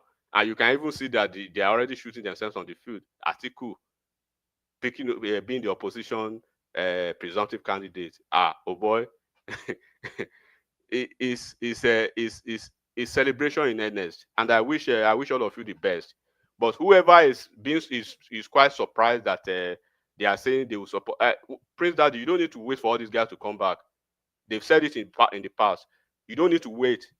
And the people that are still pretending that they are ambivalent or they are staying in the middle, they are lying. You know where they belong. And we've said it over here. For certain reason, Southwest and Southeast will never work politically. It is the fact. But it is on top of that, the guy who seems to be the president now, for one reason or the other, we don't know what he did to them, but they hate him. Probably because he orchestrated the defeat of Jonathan, and they can't shake that Jonathan's defeat off their body. Even Jonathan's defeat, right? It hurts them more than even the South people that owns Jonathan. They can't shake that Jonathan's defeat off their body. But it is politics. He supported Jonathan in his first term, but Jonathan got there. Jonathan reneged on all their calculations, all their plans, all their agreement, and he turned to another person. And even Buhari did not support him. Buhari did not support Tinubu in 2023. Everything was shot against him as an outsider, right? But providence and grace, and he won the election. Now he's the president. You can do it with you until 2027, and 2027 we are going to celebrate again for Tinubu winning the re-election again easily. So, but the good thing for me is that I want the two of them to be on the same ticket, on the same ballot, so that Tinubu can shellac the two of them without even dissipating energy of Obi on one side Atiku. No, the two of them the same ticket and win them silly, so that Southeast can cry again for marginalization. Because at that time there will be nobody they will blame. They will blame themselves, and South will play their clean politics, retain the Senate presidency, take the VP ticket, and then they can go to Atiku's hometown and and resurrect their So political are they cries. looking to form a different party? Are they going to be I on the PDP bandwagon? I don't really know for real, because under the PDP, the PDP is going to suffocate Atiku anyway. Wike is waiting for them to see the next move they will move. The governors in the south, in the PDP governors, they are waiting to see their next move. So now that they are making a move to go with Atiku now, the south is moving to go with Atiku. It's a very good political calculation. Do you What? know that? Can I come in a Yeah, go little ahead, bit? Mama Zita. Do you know that that move is actually going to anger a lot of people? Where? Honestly, sincerely Now your, speaking, now your people, now your people, Mama Zita. if they were putting Obi forward and say Obi as a southerner come and contest against Tinubu, it would have at least make a little sense. But putting Atiku as a northerner, after a northerner ruled for 8 years, a southerner just won an election. You bring a northerner again, pegging But him with a southerner to kick this, is gonna anger a lot of people. but Trust me. you can you can speak about yourself. You know these people that I think everything I'm saying, right? I'm not saying it in the vacuum. And whoever wants to think this is hatred, okay, take it like that. But the fact remains that, do you think South is going to jeopardize their political Enigmatic. Can future I for it? interject for a second, please? Yeah, go ahead, brother. Okay, what I want to say is this: even if Obi eventually become the VP candidate of to Atiku, it will also lose more than 30% of Southeastern votes. I Go and don't even write it. want to. I don't even want to care what So, the. because at the end of the day, it's like, and apart from that, in the long run, it's also going to, it's not a good news for that region. Look, Because they will tell them that, okay, you can Remy, go ahead. You can go Remy, ahead. When I come. politically, right? Politically, there are people in the South who want to be vice president, and they are working towards that already. Are they going to jeopardize their vice presidential position or ambition for Southeast because they hate Tinubu or because they hate APC? They don't care about that. It is their own By the way, is Fubara back? Fubara. Mm. That one, I think he's still going through the underground thing to get things done. So when you look at the trajectory that is going, there's the when you see that South is aligning, can't they learn from the last election? The last election they were supposed to own that Senate presidency. South took it from them, and you think South will be coming to relinquish that Senate president in 2027? That you will have Oshomole coming back. You have most of their senators coming back for their second term. You would think they will align with somebody who want to be VP to look these people, and then in the north that they are saying every time, you are seeing the northwest already, the northwest block completely. So of course there are disgruntled politicians all over the place. El Rufai is disgruntled. He moved out of APC. Shortly after he moved out of APC, what did they do? The governor consolidated effectively and efficiently, and he brought everybody that El Rufai had actually ran out. That chased out of APC in Kaduna State. Brought everybody together. Shehu Sani, Suleiman Nkuyi, all of them. The only LP candidate that they had, the senatorial candidate of Southern Kaduna, came back to APC. Because he was in APC before El Rufai chased him out. He had to contest election under Labour Party. Then he came back to Labour Party now. So the entire Kaduna State, no single person decamped with El Rufai. Even El Rufai's son did not decamp with his father. And just today now, right? They've shown Malami. They've shown him the door, almost the door to Ogbeni guy. APC, the governor is good. They are all the governors in the south in APC. I'm talking of APC now. All the APC governors, they have an automatic ticket of return. So when you are talking politics and you still do not understand the fact that it cannot be emotional, it cannot be hatred because I hate this person, you are not thinking about the political calculation. South, you see, South, they took the Senate president from you guys. They are coming back in 2027 to retain the Senate presidency, and they want to become VP to a northern candidate in 2031. And you are telling them to go by your own narrow, premature articles, politics of promise. I will, okay, for support me, I will do 4 years. I will pass the to you. I will give you the chocolate. You do 4 years. Even Tinubu that Buhari agreed with to hand over to, did Buhari help him out? Did Buhari lift a finger to help Tinubu? Was it not? Were we not alive when we saw the election? The oil thing that happened, the naira, whatever, what they did with the money, scarcity of everything, in the middle of a presidential election. The guy had to he struggled beyond what he could do. A candidate of an incumbent party, they almost even did not even want to give him the ticket. And to say that you are not giving him a chance, has he ever asked for your chance? Because before Tinubu announced his presidential candidate, a presidential ambition, they hated him already. During the primaries, they said he was not going to get the ticket. He got the ticket. During the campaign, they said he was not going to last the campaign. He lasted the campaign. He won the election. He said he was going to die in office. Some people are even still believing he's going to die before 2027, as if they're the one who created him. So your hatred cannot stop him. It will only hurt your region and continue to hurt your region politically. Because South, they will not sit down there and play your own silly politics. They want to be VP in 2031. They want to retain the Senate presidency. They want to retain their grade A ministerial positions in the cabinet. It is you who should go and tidy yourself. Link yourself with Atiku and El-Rufai. Who cares? Who cares? And they will link themselves with Tinubu and the rest of the North, and they will do their politics. And for your information, Shettima is doing a human job. Is very, very cool. He's doing a very good job. So nothing is happening with Shettima. Shettima is one of the top 3 priorities for 2031 candidates, including Ribadu. So this is just the pure politics, Mama Zita. And people who believe that they will not support Atiku against Tinubu, you guys need to wake up. Go and bring Shekau, right? Go and bring a terrorist. They will support a terrorist against Tinubu because viciously they hate him.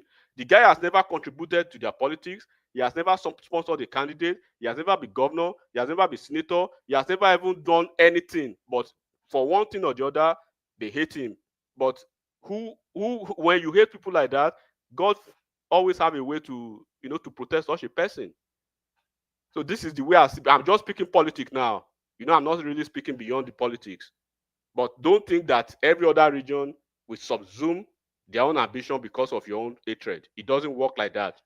North Central, they are doing exceptionally well under this administration. They have the SGF. They have almost everything going on for them. And the Christian religion thing that happened in the last election is not going to be. There's a different dynamic in this election. Hunger can wire you from now till 2031. It's not going to stop Tinubu from winning his re-election. Okay, let's wait and see then. So, Mama Zita, go ahead. No, Larry. It's Larry's turn. Remy. Okay, Remy. No, Remy, go ahead. No. Let's hold on, please. Mr. Larry. VP Yeah, position. Mr. Larry was here. He was here earlier. Please, let's allow him to speak. Okay. I don't even have so much things to actually say because I think it's more politics today. So the thing is this, I've seen a lot. Everybody they've spoken, say one or two things. But one thing I know is this: Tinubu is coming back in 2027 because with the way the thing is, right? I would have preferred Obi to contest as a president. If everything goes the way we're seeing it, Obi being VP, I think it's going to be the end of Obi's political career because Atiku is going to lose, and Obi losing with Atiku is really going to be a great dent on his political career. And I've said, even if you give a 2-year-old that kind of agreement, oh, you are okay, I'm going to spend 4 years, you go later, it's so obvious, right? It's so obvious. I hope Obi listens to people that are close to him, and I'll prefer him contesting as a president. Because Atiku presently is going to leave PDP, and Obi too is going to leave Labour Party. Because as of today, the faction in Labour Party, I think INEC recognized, I think I saw something, this evening, the INEC recognized Abure's faction, which is really key. So for me, the election in 2027, in terms of region, is still going to be close to what happened in 2023. I don't see any love, probably in Southeast, we're still going to get, look for probably 25%. I don't think Tinubu is, and I don't even think Tinubu is really looking more into probably win majority in the Southeast. Because it's just there, right? It's the normal, every region have their own way of playing their politics. And I think it's just Southeast way of playing politics. And I think South, just like Enigmatic said, I think South is beginning to be more politically active. And I think it's really going to play well to their advantage. And one thing, with election in Nigeria is very expensive. And I think one thing that Tinubu has been able to do is to cut the flow of fund to the opposition. The normal gimmicks has always been look for a state that is rich, let them bring out the money. But it's not going to be like that in 2027. I think what Tinubu basically did was the major states that could fund the opposition is being able to take it away from the opposition. So it's just going to be more of private money, not really expecting any public money, probably a state governor that is ready to use the state money to fund. And another thing is, even in the North, the way you see the North, there are people that are really high in 2031 in the North. A lot of young Northern politicians, they want to be president in 2031. So worst case scenario, it's better for them to support Tinubu for 4 years and let them compete within themselves. So for me, I don't see anything, right? Because the people that probably the Rufai, and I'm telling you, go and check. In 2027, you see that Rufai might not even win his own local government. He might not even win. He may not even win his own local government. So it's just the way it is. It's Nigerian politics. We can bring emotion, we can say whatsoever we want to say, but it's just the reality of Nigerian politics. Nigerian politics, aside the fact that it's a lot of money, a lot of things are going to go in. It's all about interest. A lot of people are going to protect their individual interests. Every politician have their own individual interest, and all of them is going to be more of protecting their individual interest in 2027 than following this. Oh, this person is my ethnic person. No, it's not like that. Every politician, every state will be more of protecting individual interests in 2027. And that's how it's going to be. So, for me, I would rather want to focus more on argue on probably things that Tinubu is doing and what he can actually do better on, right? Because I'm more interested in the country. We can keep arguing, we can keep, saying all sort of things, because the basic thing is just that Tinubu is going to be 2 years, and he still has 2 years to use. So I rather want to focus more on how to really make that 2 years better for Nigerians, than arguing, oh, this person, this person. If Tinubu continues the way he's doing, I've said it, he's been laying foundations, economic foundation. And if they can build on that momentum, probably when he's 3 years, close to 4 years, we start seeing most of the things that he's doing. So as far as I'm concerned, I think another thing I want to talk about, you see, this fixation about Sheyi Tinubu, and I think I'm beginning to see it more from the point of, hatred. And I don't get it. This is just a 40, someone that is just going to be 40 years. And he's basically doing what he's supposed to do as a private citizen. And I don't understand where, I think it's more of a Nigerian thing. When you see, and it happens, it happens more in Nigeria. You see somebody, you rather want to push hatred and all sort of things. And I ask myself, what exactly has this guy done? He's not done anything wrong. The only thing he's done is just that he's been close to his dad. And which he has the right to. He has the right to be close to his dad than any other person, because that's his dad. If Sheyi Tinubu have taken a position, yeah, you have the right to say, oh, probably, yes, you can criticize him. You can't criticize him for being close to his dad, because you don't have the right to. In as much as you all have your kids, and your kids are closer to you, and nobody can actually ask your kids not to be closer to you, then you don't have the right to say, why is he close to his dad? He has the right to be where his dad is if there are other private citizens there. He's in Rome. There are private citizens in Rome, and he also has the right to be there. So what's this fixation about him?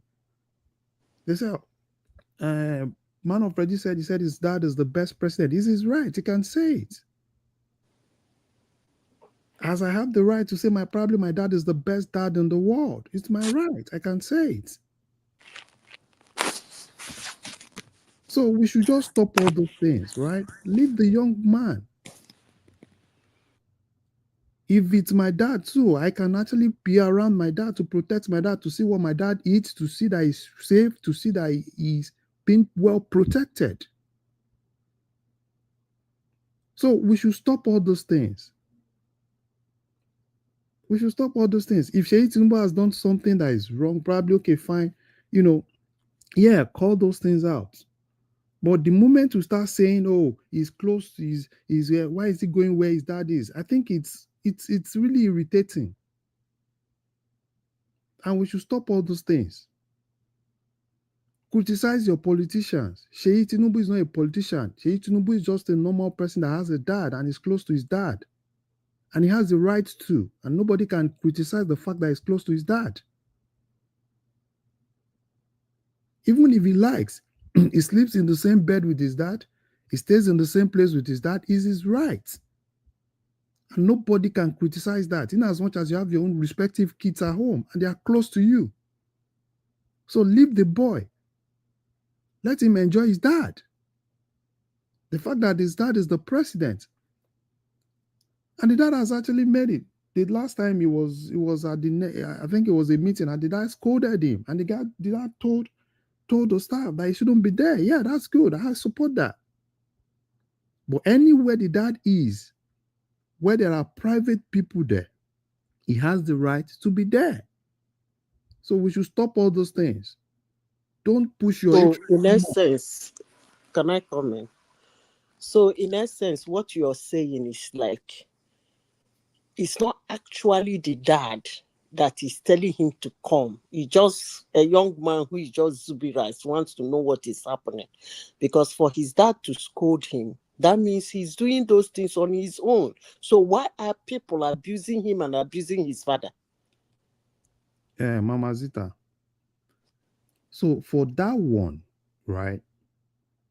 I think his dad is right, right? Because that is a government meeting, and it has felt. No, you don't understand my question. My question is, he always come to the father's meeting. That means it's not for the father to scold him and tell him to stop coming. Means he wasn't the one. It's not. He wasn't the one telling him to join him in the meeting. Yeah. Are you getting my point? Yeah. Uh-huh. So why are people now abusing them? No, I think it for me Their personally, hatred. I I don't think know. it Black comes. people, they're full of hate, I beg. I think it comes from the point of hate, and I think it's it's so irritating because when I see people coming Not and the boy is this, the boy is that, is this, is Larry, that. Let me tell you why it's not irritating. Nigerians are usually It's not Nigerians. eh, It's black look people.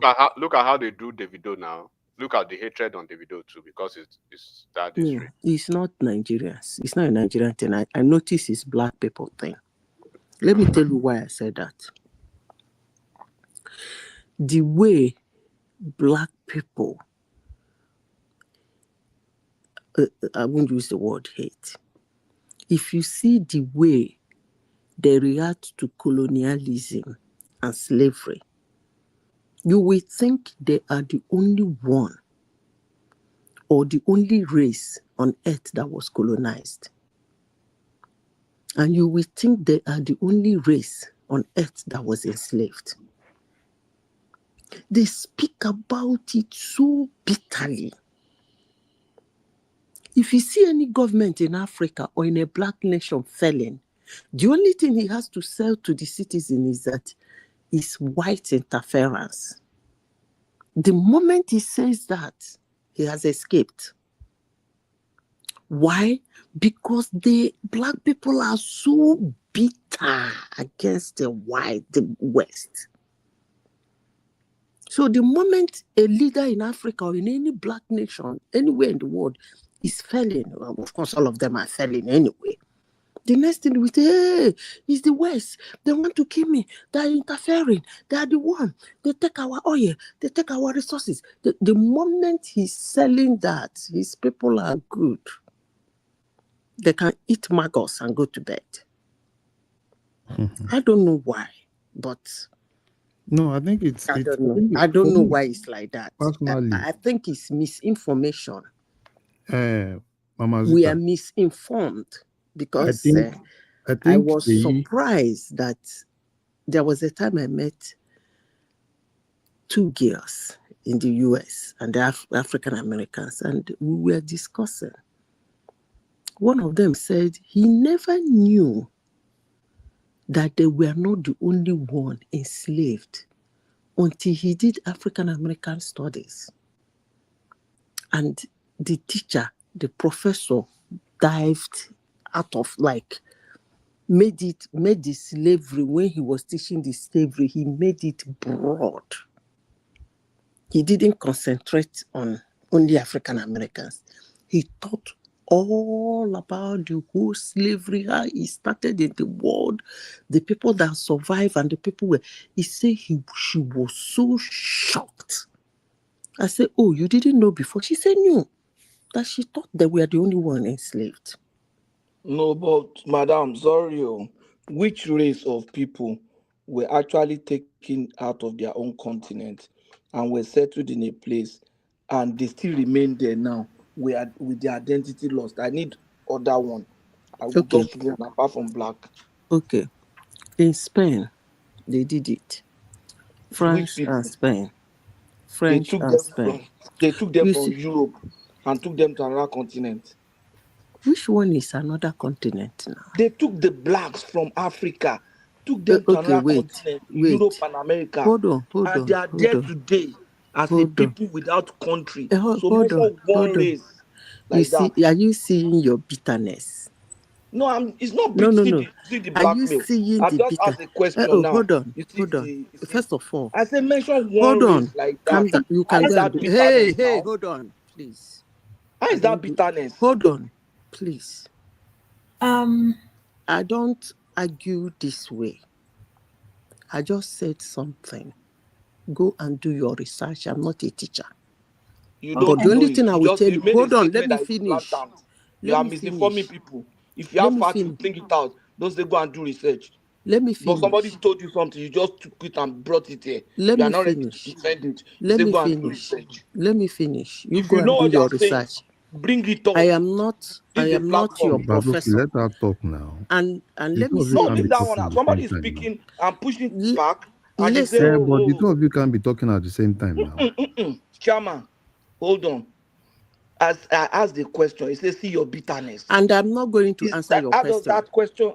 that question reflect I bitterness? will not As they answer talk your of another question. race. I I'm not a slave. I'm not going to answer I've your never been a question. slave. Go and do your research. No, I'm not going to waste No, my time because doing research on I'm something that is here. obvious. you see why I'm not gonna answer your question. If you Because you don't don't have believe, an answer. listen. If you don't believe the first thing I said, you won't believe the second. So I don't care.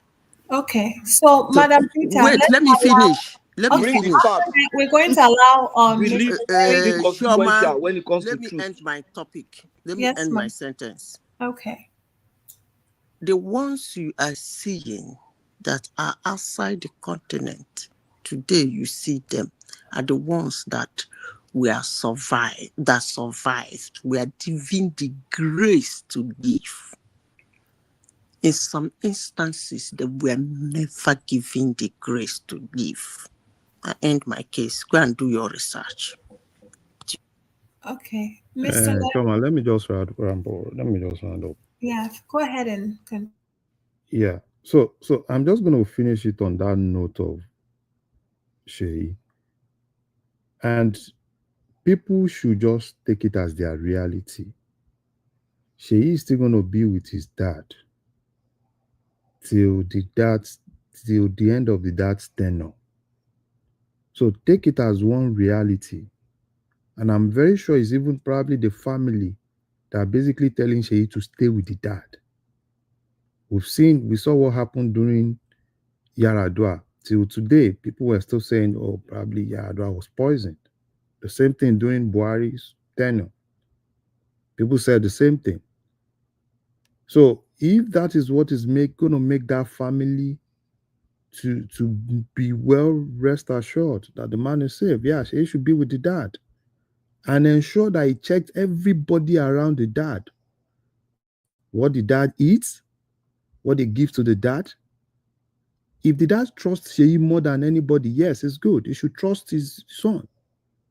If he's well comfortable with his son being around him, the son should be there and ensure that his dad is safe.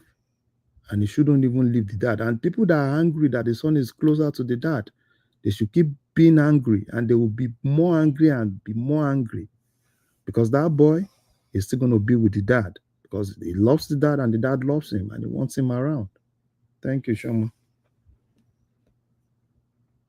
Thank you, Mr. Larry. I just wanted to add one thing. Mr. Potosky, Japanese were also enslaved. They were forced to live in internment camps. So They were enslaved in which continent? in the US, Hawaii. Okay, they brought them from Japan to US. No, not necessary. It was after the war. The US. No, that one is a different. That's not that's not a slave. They probably people came for refugee or whatever. I'm talking Yeah, of people they still who were experience the taken hardship. from their country in chains, loaded in How ship about the or Red whichever Indians? means. How about the Red Indians? Where Yeah. did they enslave them? Were they In the taken out of US. their continent? In the US. In Were the the Red US. Indians Red Indians. where were they taken? Which continent were they taken from? So you heard Red Indians. Who are Red Red Indians Indians? are where? They were Native in America Americans. now. They've Yeah. always been in the America. So there is No. no, tell me a race Go and read that was more about taken Red from their Indians. So, but continent. it's not really an argument. What we'll actually argue, one can actually quickly just Red Google some Indians of all are this. have always they're the original, they are the indigenous to America now. Okay. They are indigenous to America, South America, North America. So you can't say they were taken out of their continent. They came there to enslave them, Remy, just like is it not your Asians. turn? Yeah. So, Mr. Yeah, Remy, it's my turn, but I sorry don't for know what the that means. interruptions. Okay. Okay. Hello, everyone. It's an opportunity to be here again. Good evening. Good Uh, evening. yeah. So I'm not going to waste too much time. I think Obi has a right to do whatever he wants, but he has to look at the implication. For people that are supporting him to be VP to Atiku, I ask myself a question. You people say you are obedient because of one ideology or the other, and you want your man to be a VP to an 81 years old man who wants power at all cost, and selling you a dummy that in 4 years' time is going to give it back to your guy. That's the lie. I was expecting those people that they call themselves obedient. Why not shift your allegiance to Showore? Unless you want new person in the block. Showore is from the south. If we want to follow that gentleman agreement, but you are not talking about him, that means people are right. It just thought to grab power anyhow. It's not about ideology. And I know that politics is about interest, both personal interest and maybe regional interest or other interest. To me, I see politics as a game. You either win or lose. But one thing I see is that if Obi agreed to this and they did not win, that means it will lose relevance. So if I were him, he should have built on Labour Party more and consolidate more with the northern power brokers. Maybe today we'll have a fair chance, because I've never seen somebody that's at the top and then between the twinkling of an eye, then you now play the second fiddle. I don't understand it. Even as a VP, as a Senate president, it's even better than a VP. Because as a VP, what you control? It's only what your boss tells you to do. Sit down there, you sit down there. Stand up there, you stand up there. But as a Senate president, you wield enormous power in terms of bills and policy implementation and oversight. So, unfortunately for B2, this sure is too much. He was unable to put Labour Party together. Today, they have been fractionalized to like 2 or 3. And don't be surprised if Oti, the only Labour Party governorship they have, cross carpets to APC in the nearest future. And don't be surprised that Enugu State Governor can also cross carpet to APC. Then I asked myself a question. First, you say you don't like this party, but this party continues to win election. Edo State governor elections, for example. APC has all structure in that state. Even in the north, they still hold family. And when you talk, it's like if they come together, it's just like a piece of cake.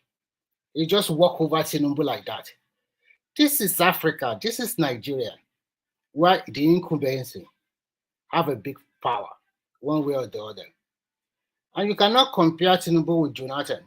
The reason why Jonathan lost that election is also because the North felt shortchanged that it's supposed to spend 1 year from 2011 to 2015. It's not supposed to contest in 2015.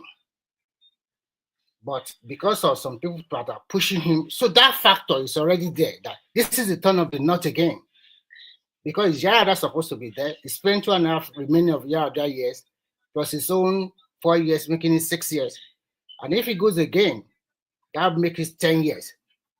So that's why they have to stop him. And unfortunately for him too, the performance is not encouraging at all. So I will rest my case at that. But for Fubi joining Atiku, it's a lose-lose situation at the end of the day. First, the northern power brokers, they don't even want Atiku. If he's super strong in Northwest, why can't he, even the last election, he didn't win all the state. Even in Kano, he came third, for God's sake, where they have majority of the votes in that state. He came third behind Kwakwanso, Tinubu, and then Atiku came third. And now some NNPP have already defected to APC. And we are talking about 1.5 million votes or 2 million votes. Let's just say 1 point something million votes. And if Kwankwanso also cross carpet to APC in the future, or maybe an alliance with Tinubu, that is sure more than 1 million votes for him alone in only Kano State. Now look at the KK State. In Katsina, APC governor. In Kaduna, APC governor. So you think they are just going to fold their hand and just give it to Atiku? And then you might have said it, there are so many people in the Northeast and Northwest that are preparing for 2031. You are going to start seeing their hand soon. Then you know that the way you are permutating is not that way. So at the end of the day, I would have wished Obi goes to this as a presidential candidate. But if you want to play second fiddle, fine. But be rest assured, this time around, no Muslim ticket again is going to work. Church, take back your country. It's not going to work. Every region will play to their strength. And to also tell you one thing, North Central is also in the play here. They are also preparing for 2031 for power to go back to them. If Northeast and Northwest did not, especially Northeast, if they don't get their act together, they might produce the next president in 2031. So that's for that. For the president's son following his father all around, I do not see anything bad in it. At least when you look at Nigerian president, during all of them, when Yar'Adua was there, Jonathan was there, we noticed he has his son, or probably one of his daughter get married, I don't know. Maybe his son was young then. And when Obasanjo was there, we often hear about Benga and Yabo Obasanjo. And when Buhari was there too, some of his daughters got married and they're quite visible. And some of them also use the presidential fleet to go anywhere. So this is a first family of the federation. You have the security and everything. So I don't see Nigerian bitter about that. Follow your father. It's not that today we are saying he's holding an important position or he's influencing any policy or whatever. It's just the president's son. If you are the president's son, what will you do? Castigate your father? Don't support him? Or what are you going to do? I don't understand. If you find yourself in that situation, what are you going to do? Just go and sit at the corridor of your room and do nothing. Following his father around, I think it's okay. He might be learning one trick or the other. Who knows in future, he might also want to contest for any political post. So at the end of the day, I wish Obi well. And but what I say, if it goes that way, either way, he's going to lose. Whether VP or go his way alone. Because the too much, sure, is just too much. And it's going to affect him in the future. I will rest there so that other people can speak. Thank you. Thank you, Mr. Remy. I would like to hear from Mr. Arogidiba. Are you there? Yeah, but I can't speak now, so like, moving around. Okay. Please. I will move it to Patoski. Mr. Patoski. Yeah, Foma, thank you very much. Thank you. I would like to speak on talk on Obi's this thing. You see, And while you're at it, you can also express your point of view on the slave stuff we're talking about. Yeah. I would like to first of all speak about the Obi thing. You see, Obi ran under Labour in 2023. We all know that, and he ran alone, and he got this result. You see, somebody said something. He said only a fool will keep doing the same thing the same way and expect a different result. So if Obi is considering a different strategy, why not? If his strategy is to align with Atiku Abubakar, let them try it. Maybe to produce the result they're looking for. But if they still run separately, maybe Obi goes to PDP and now run under PDP and Atiku go elsewhere, or Obi stays in Labour Party and run for presidency, and Atiku stays in PDP or elsewhere and run, they will still lose, and we'll be on this platform telling them, look at this moment. They did the same thing last year. They beat them. They will still beat them. So it only makes sense for him to say, okay, let's try this. I mean, he has ambition like every other person, like Tinubu does. Being a president was his lifelong ambition. So you can't blame any Nigeria for having ambition. And if he choose to use the strategy of coalition or aligning with Atiku because the first approach failed, and now he felt that, okay, let them get together like they did in 2019, and let's see the kind of outcome they will get. You know, the election of 2019 was also very close, very close. But I mean, it makes sense for them to think of doing it another way. And I can't see, I see sense in that anyway. It might not be popular on this platform, but to me, I see sense in that. And that's the truth. So let him try it. Let him also try to rally around people, the places he had not touched before. Let him continue to touch them. The only thing I see there is that by now I expect him to be doing more meetings, just like Madam Zita said earlier on. Organize town halls, talk to people. Even if you are not campaigning, get to feel their pulse.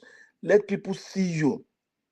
They've been seeing you on screen. Let them see your simplicity.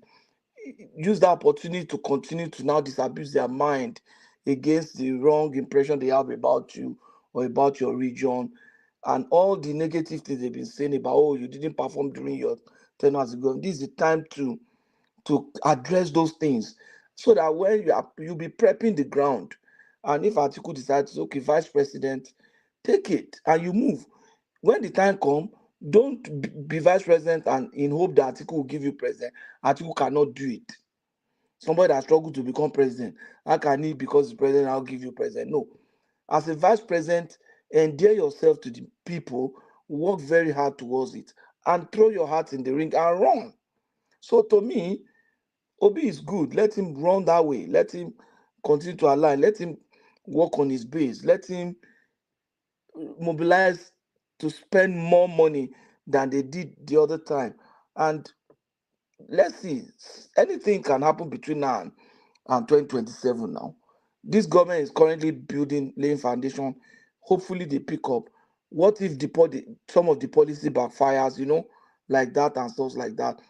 He would have prepared himself to take advantage of it. I'm not praying the policy backfire, no. But I'm saying is that he should prepare himself.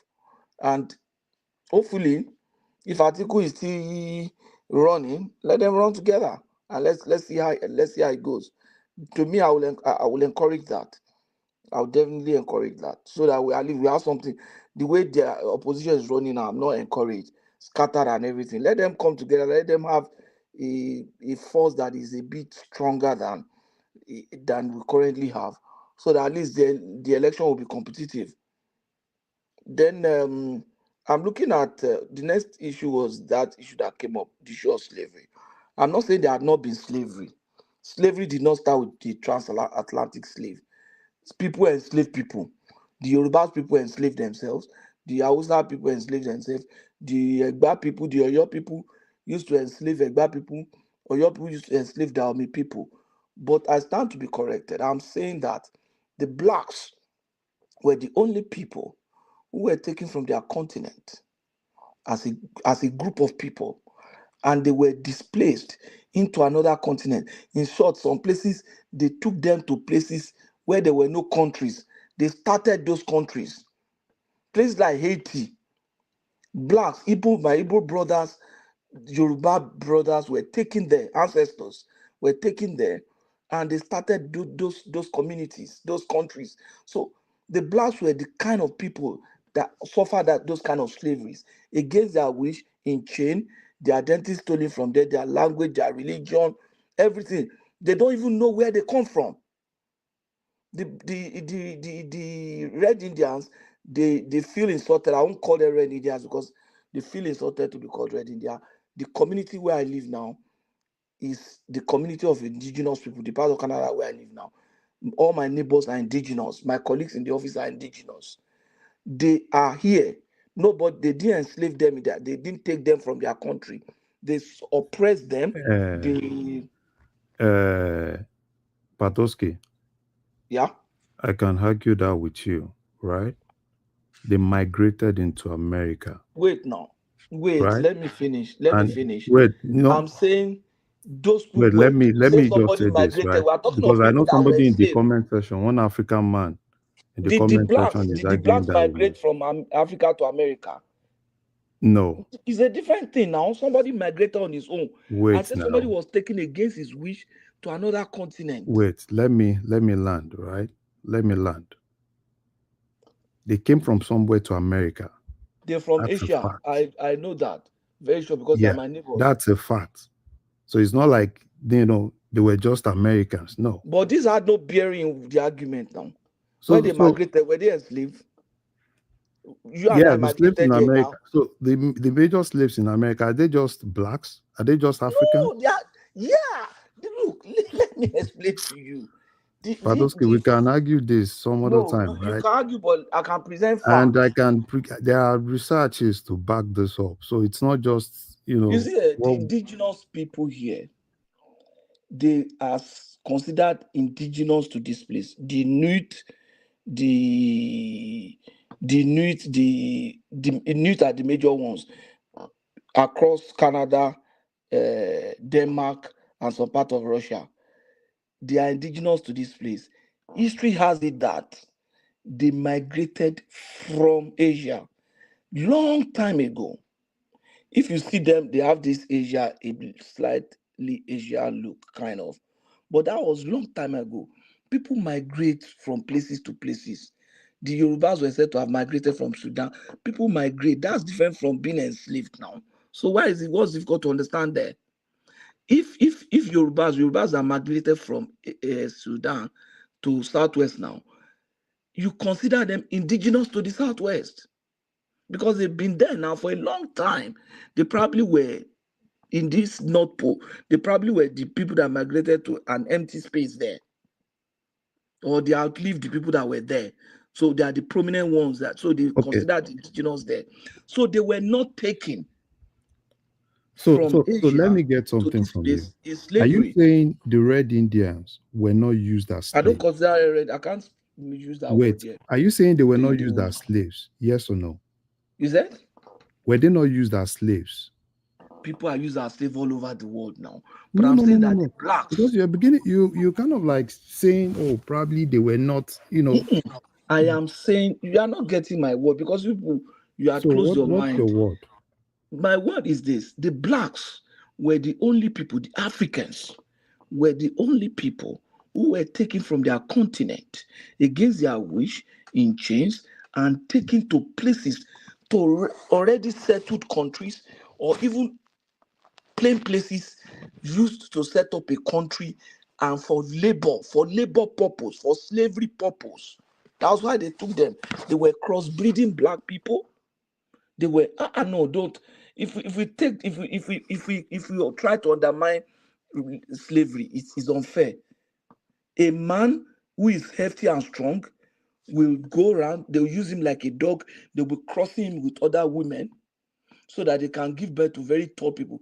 And that explains why the blacks are the ones that are tall playing basketball, playing American football today, because of deliberate natural selection that they did for those people. And now we are saying that, oh, were they the only one? What kind of thing is that? That's insensitive. So, what do you think about the Holocaust? Is it not insensitive It has when nothing to do with slavery. they They are mutilated too their deep. body Holocaust is also for, bad. for research, scientific research? My brother, my sister, Holocaust is also bad. But they are two different things. They are two different evil. The fact that Holocaust existed does not eradicate the fact that there was slavery. And today, the victims of Holocaust are getting more recognition, they are getting compensation, and the blacks are not. Africans are not. You are the majority people in the world, and you also want to be recognized. Yeah, No, they are you not can't compare. getting. The Jews are a They are minority supposed number to pay now. reparation. They are supposed to pay reparation. Who's supposed to pay? Why would they I'm pay? not saying it's not for the money. let me tell you what happened, Mike. I'm happy that you came. You see, this place, I just came to this place last year, this part of Canada last year. And because of my interaction with them, my colleagues that work within the office, I have a better understanding of the history of these people. Which people? The indigenous people. We don't call them red Indians here. Oh, We call them Native origin. Americans. Native Americans. Yes. Yeah. They use them. They also use them for experiments. Yeah, they killed them in the tens of millions. They killed them. Killed them. Yeah, they took the land The from them. Pope came here to apologize. A lot of reform has taken place in the last maybe 9-10 years now. Acknowledgement, there's all called acknowledgement. You can't hold a meeting anywhere in this part of the But the Black Americans, they are enjoying their land today. Now. It's not like, America acknowledges it now, their history and everything, and they've given them citizenship, and they are. But their history, their origin, so what else? What else can be done? What they are supposed to pay the people that African did slavery, they are no continent. longer alive. They are gone, and the They people are that were supposed to enslaved, pay the African continent reparation. the African The labor, continent, yes, for slavery? the labor deficiency that we suffered. Who sold this? We're not the ones selling them. Okay, that's the lie they told you. That's the lie. It's a lie. Okay, if you go to Badagry, they will tell you how much they sell slave. 40 people for one umbrella. But I don't think you have enough knowledge on Black history. No. Badowski, this is a mistake people are making, Choma. People are trying to use today's moral standard. Today's moral standard to judge the past. The fact of the matter is the way humanity was back then. The moral standard is completely different today. Slavery was like something legal globally. It was even if it was legal, it was not even a crime. Like literally, there were throughout human history. Slavery was a business. It wasn't just business. There were class of people. They are just slaves because sorry, Mike. The way the economy of society worked back then, they have to be slaves. Said the argument now. Even every religion talk about slaves. The argument was that which other race were taken from their continent? It's only blacks. It's only blacks. Yeah. Yeah. So that's the fact I wanted to put out there. And when I say give me an answer, or I want to ask a question. Do you know of any other race that was taken from their continent and taken to another place as slave? Then the response was, see your hatred. How does that question suggest hatred? It should suggest the love for my people. That's a racist. However, I can say that the British, they were taking their own people. The people that were prisoners in England, they took them to Australia. Yeah. But your empire was selling their prisoners into slavery. We were doing that. Like we had prison called Tubu. So the people that were prisoners in the empire, like people that committed crime and also war prisoners, were giving them out. Because the white man just say, "Don't give me your prisoners," So they're giving them for slavery. That's one thing I know. That's what I'm trying to tell my people, and we need to acknowledge that when we are saying reparation, it's not for the money, it's for the acknowledgement, it's for the respect. Wait. Reparation. What exactly reparation? Define it. Like what? Something that suggests and say, look, there's no amount of reparation that will be sufficient enough. What is reparation? You mean monetary wise or what? What is exactly? It could be monetary. It could be anything. It could be the respect for the black man identity.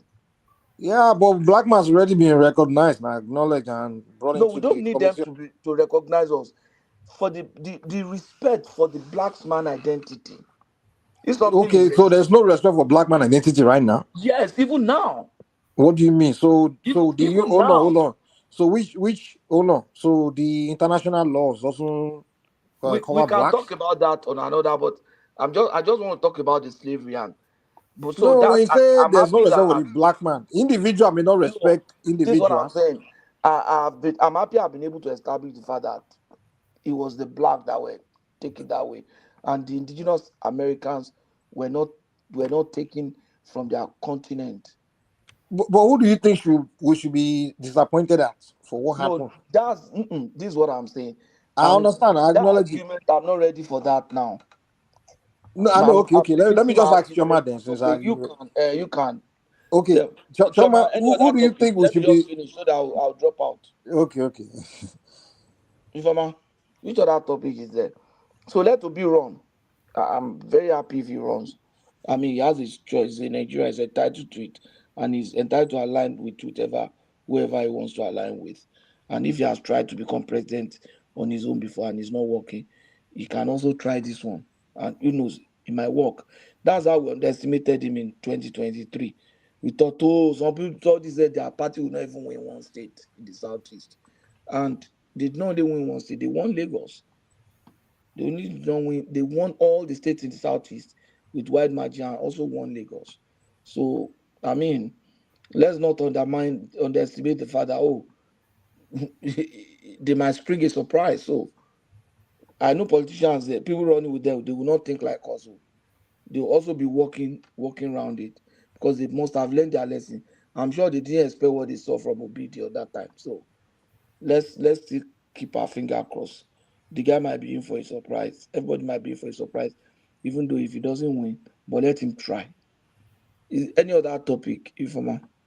Yeah. What do you think about Shay? Accompanying his father to all these political events.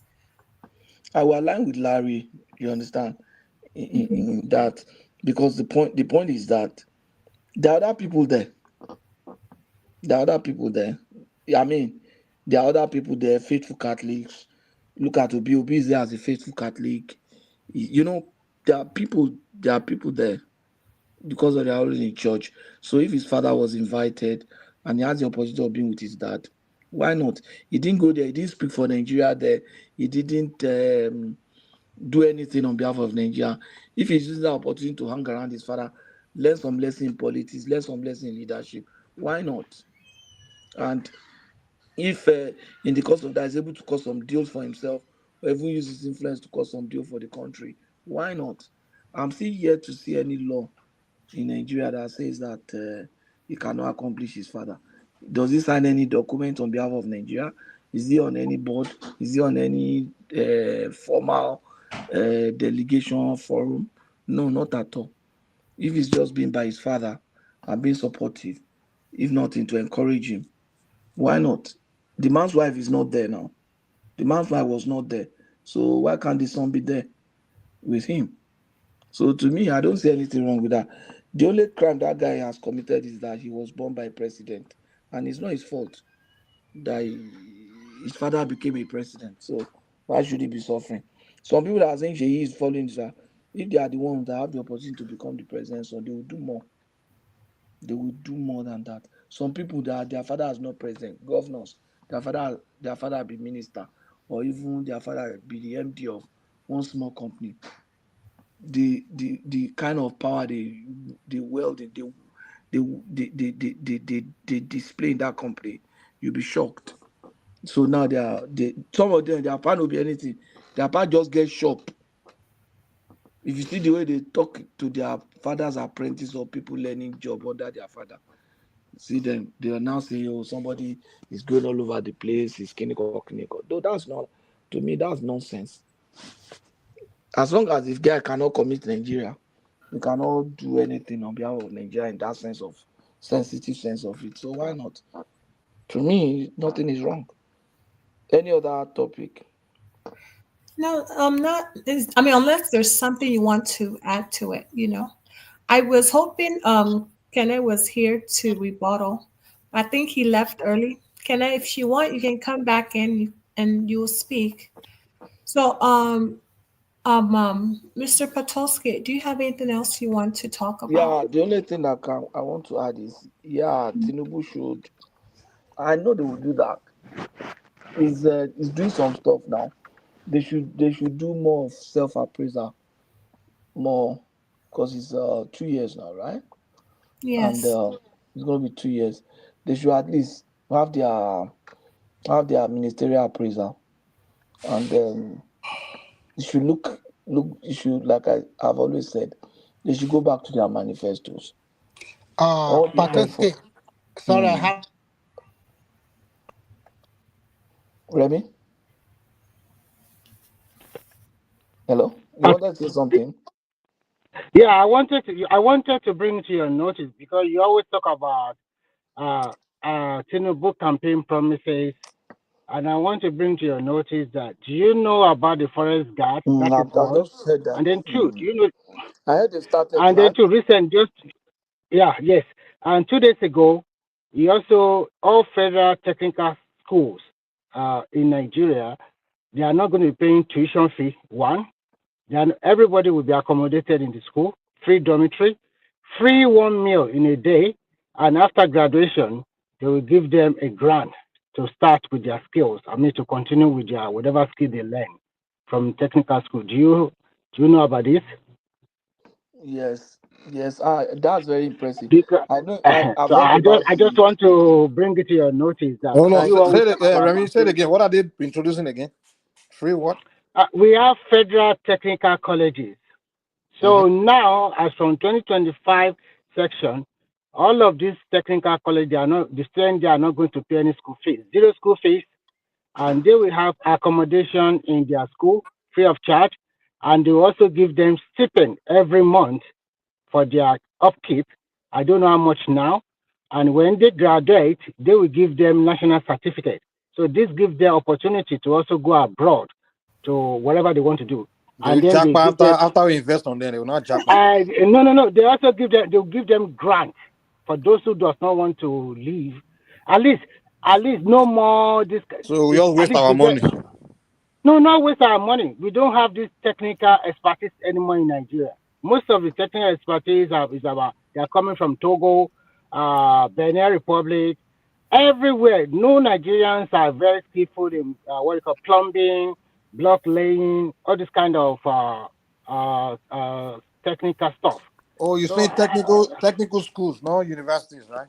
no, no, this is for technical school, for Oh, like a okay. vocational college. Yeah, Vocational. Okay, just so they like will train people how to do handiwork, all those things. yeah. So Okay, it's a kind that's of good. That's good. That's not bad. encourage people that okay So instead of why you why going don't to we scrap that student loan for those universities and just focus everything on technical schools? Because that no, one no, make no, it's more okay. sense because It's also okay because if you said they should scrap it, you also hear that I did not go to university because my friend does not have money, blah blah blah, like this. Okay, who so cares? So all these graduates we are producing that can don't have jobs. It's a waste of money, man.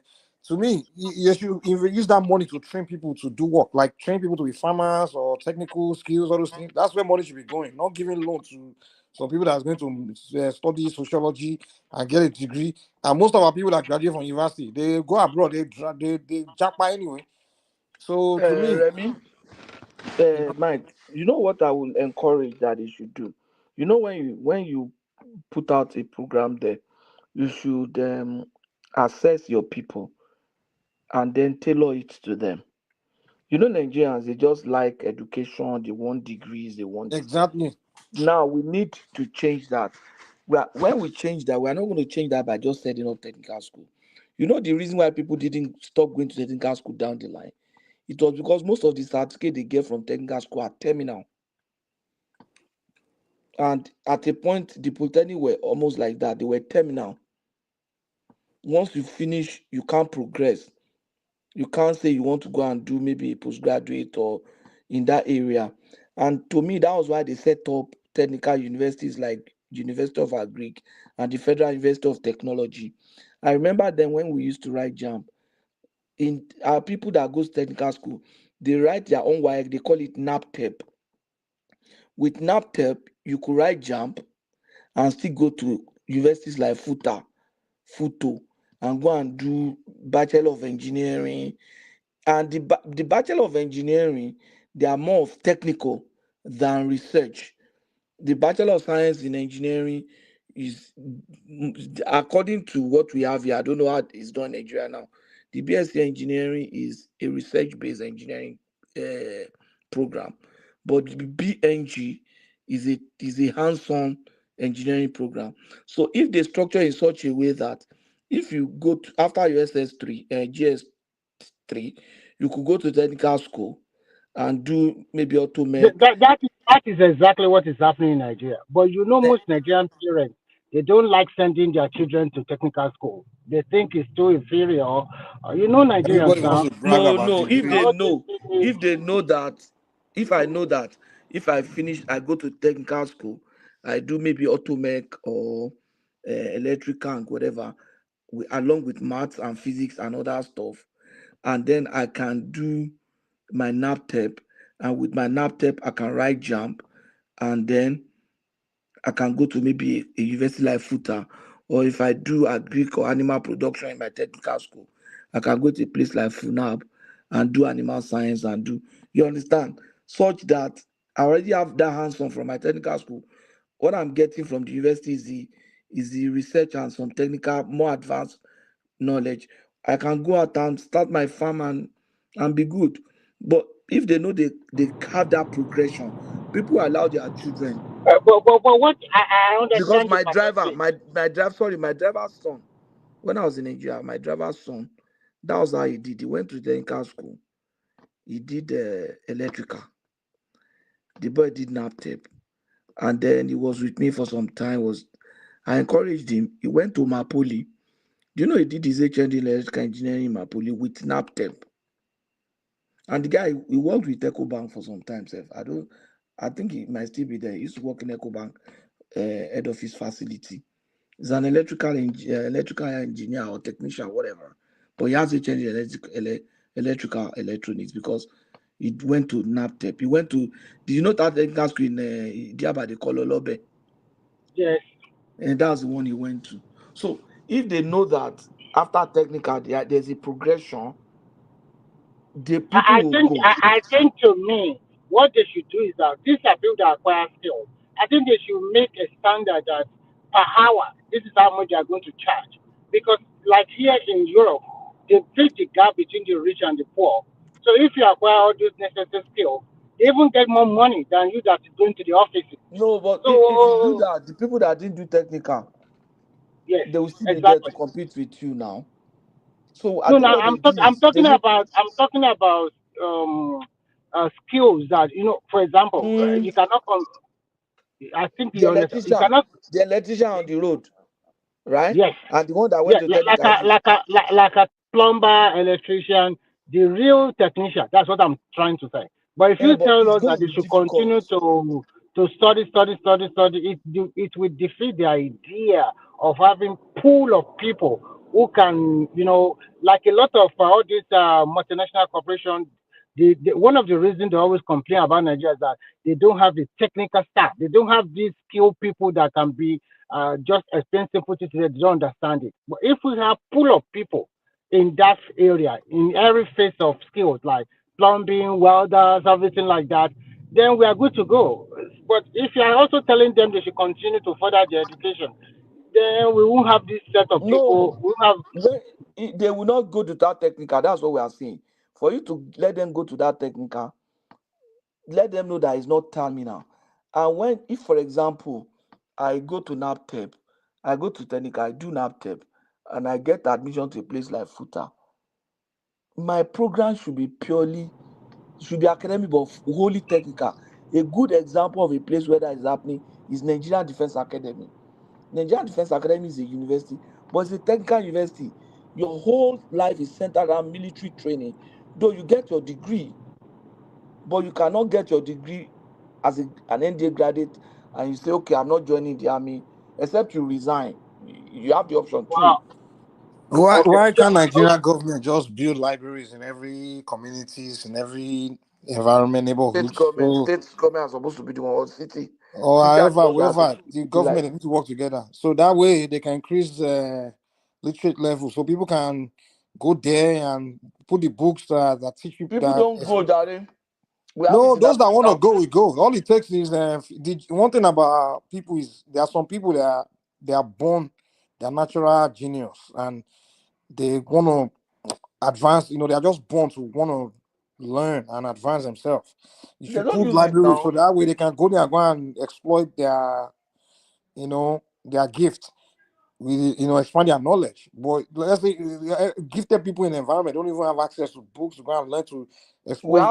have, people don't go. In Abeokuta, we have a big library The similarly only for like one now. I'm saying, I'm saying in every community, especially in rural parts, every village should have a library. How about that? So the people in villages will be very educated. They become very smart and exposed and knowledgeable. It's not like only build a library in Lagos and all these places. And people in rural part, they don't do anything. They're still living like primitive. They're not even exposed to the world. They can't even read a book to take their travel their mind. Let me yield. But let me I thank you for that. And I really appreciate the fact that they started the forest guard thing. I've been looking forward to that. Then at least to encourage one, to give job, provide job, then two, people can go to farm. People can grow their crops, do everything. If we have forest guards, at least provide some security for people. So why not? So Thank you. I clearly believe that there are some people that are listening to people online now, because when I that forest guard is a good thing, but for this technical school, I really like it, because I think that is one of the reasons that country is not also developing. We don't, and the beauty of it is that they are going to give them certificate. Now the question is that this certificate, is it enough to enter HND poly or go to university? That's another, but like you like you No, pointed it out. should be So enough. NAPTEP, I yeah. think they already have a board. You know Yes, that they do. NAPTEP exam, it They do. was WAEC that used to organize it along with NAPTEP. They have Yes, WAEC yes, technical exactly. now. hmm They I used do. to But see. I think the point is that at the end of the day, it's like there's a lot of orientation to do in that country. Like here, this country I'm living, I discovered that most office job here, what you see is women. But outside, technical, what you see is men. Men Remy, work outside. let me tell you something that people have forgotten. If Simba is there, you will remember. Or Baba. Those days when I was paying for WAEC, if you get WAEC question, especially maths, the first page is general. You will see arithmetic, all those. That's the WAEC, the way they give Yeah, you you are question. right. It's The general. The first page is second one is you have general. to pick your choices. Then no, it's even different. Those days, general. Then after that first set of page, you see the next one technical, the next one commercial, the next one science. Yeah, So they divide them into three. the technical side is going to be written by the people that are doing technical school. All of us are writing WAECO, but that technical side is going to be driven by people that are doing technical school. You see, most of their own is construction, geometry. So those are the questions they see there. Then the commercial, you see questions like taxation, you see questions like a man bought something for so and so, all those kind of commercial questions. Then the science one, that's when you now begin to see all this algebra and the rest. That's how WAEC used to be that time. So you just write the objective and write the general, then you pick your own option. If you're in technical, so you just pick technical and write that one. Or if you're in commercial, you pick the commercial. But all those things have changed. I don't know why the military just destroyed that country. That's the objective. Those were foundation that were already in place that we're supposed to be following. The ministry destroyed that country. Why did they scrap that? I don't know. The same thing with other subjects like that. They used to do commercial, commerce, all those things for, you are going into accounting, you are going into all those areas. I think because we don't have a good national plan, like 5 years national plan, No, everybody it's just because of come. military. They have a Yeah, plan, the what I military mean is came, that they just scatter uh, everything. yes, even the civilian too. This minister will come, we bring out his own idea. We don't plan, we don't implement very well. If we have implemented very well that 634 system of education is very good. Why, when you're in your GS3, if you cannot further, you just go to technical college directly. But now they just pass everybody. Why should you be passing everybody? I don't get it. Those times What? people used to write city and guild, all those things. Yes. Let me give you, I have two people.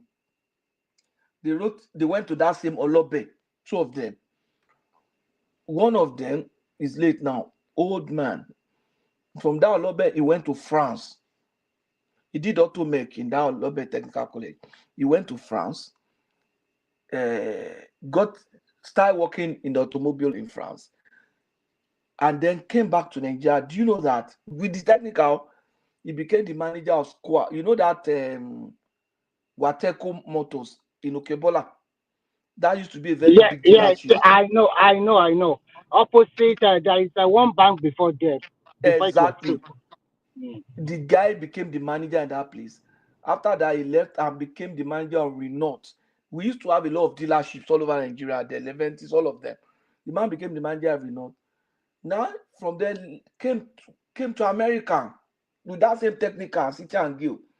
He became a top person working for, is it Ford, in the US. I have another one too, a younger person, just a little older than me. He went to that technical lobby.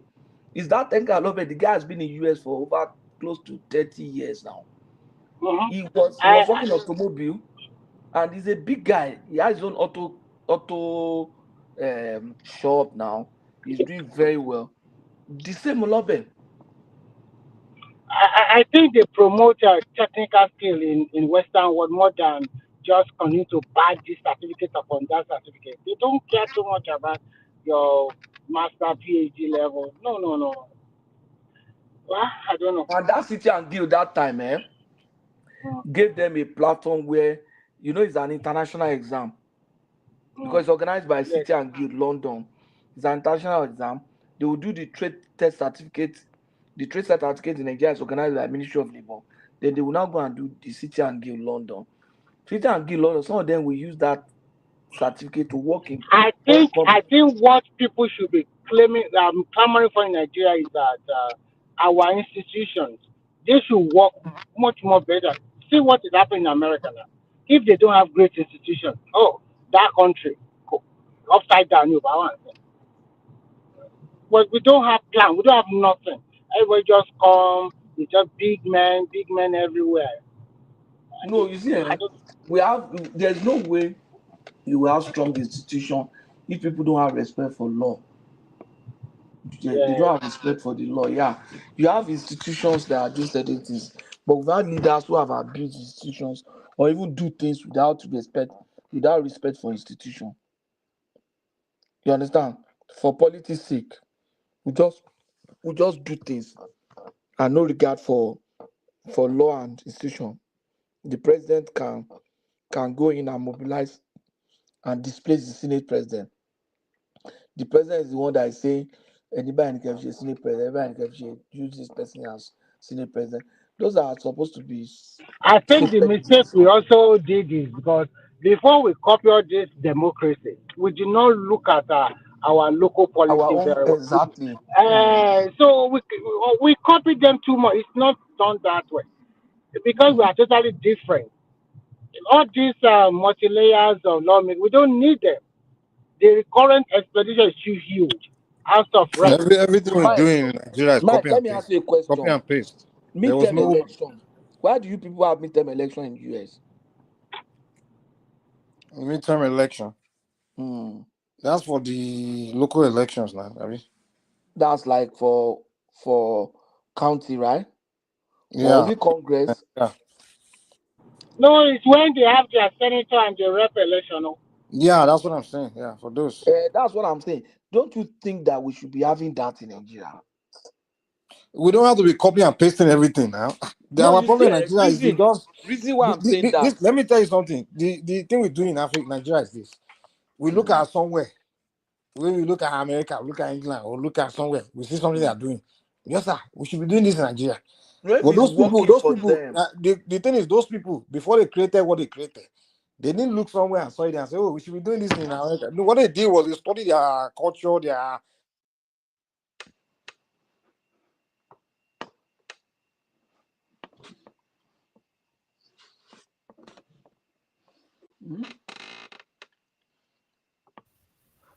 Mike, we can't hear you. Guys, gone. Remy, I'm thinking that the midterm election is an opportunity to appraise the sitting government. No, but for me, what I'm looking at is that they should scrape one of the house, probably maybe No, House no, of no, Rep no, no, or no. maybe Senate, because the current expedition is too. And most of you can see that some people are there for 12 years. They So how never raised much? any bill. How They much is the never raised current any exemption? bill. How much is the current Unless expenditure? I don't know unless I do my research, but I know it's That's the huge. list of our. Okay. That's the list of our problem. That's the truth. That's the list of our But problem. at least if we start checkmating them one by one, because No, and let's not then we start from wither there the. because that's supposed to be a check. Let's not start from something that is supposed to be a check. Yeah, an executive that has But two. how do you do that when they are the one who's going to make that? They won't make such a lawsuit for An themselves executive, unless there is a an executive that referendum has on. two check, an executive that has two check, and it's this difficult to check them. You can imagine if you limit the check to only one. So, to me, they should leave it No, two terms like that, but two tiers of National Assembly. But what I'm even thinking is, if we have midterm election, it will be an opportunity for you to reappraise the sitting government. Some leaders, I know leaders who they will say, oh, when he comes in the give him another 2 years, he'll be able to do well. The man will not wait for 2 years again to be able to do well because he knows that in 2 years' time, an election is going to come, and that actually, Patoski, to be frank with you, this is not about supporting Tinubu. This is the first time that I think someone quickly as possible was able to not even clearing debt or at least put us on a, I will not say it's on the sound footing, but put us on a path. Yeah, on the you are right. path. Yeah, Before we don't have them, but you are look at right. what he's doing because this there is a lot of they want him to they want to do something and no more slow or something like that. Well, even if you are Yeah, doing it wrongly, at least you are trying. this So thing that you is the said, point. this thing you Uh, said really made my day because I've been asking, where's the forest guard? Where is this one? Where's I'm really impressed. So it's he is beginning to gain momentum. It's beginning uh-huh. to pick up, yeah. And hopefully before 2027, let's see what will happen in our culture. That's Yeah, one thing he should try and work on. If he works on that, he won't have any problem. no, not Go at and all. mark it. Whatever he does, people will just say, I No, beg. I think for him to realize that he just have to perform and continue to perform. He has to do something in So agriculture. He yeah, has to sit tight on security. And to me, this forest guard is like using one stone to kill two birds. uh-huh. Because Yeah. with this forest guard, he's able to do something on security and it's going to have effect on our culture as well. So to me, that then the next thing you should do, which to me indirectly has started with this regional development authorities, is Commission. during his election, the Regional Development Commission, during his election, he said he wanted to turn Southeast to a technical hub. He wanted to. That should be the mandate of those commission. Well, That that's should another be- problem because some of the commission have started fighting among themselves, Okay, especially in the northwest. okay. Because I don't know how much is their first tranche of money given to them. I don't unless I do my research. They should not even But just give them money. You give them vision. I'll give you a good yes, example. You live in China, good. There are some regions in China that are known for certain things. yes, exactly. You are right. Some are known for furniture. When I was going to China, I was in Gazu. My friend said, if you want to buy furniture, this is not the place we should go. We should go to so and so place. That is why I said before that is how that country developed very fast.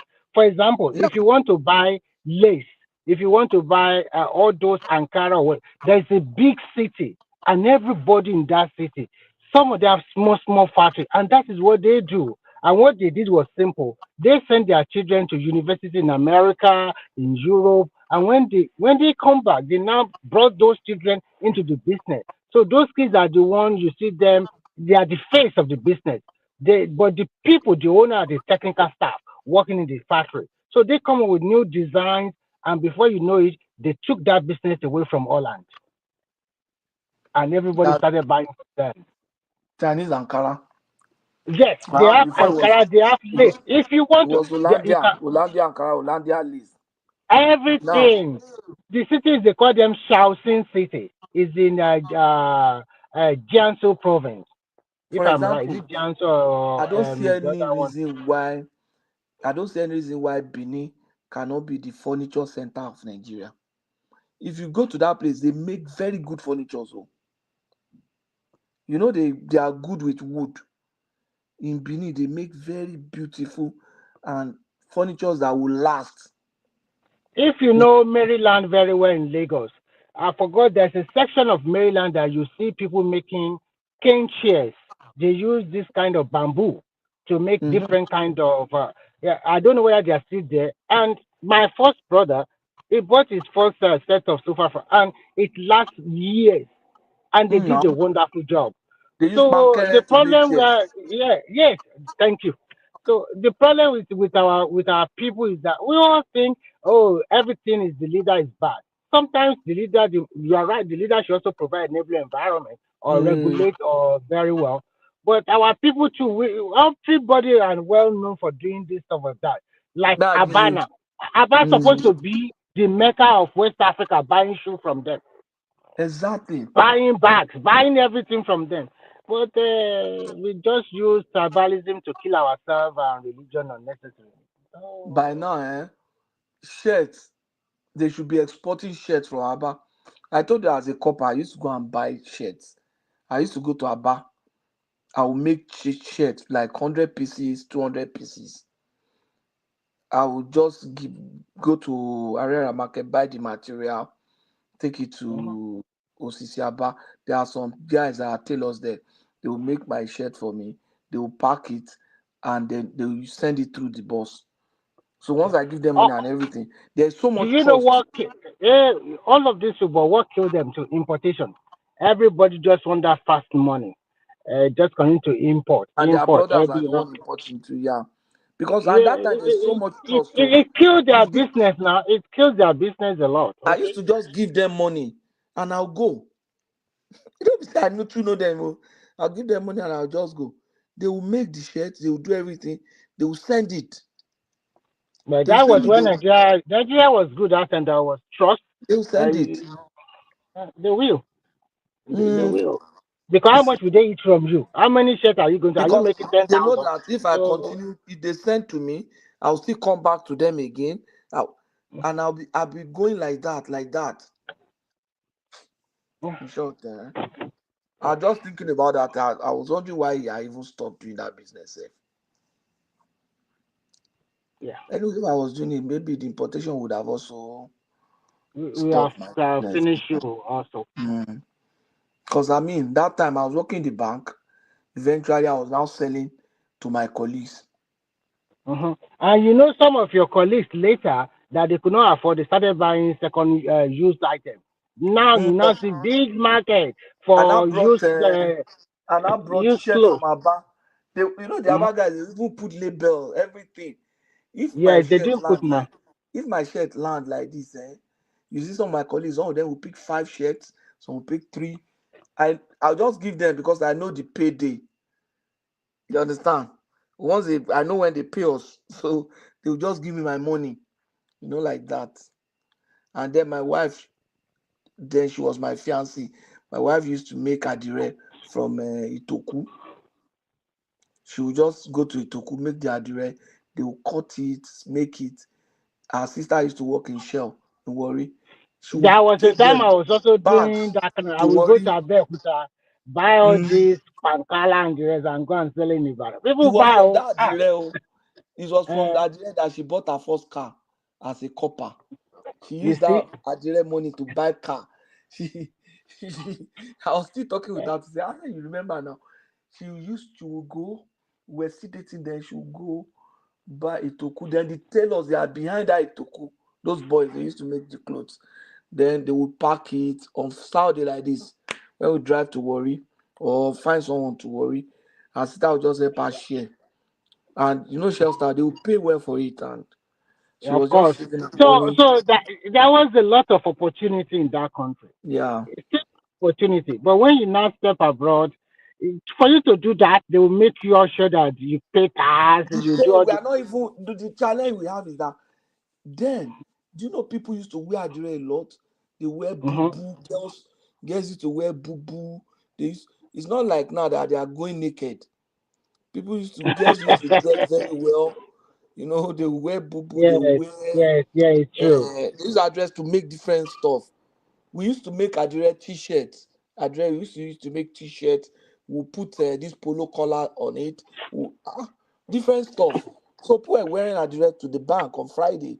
We used to wear Adire to the bank, you know, like that. But now I think everybody's just I'm not sure they even do that again. They No, Can you imagine?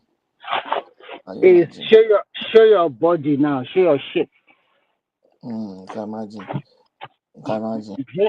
Bring out everything in front of you. Mm.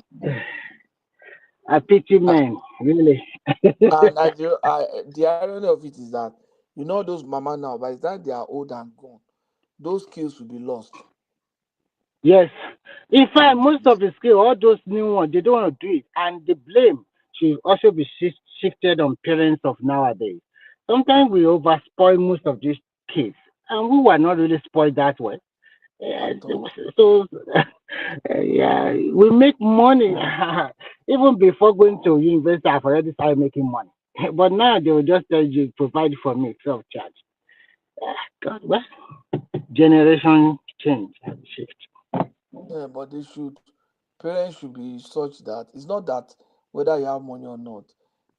I should be able to put my children in a situation where they can survive anywhere. Yeah, that is the There point. you go.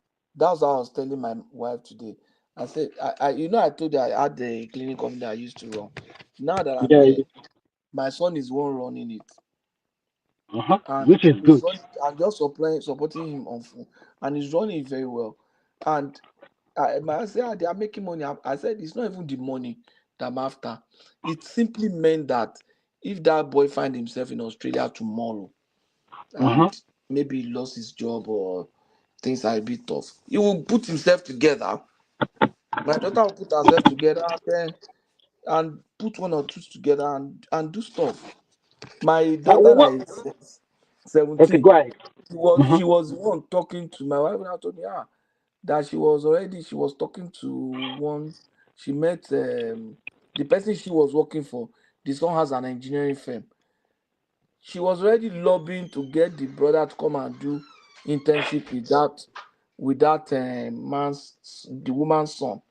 And she's just a junior girl in high school, already lobbying his brother to come and do Yeah, stuff like that of course, because of that the is the word. exposure. Because of the exposure, they know that they have to take responsibility. And he just said, this is an opportunity for my brother. I will just talk to this person. So we should raise children in such a way that when they're in a strange land, they should be able to put one and two together and be able to raise money to support themselves. What I also discover here is that most of the business here belong to family, and generation to generation, they continue to improve on the business. So because I've seen so many of the young ones, they are working for, it's easy to know that this is the wife, this is the husband, this is their children. Yeah. So they don't need to look for a job when they already put them in that Yeah, line you of have a business. lot of that in Europe, a lot. Yeah, in fact, here the plenty. No, they are not looking In for a job Canada, like that. they are not that many here. There are many here. Even Finland is mostly private company doing everything. I'm telling you, I know almost Italy, 95%. Spain. Almost 95%. The only thing government does is just regulate and make sure that they pay the right taxes. So that is it. And they provide basic amenities for their own people. Even to the tune of managing the maybe the apartment complex you are living is private. And we see that this is a 16-year-old girl driving a tractor to clean the snow, and then later you see the father again, later you see the mother. It's a family business, and they continue to have this business for years, and they're living fine. Of So course, they are it's trained not to be like yes. disciplined. They are trained to be disciplined. They are trained to know. Even when they have money. I met a lady. The lady is very, very rich. Very, very rich. Somebody that will personally gross almost 1 million. They are still living in apartment. somebody that makes close to the couple, they make close to 2 million. They are living in apartment. If it's African, they'll go and buy house in high special area. Living in apartment, Yeah, young people. you're Young right. age. Because here you will see the total house somebody have is no more than 50 square meters. In Yes. Nigeria, you will see 500 square meters is not even enough. Why you build a mansion of like 10 rooms and It's you are like just a that, family yo. of It's 4? Nigerians You that are are just buying big house. Nigerians are the one buying big houses here. because at the end of the day, you are not thinking about how to maintain it. I'm not saying if you have the power, you cannot go for it. But how do you maintain it? So many, even in Nigeria, some people have a mansion in Nigeria. They also have a house in whatever country they find themselves in the diaspora. Nigerians are the one buying big houses here. And then you only go to Nigeria for 2 weeks in a year. I don't understand it. They are Who is buying big giving? houses like man. It's a kind of show off sometimes. It's not really a wise decision. Maybe because in Nigeria they don't force you to maintain your lawns, they don't force you to repaint your house, they don't force you to pay that what do you call it tenement rate Condo every fee. year or something. Mm, Yeah, they don't do that, so you are free to do whatever you want. So and they don't force you to comply to one standard or that standard. Everybody just do whatever they want. Nigerians are the one buying houses. Nigerians are they buy mansion here. Buy, But buy like my that, but it depends on how much their income is. If they have a lot of money, no problem. At least they'll they pay for some they certain collect years. mortgage now. I don't know. You collect mortgage. Well, Canada is still okay, but for here, the appreciation level is not even up to 2%. So you Which have level? to think about it. Yeah, I The mean, what? if you buy a property here, the Oh, appreciation okay. level is not high. It's not high. You know, Oh they no. control it very tightly because It's if they make it free, people will be trading on it. So you cannot see people trading on property here. So no just buy property house. appreciates. Property appreciates here. I knew a guy that I know, especially maybe in Canada, but in China, oh, people just got rich overnight like that. But here, forget it. I've tried. They said appreciation for 25 years, maybe 1% or 1.5. no Do no you no no. do you know here they just encourage you to continue to spend money? So that means there's no interest on deposit of your money. And if you talk to your banker that you want to So have how like you an going to account, be able to so how do people make money there? people make you make money and then you pay your right taxes. But what they are just trying to do is that the more you make, the more you pay. That is guaranteed. But they So don't give you a lot of. You can make money. You can have two or three companies. They you can do that.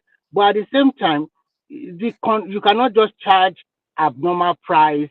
It's like they have a standard that if you want, for example, if you're a plumber now, you cannot just say I'm a special plumber or I'll just charge this price. No. And everything you are going to do, you must issue formal receipt. As you are issuing it, the government already know it. So nothing is hidden. Okay, maybe because we are little, I don't know. Compared to 55 million, we are just around 5.5 million people. Maybe that's the reason. okay, because But at the same time, there are so many benefits for young people and for the elderly. So if you are young, maybe from 0 to 20 something, if you are still in school, you have a lot of benefit from the government. And if mm, you are elderly, they also give you a lot of benefit. Health is nearly as free, but at the same time, you have to pay doctor's fee. It's not so expensive, even if no you want health to do operation. Mm, yeah, health is free here. yeah. Completely. So Don't pay maybe now. that is why. And the more you live in the country, the more you also have more benefit of life. The more you have your credit level is continue to increase, then you have more opportunity. The more So your that what? your credit rating continue to increase. Maybe you But are what not are you owing money. doing now? You can't buy a house, you can't No, I can buy out, so I can. I and the can. house What will I'm not just trying to appreciate say. now. There's no Thank incentive. you. If you are looking at it, what they are doing here is that just live a work-life balance. They are not expecting to become that super rich man. You understand? Not like Nigerian way. Let me use this property to make money. No, they don't agree.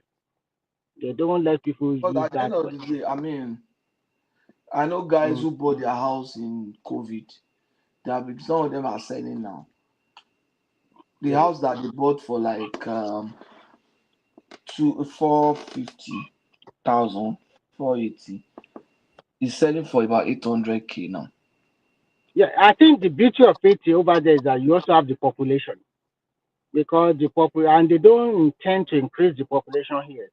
Maybe yearly, maybe just like 50,000 people add on to it, and some people also move away. So they just maintain that in Europe most time. They just want to maintain that standard, that quality. Like they don't want noise. They don't just like Nigerian like all this special GRA side. So this is the way I just feel, they. I just feel that the Europeans they should they should try and improve on their birth rate. They won't. They will never because they like enjoying their life. They don't like having babies like that. They will never do that. They But the should, if problem not they that have, community, that society will just go. no, when you bring your family, they also encourage you to have more babies, immigrants. But for their own local people, forget it. They will That's never what do I'm that. saying now. Mm. I don't want Europe to become Africa now. But what can they do when they are not having the baby? Who is going to help them do all the work? But the one thing they did is that they just try to have that encourage to have the babies where they continue to have the glass ceiling so that the immigrant will not get that top position or whatever. So they still maintain that kind of, I will not call it racism because at the end of it, it's their country and they don't want you to, they have a way they are controlling it. So that is it. Nothing you can do. Because I don't want Europe to become like Africa. At least Africa now, they have places they go to. If Europe becomes Africa, then there's nowhere to go. But we also have to wish Africa to also develop. At least whatever we can say, Nigeria is not I like wish this. them to develop, but Nigeria is not like this 25. I was even surprised that the banking system in Nigeria is even better than the one in Europe. I'm telling you the truth. But people will yeah, not in believe some it. They will think you aspects, are making out. in Yes. some aspect, in some Yeah, in aspect, some aspect, yes. the In some, banking not in everything. Nigeria is better than, in some aspect, Yes. But is people will better not than believe it. Canada. So, they will not believe it. They will tell you we are lying. No money. But Some if aspect is if better than Canada. if our Nigerian economy can improve and people can get access to credit, I mean loan at a favorable interest, I think we are good to go. That is the only thing I think government should also work in. Maybe they should just create a special fund where people can draw money at a low single Government interest. should not be the one doing that now. The bank should be the one that will But that will the interest on the loan from the commercial bank is too high. then the Probably government because need to talk to them because how much do people get on their deposits? they are So even yes, you are I right. don't know. I think the government is just allowing the banks to just make the people. If you They take are your just money to making them, and you see if the you take your profit they money are to the bank declining. today in Nigeria, how much are they giving you? You mean in Nigeria? Yeah. If you take money to I do. bank, Yeah, I put some money there, but I did not check recently. But the only because thing it's is that if inconsequential. because if you put your money, like I talked to my bank, is like they are saying that it depends on amount, but they start from six Do they percent. give you up to 10%? How many percent? No, if you are going to 6%, but if you put more millions, they will give you like 10 or 11% for like 2 years. So you lock So your they money also for calculate. 2 years. They So give you you see, 10% per annum for yeah, 2 years. yeah. That guy, I forgot what he told me. He did not even say 10%. It's just that like he's dribbling me that day. Let me talk to your boss. He said, That's the "Not around. problem. They are not straightforward." I was saying, no, I'm not going to put my money like this now. Let me talk to the person. It's not around. And you yourself, as an officer, because you are my officer, you are my account officer. You are not telling me the right thing. What kind of banking system are you running, sir? But you let me know if you put like 1 million, maybe about 7%. But if you put like 10 million, you can reach up to 11%. and I have is it per annum? He said, let me cross check with the manager. Are you kidding me? Cross check with what manager? You are my accountant. You're supposed to know all of these things. So they cheat the Okay. customer one way or the other. They are not. Because I'm sure they don't pay more than they wouldn't pay you probably pay you more than 3% on your deposit. So at the end of the day, I realized If it's that. not fixed deposit or if it's just savings on Uh-huh. your current account, they are not paying you anything. Yes, of On your course. savings account, My domiciliary is still there. I just leave some simple dollar. But at the end of the day, on your they normal are not savings getting anything account, on your domiciliary. nothing. So and all that Nothing. money they are lending it out. And some Yes. of So those banks they have dormant accounts that run to billions and they are not lending it out. And they are not paying anything on those dormant accounts. And they will now lend it out at 20 something. You must be a wicked person to run bank in Nigeria. and if Because you you know, leave your money, your savings account, I have to be calling my account officer sometimes to check on him, what is going on. Although you can get interest on it every month, they also remove some interest or whatever. But very that is small. only very few. But at the same time, you have to continue to check every day, almost twice or thrice every week, so that Why? nothing stop your money. Because I have a bad experience with GTB now, so they stole my money. So They I cheat don't know. your money. Yes, in GTB. Okay, you told me. Yeah, I think they said it's my. I just don't want to It's your just number. forget to use I know what happened. my telephone number. They've given your number to somebody else. The best just use your Yeah. card to buy recharge card. Yeah, you got it. Yes, You told me. so yes, so exactly. So Martin, just one thing, oh. What they shall say me no. I have one. Let me go and check because I know that my phone number they must have Etisala must have assigned it to another person. I be MTN rather because I stopped using and it. the irony is also is where they are telling me they know the person, they know where the person use the money for, they know the blah blah blah. They even make me to go and write petition to CBN. I also went to CBN in Ibadan just to put it like that. I never even hear nothing from Instead of you to anybody. go and report at the police station. That was mistake. I should have reported at the police. But when you get the police will also say bribe me to CK. So you are going to be continuing to spend more money to retrieve your money, and which you are not guaranteed. They knew now that I'm not going to spend like 6 months in Nigeria. I will probably go away soon. So, voila is just too much. So it's like that. What do you guys think about the new rent payment in Lagos State that's been proposed by Lagos State? The monthly payment stuff. What do you guys think about it?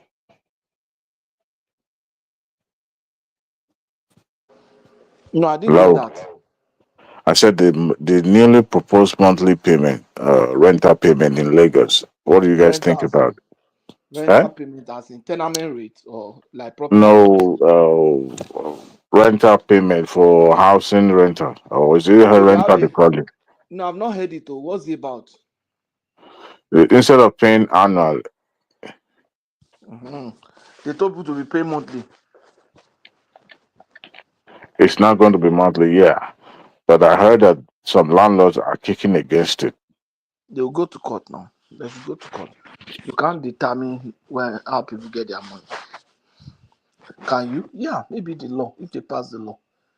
I mean, what stop government from determining how people pay? So the fear is that some landlord will now start charging higher simply because they want Because of their the risk, payment. they can charge higher. So you Yeah, can't stop that. Government cannot fix the rent rate, but they might be able to say, okay, pay in naira and pay once in a pay every month. But they can't tell me how much I'll rent out my house. yeah. Uh, But we at are, we are least, the capitalist society. but they can determine payments monthly or yearly, right? They should be able to determine that. And that one, they can do that one. They can force people to pay monthly rent. not yearly rent.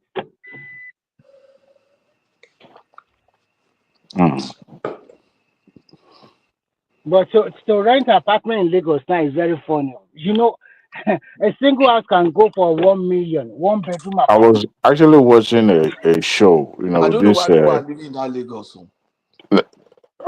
well, everybody want to belong now. I don't have to live there. Do you know when I was working in Lagos? Initially, I was working in Adeni Jones. You know, I was going to Abeokuta every day. Once I come out of that Tedola under that bridge, I enter that on that Baja the Express. Once I come out, you know when you come out under that bridge from I said from Marua Garden to Tedola, you join the That's express. not showing up now. By the time exactly by the time I get to Abeokuta, my friends that are living in First Stack, they are just getting to my 12. Me, I'm already in UB Abeokuta. I've gone to collect my key from my wife and go home. They will still be in traffic. So I was doing that, going and coming in the morning before traffic. Brrr. And you know, the traffic will not be too much because it's Adeni Jones. I'll just enter. I'm already at work. Like that. I did that for then when I was working in VI, I used to go like 3 times a week. I mean, I wasn't ready to be living and be going through that Lagos nonsense. Lagos is something else. Now, Because I my don't want fear to is go there. the more what do you call it? Um,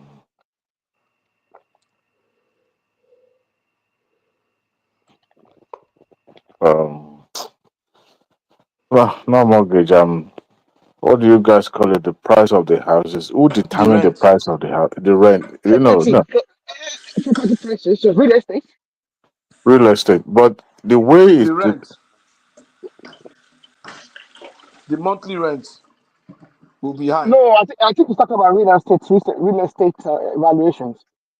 Whether it will affect property who value. determine the valuation? The market determines value. Which market? The market determines how much people buy I'll your call. house now. There's professionals that really look and do the. I mean, there's some professionals in the real estate. Obviously, there's a No, lot of, okay. You mean property valuation? Yeah. No, he's talking about rent. He's talking about No, the I think he's talking about real estate valuations. Though he's talking about real estate valuations and stuff like that. no, that one is done by estate valuers now. They have licensed valuers. But the point is that Yeah, they are but going to I think factor the market. they've lost their senses. Patoski, they've really lost the sense of real value, and the way they do the valuations as well are not quite. They are not quite. It's not determined by rational, so there's a lot of irrationality in it. But then again, that tends to be real estate in many places around the world. Real estate is a means by which people launder money. So real estate is given to some of these tendencies around the world. So I mean, what can you do about it? Well, they've really lost track of the real estate. Really, to be frank,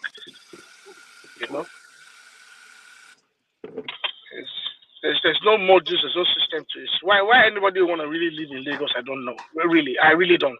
If you have the option and you're not tied to Lagos due to work of some very important business concern, why would you want to live in Lagos? I think my dad once told me that when he was in the bank, this was in the late 70s, and was moving into like lower management, and he had the option to. I think the bank they gave the option to go to Lagos. Now it obviously didn't have, but my grandfather had own houses in Lagos, and they said, yeah, you can just move into the houses in the Keja, or take one of the ones in Via and go and live there. He said, why would you want to go and live in Lagos? We ended up in Ibadan in the end. I mean, why would you? My parents never my mother was a Lagosian. She's from she grew up in Agege, but I don't know why anybody lived in Lagos. Even when I go to Nigeria, I find it very rowdy and very. Find people there very very hard people, to be frank. But actually, Lagos, in Lagos, if you live in Lagos, you are open to opportunities. I'm telling you. But to be honest, the way they are determining the prices of these houses is not worth it, to be honest. A time will come that people will not be able to afford, even in the mainland of Lagos State. The rate at which land appreciate as if, you know, there's certain. You know what? I think the Nigerian problem, because if you go to Ibadan now as well, it's Yeah, about two is land becoming more. prices are ridiculous. I mean, you couldn't buy a one plot of land somewhere, let's say in Basharu, for anything less than your plot of land in Basharu now. You're looking at into the 30 million, 40 million. Like how much? Are you kidding Like how yourself, much? Arugriba? Hello? 80 million. Bashorun, how much? Bashorun Yes. 80 million. 80 Yeah, million. Basharu is Honestly, 80 million. there's no reason a That's house 80 should cost million. a billion I can't naira in believe Nigeria. it. Bashorun for 80 million. That's cheap now. How can you say 80 million is cheap? You have to think of It's it. cheap for Bashorun now. That's what I'm saying. I'm just Patoski. I'm thinking of it. How much do you think Bodija will be now? Like I didn't mention Bodija. I intentionally new did not mention Bodija. Bodija. That's why I didn't mention Bodija. I mentioned Bashori intentionally. I was going to specify towards Oluokekere area, so you can see if Oluokekere is selling for into the 80 millions, because I grew up around there. So for me, it's like because 80 million is not small money. It's quite a lot of money. 80 million for a plot of land. All those are we used to live in Area Avenue Bodija then. All those are favors around favors. If you enter through favors. Forget that area. That area. You cannot even find land in that area anymore. You want a house there's some land there. There's some land there beside that but they're going towards customs. If you go to that Guru Maharaji used to be our neighbor in Are. Yeah. That was where Guru Maharaji started. Yeah. Why should a house cost $1 billion in Lagos? Why? Do you know Adewale? Patoski, I can buy 80 million naira is somewhere around 50,000 euro or thereabouts. Yeah, about 80,000, close to $70,000. It's okay. For $70,000, I can buy an acre of land here in a decent place. Now, getting building permissions and all that shit is a different kettle of fish.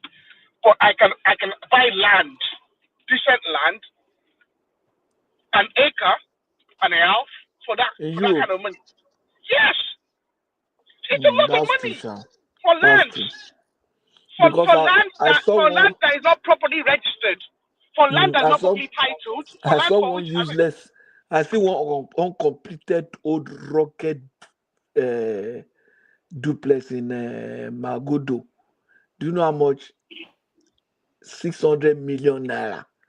I saw the house like this, uncompleted, and it's not even sure if you are buying it, you will pull it down.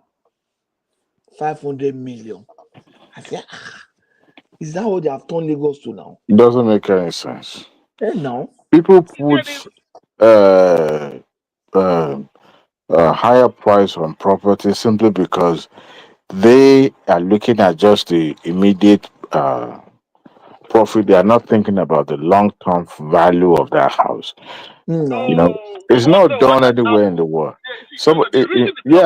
If a house costs $1 billion, let's say we can't find a 500 million. Well, you can, but depends on the structure. But a house worth of, let's say, 800 billion in Lekki or Banana Island or something like that, how much will it cost in the next 5 years? Exactly. So people have been priced out already. So a time will come that only the billionaires will be able to live in those areas. I mean, those areas were expensive before, but it's just the reason for me, Nigeria is, and that's why one of the reasons the country can't be good.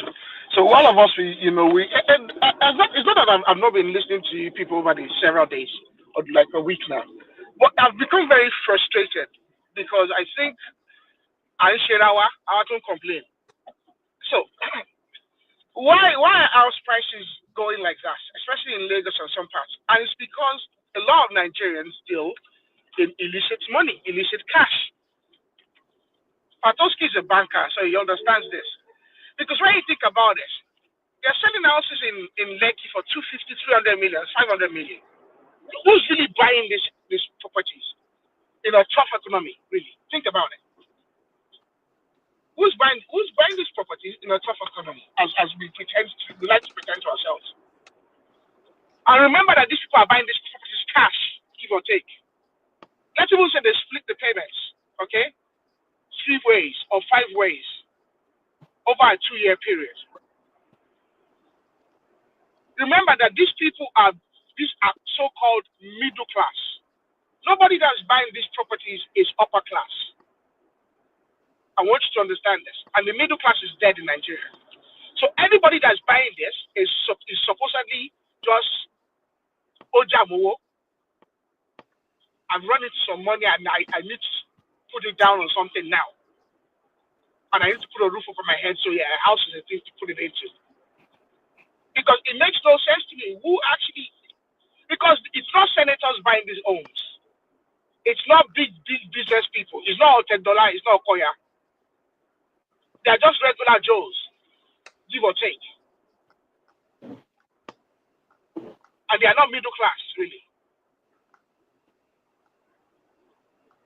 They supposedly are doing some business.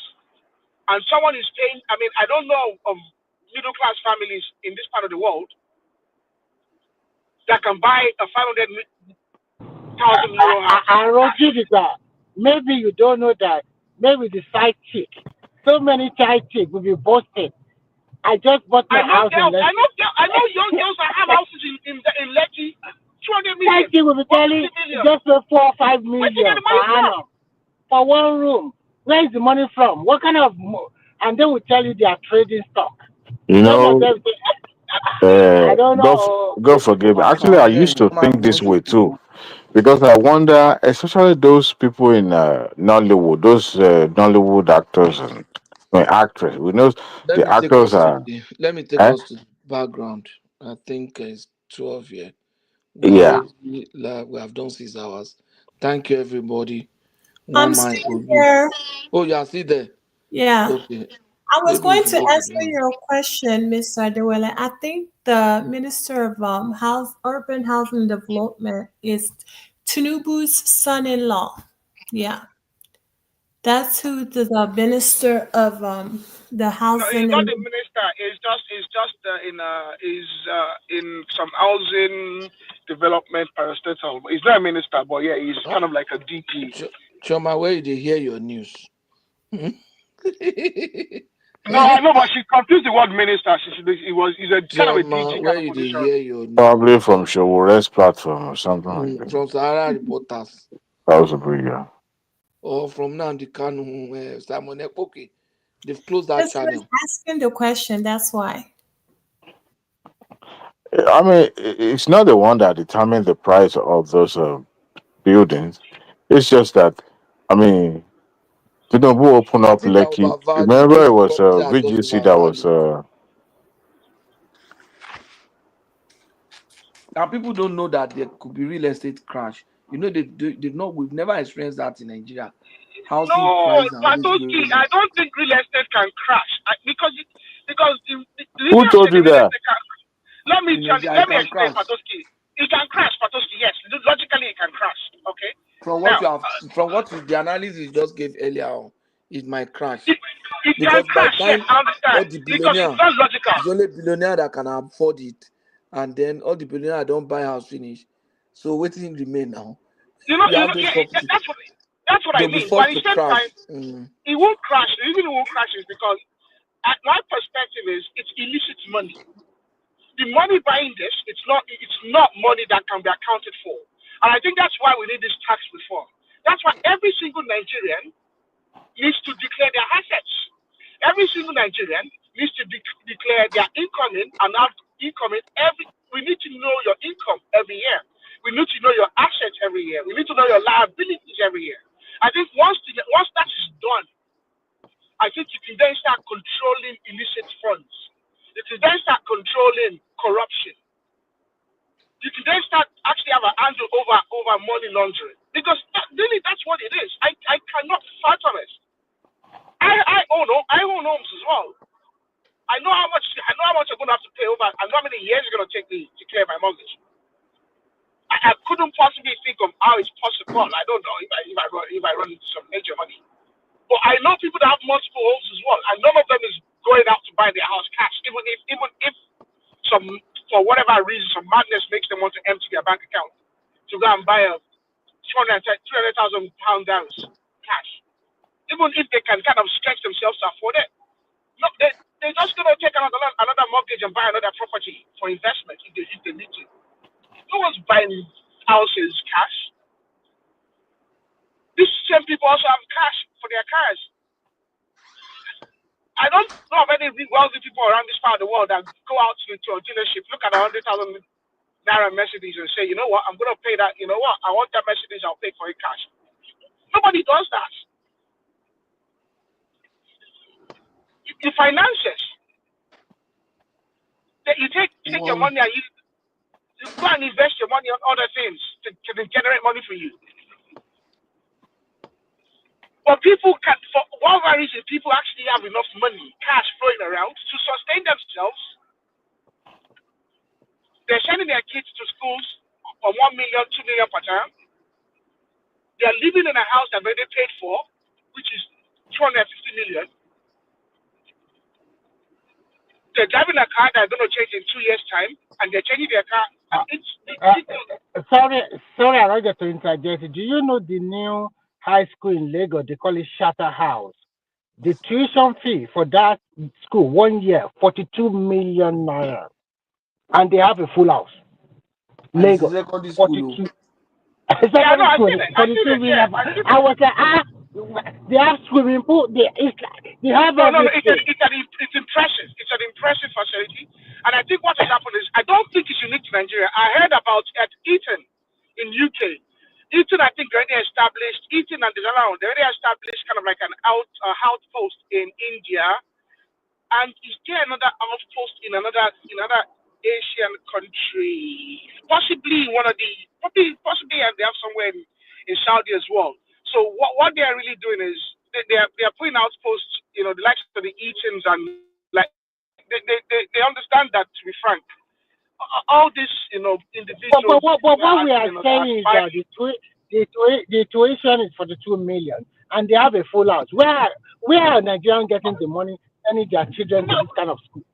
Well, the super wealthy people are going to send their kids there. They've always sent their kids to Eton and Arrows and all these places. They've always sent their kids to this big institutions in the UK. I know people in person. I know a few people that went to those. I mean, I went to a fee paying grammar school, but obviously not at the Eton level. Like, it's a good few £1,000 every year, but not £40,000, £50,000. Some of them, their companies will pay now. The ministers' kids, the expatriate kids and stuff, they don't pay. They pay. I had an offer one time in Haiti as a CFO. They were ready to pay education for kids for me, $40,000. The reason why I didn't go was I was getting ready to go. I was on it.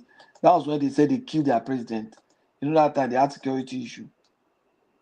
That they said they killed their president. Yeah. They assassinated that guy.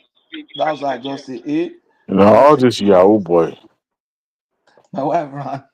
So, I mean, the schools, like, I know all those oil companies expatriate, if their children are schooling in Nigeria, the companies will pay. They give them education allowance that might cover those things.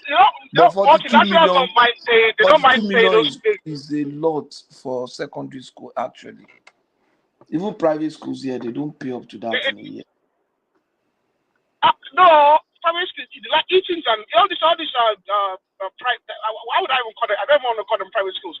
All these kind of prestige schools that Ivy League secondary school. Yeah, in UK, they have a few of them in UK where the broyos and all this, like, all these and very elite go to. They paid these kids to, I mean, my school I went to was about 6,000 euros a year, maybe it was 10,000 even. Okay, you schooled in Europe, primary school. Yeah, I finished my secondary school in Europe, yes.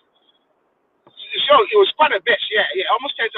So that would be kind of like at the lower end of it. I think it was between 5 and 10,000. I can't remember the first page for it. But the I likes know. of Eatons, they pay 40,000, 50,000, quite I a mean, lot, I have different 100,000. school children. They are going to private secondary school, and my colleague, that daughter is going to private junior high, but the guy is just paying about, I think, about 18,000 per annum for the junior high school. Which is That's a lot. It's a lot of money. That's a lot of money as well. but it When you still think makes about it. sense, actually. What's 18,000 and 40,000? What's the difference? But me, I'm not even send me. I won't send my child there. For what? I'll make up for that difference. You know, if I come, I'll be there's teaching one my beside child. our house. There's one beside our house. I'm going to be sending my daughters to. It's only 5,000 a year, so it's still reasonable. I like it. I like the 5,000 per year. facilities. Yeah. That's reasonable now. Yeah. Each of the kids, five. I think it's reasonable. I like it. A few of my colleagues went there. It's a well-established school. So a few When of you my can colleagues send went your there. child to a government school, and I'll get private teachers for him, and then I'll be able to also address I some of these think the reason, like you said, you just get a private teacher for them. I think the main thing is, the school I went to, there's only a few of us in the class. You go to a public school, there'll be a lot more students in the class. I think the school I went to, there was only 50 of us in the school altogether. How many of you were in the class? Your class? There was only 50 students in the school. 150 students in the school. Yes, sir. That's not. That's. So you can expect the class to be. Yeah, the class will be. What? Maybe 20. 12, 20 max. Yeah, tops. So so and then think about it. Once we start getting to exam, an examination year, a certification year, you're looking at people taking different courses. So I did sciences, for instance. Some people did, So I didn't do any. I think I did business, but I didn't do any of some other arts, and social sciences class. So I was all physics, chemistry, biology, that kind of stuff. That's so think about it. The classes get smaller even then. So that's the advantage. I had the opportunity to have taken some music lessons and some skill lessons from people that were professionals, for instance.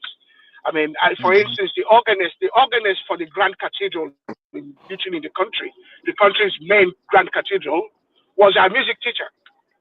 I mean, I have guys that went to class together that are actually now professional musicians because they were able to take instructions from a professional instructor that actually used to teach private. They did private lessons as well outside of school, and I know people paying a lot, like thousands of euros, to attend his private. So I mean, you get those kind of niche opportunities as well, Christian stuff and stuff. But to be frank, going back to Nigeria, there's no reason. 42 million. I don't think they're going to get their value in Nigeria. In Nigeria, especially, I don't think they'll get the value. That's true. The likes of Olashore and I have my cousins that went to Olashore, Atlantic Hall, and all that stuff back in the day. They were expensive for their time as well. We shouldn't forget. There's always been Olashore, Adesoye, Atlantic Hall. They've always been expensive for their time. I reckon that they will get value for their money. I'm telling you. They come and see people are cleaning up, going to that school. They will send their kids to that school. Some people are like 4 children there. What are you talking about? No, I'll tell you why they can't get the value compared to back in the day. I have cousins that went to Lashore and I have a cousin that went to Atlantic Oh, you are Coast. you are considering the quality they will get compared to the old days, right? Back in the day, okay, the people that went to those schools there, those my cousins, all their friends, their networks, they're still there. They still hang out together. They still, I mean, they're older now in their 30s, you know, approaching their 40s. You're looking at them now. They're doing business together. I know. I still see them together. You know, on social media, you see them gathering together in somewhere in Ikoyi and all this. You know, some of them are they're doing well for themselves. You know, and they're networking. I don't think this younger bunch have that tendency for the networking, for the mindset. I think these younger kids these days are very spoiled. But I see them. They don't have that passion for work, that grit. They don't have it. The main advantage when you send your kids to a school like that is for the network. It's really not because of the quality of the instructions that will be much better than because think of it, in Nigeria there's very expensive schools, but there's also schools that you're fee paying ₦1 million, 500,000 naira, 2 million, 3 million a year, which are you know below these other these charter house schools in terms of prestige. But Look at the Green Spring instructions are about now. the same in quality. Green Spring in Yeah, Lekki. this is Vale. There's also in Vale, Green Springs, all this. There's several ones Green around. Spring in Lekki But is the very main, good. I have nephews. yeah, That went there, and what's that, about 2 and they are million, doing 3 very million a well. year? That's 2 million, 3 million. It's a lot of money. But I You don't think mean the Green network, Spring? Green Spring is more than yeah, 12 million, 2 there you million. go. That's a lot. That's a lot of money as well. It's a It's lot. a, Millions. How many millions safe per section? Green it's a lot. Spring. It's a lot of money. I don't think the network opportunity that the kids will, I don't think it's going to materialize. I don't think they'll know how to use it. A lot of young people these days, all over the world, even kids these days in this part of the world, I see them. They don't have that grit. They don't have they don't To really. leverage They on don't that have that. network, right? They don't have that grit. They don't have that. They don't even understand life. I think young people these days are just so. I use the word feckless. Is the They word I don't have called it. street sense now. They don't. They just don't have it. They don't. Now you go And they give your don't. children street sense. Oh. Yeah, they don't. They don't. And the other thing for me is they don't know how to fall on hard times. I think even as bad as no matter. I mean, I went to school with rich kids. You know, yeah, we were okay as well, all right. But I went to school with kids whose parents were really like these big names in Nigeria from back in the day till now. You have this feeling that if for whatever reason they fell on hard times, they have that capacity to use what they've their network, they could really pull themselves together and really nothing could move them. And they had the advantage of the network and the name and they knew how to use it, they knew the value of it. I don't think the kids these days some of them don't even know it, but all they know is my daddy has money and they want to, they really they don't have it. They really don't have it. If something really bad happened to them and they lost the wealth, the cash, and the access, they are gone. Mm-hmm. And they are gone and gone forever. They wouldn't know how to turn things around. I see them even in this part of the world. I see them. The kids these days, young people these days are really hopeless. And I have a serious concern for what the world will be like in 50 years. Because in You have 50 to years equip. time, You have to equip your kids' name. That's yeah, what I was discussing with my wife today. You have to put them. You have to put them in a position where they become less dependent on you. They take their decisions. They hustle, even when they have the money. Even when you have the money to give them. Luckily, I don't have the money to even give them anyway. So they know they have to. They know they have to hustle. àgbàlagbà ni ẹ má pààrọ̀ Oh, ẹjẹ sọ̀rọ̀ ìkànnì ìparí náà. Remy, you know what I did one day? I just took the car and put my son in the car. I drove him to, if you are passing from Itubagbe, to Jazz Express, you pass Ajibon. Yes. àwọn abúlé tó wà lọ́nà kó tó dájé bọ̀ yẹn àwọn ilé yẹn. Àwọn ilé tó ti fẹ́ dà wò. I drove my son there to show him the kind of a house where I grew up, so that after and brain, I have to make him see. But almost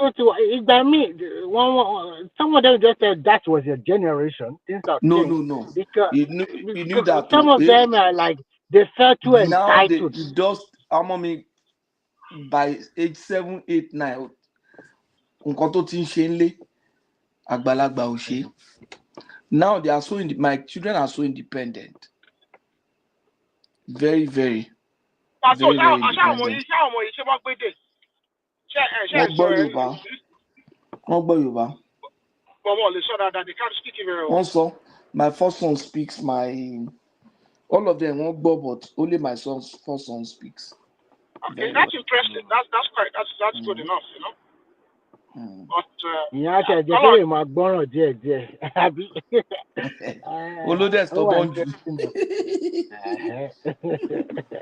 but I mean, they knew. I understand where I was coming from, because when you even look around, you will discover that sometimes when you ask them their political ideology, you'll be surprised that they'll just be telling you, my friend said this. Oh God, man. Hey. They're just following whatever they see on Instagram or whatever. Every just follow like that. Okay. Wow. It's you really know what is most concerning for me, for young people these days? They are, and I think I can't blame them. I think it's just number one, the social media. Nobody seems to want to that's live a disaster. Nobody seems to want to live for themselves. It's a time waste. Everybody seems to be so engrossed in living a perspective. Do you get what I mean?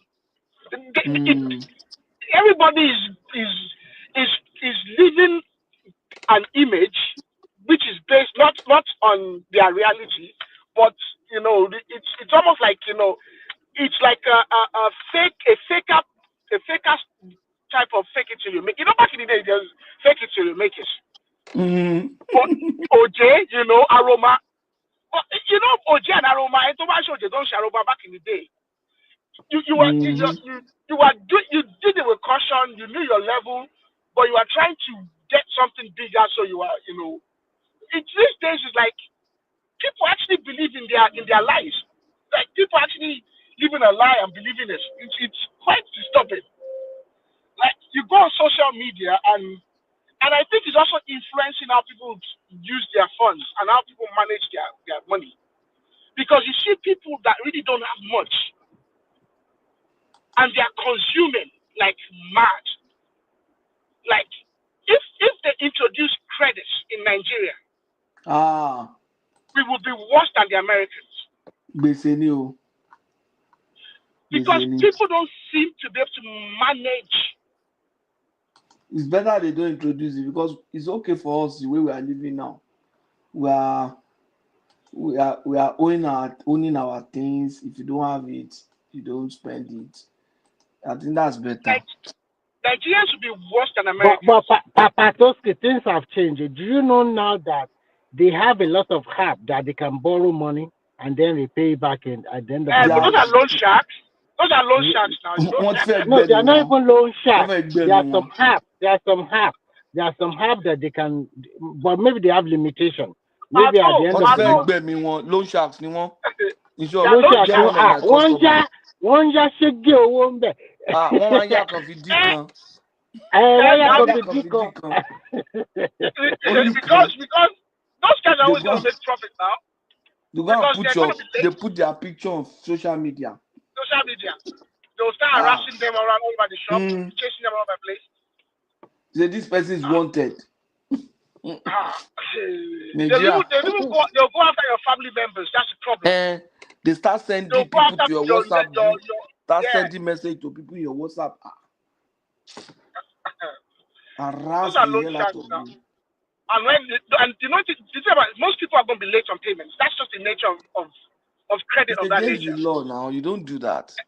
Emergency credit. Once you are going and looking for emergency credit, the likelihood is you are going to be late on the payment as well, because whatever the reason is that you don't have the money in the first place for something that's so important, most likely you will not be able to pay when the time is right, and there's a penalty. There's a penalty for late payments that is quite big. I mean, they exist everywhere in the world as well. They exist in this part of the world, but obviously they are regulated, and to be frank, they've been regulated out of existence in this part of the world. I can remember there used to be this kind of I think it's called a payday something. I can't remember. They still have Payday them now. lending. They still have them, but they've been regulated so tightly in this part of the world that it's almost needless, really, you know. And I think the likes of Klarna and all these ones these days are Klarna and the likes as well. They're similar as well. It's kind of credit, but the thing is you can split your payments 3 ways and all these kind of things. But they introduce credit in Nigeria. Hey,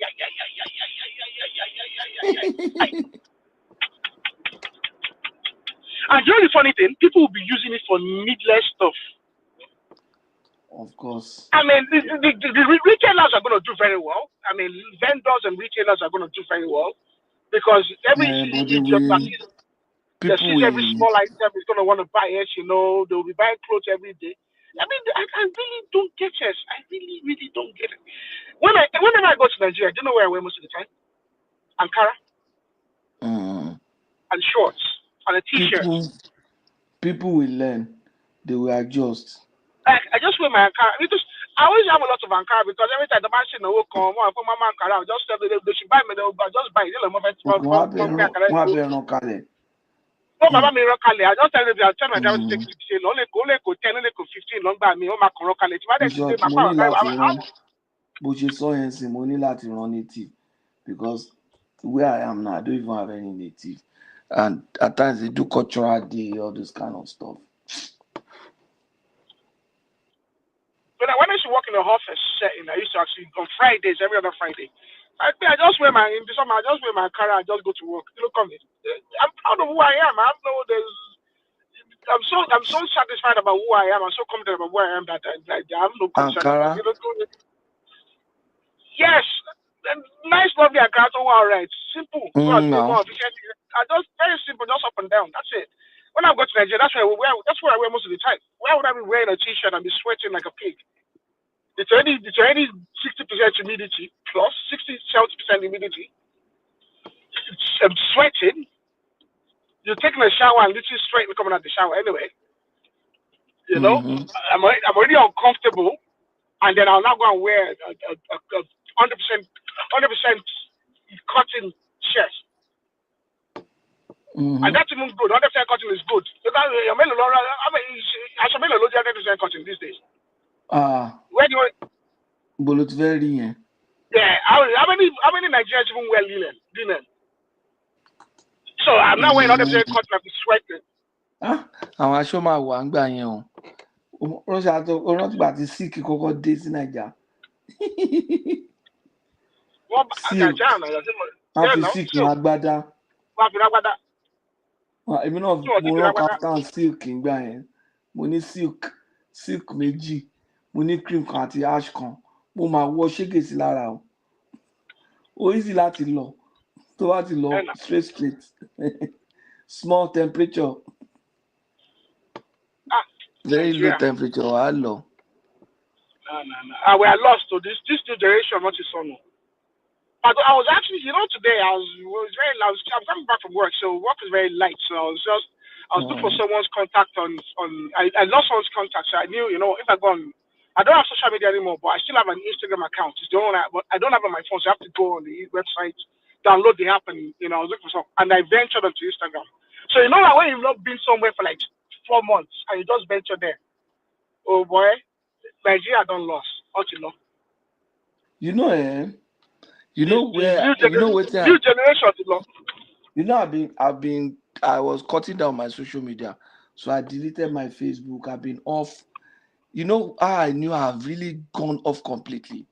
I started seeing Google adverts inviting me to Facebook. They advertise for me. Now. Facebook 2018 June. Facebook they advertise. I said that means I've really That means I've successfully cut off Facebook. That thing is time draining, you know. YouTube is the You next can one. you can easily kill 4 hours just sitting there sweating. Talking and gisting, even on stream, on live stream, just like we're having now. You can what spend hours. we're having now, you can do other things like like I'm doing now. I'm working. I joined at 2:30 and I heard all of Madam Zita's and I was there when I actually came on, which is about what 2 a.m. It's like watching TV. Well, I've actually just finished a shift. I've done decent work today, for which I've been rewarded with a pay.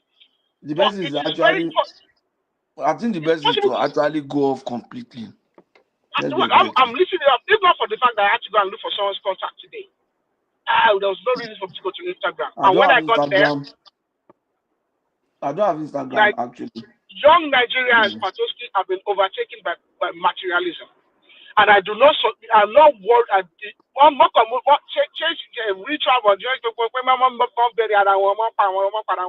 It's only going to get worse. Young kids of 19, 17, 16, even 12 years old, there's only one thing they understand. I don't know if they go whatever Rolls Royce. Like young Nigerians have been overtaken by materialism, by the quest to live life, to top champ. You know that I really don't. But nonsense. EFCC is now on land on you. EFCC, 120 individuals or thereabouts. Nonsense. And I don't think they're willing to work. You know, Buhari said that young people are not really, that they are lazy. That man wasn't lying, you know that. I can put my hand by hand or to say that. There are people of Eshisha. How can you be in Nigeria? Or what in Nigeria? And you see them on wife on Danny, okay? The battle arrived for full year on media. I don't quite go very new iPhone because I got at the excess. I mean X mobile phone around 2018. So she only just changed it just last year for her birthday. So she used that one for almost 5 years. So people are changing their iPhone almost every year. Okay, a brand new iPhone is at nothing less. The cheapest brand new iPhone is about I think almost 1,400 euros. I'm going to the iPhone more. What am I complain? Oh yeah. And to ban Beko, to ban soup, to ban something million. Logan State is there, yeah. You will see. You buy one plot of land. Okay, and you will see this iPhone in the hands of so many of these drawing. You buy one plot of land. What you drawing when? No, you can even lease land. You can lease land. Even as of today, 1,000. And you'll be okay. My boy, that's the year. God knows where you can go to. I grew up in this part of the world, so I'm locked in this part of the world in one way or the other. For now, I have a family. If I was in the situation of young Nigerians, I would not be seen on my ass. There's a lot of opportunity in Nigeria for young people to take. And when I hear them complaining online, I really want to beat them. Because it's only few of them. It's only few of them that is taking that opportunity. There's a story of this particular young girl. She started one plot of land. She started growing tomatoes, just tomatoes alone. And she said, "Oh, it's good." And she went back to her village with 1 acre of land. Now today, she employed 10 people working for her. She became a millionaire under 2 years. Why the rest of them will be complaining? We don't have nothing to do.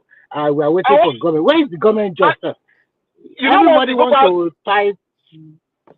Our young girls are ring it. More than one row because I want to go for one row. What you got for who? Could you pay you know how much they pay for makeup?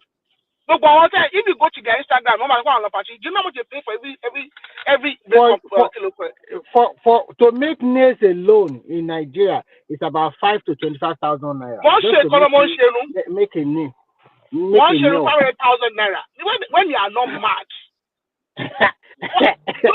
if you have daughters, you will understand. If especially they want to do graduation ceremony, to buy that wig alone, you have to cover close to 200 to 500,000 naira. Only one label that's often quite much often you just about it about in leg game. I saw it only. Oh no, man, I know we take it on. Look at it. Look at all. So was only not because we are going to get the bash is I'm all right with that. I really do want to buy. There's some weeks close to 2 million naira, 5 million naira. You talk on the also weeks. How much she paid for? She paid almost 1,000. I think she paid. It will not. She paid almost 500 or 600 for the just the material. It will not for it. She now asked me to collect it from the girl that did the wig, and she was dodging. I think she paid almost 250 or 150 for that girl to even do it. And then I think a year after, she needed to get it washed. That girl charged almost 180 euro. Why would you be putting money in? Well, I guess if you have it, you can spend it. But for me, there's young people in Nigeria that don't really have it. That are doing it just because they too want to. No, you don't have it. And the problem is that if there's credit in Nigeria, people will be expending they'll be doing things that they cannot afford. How am I check the show?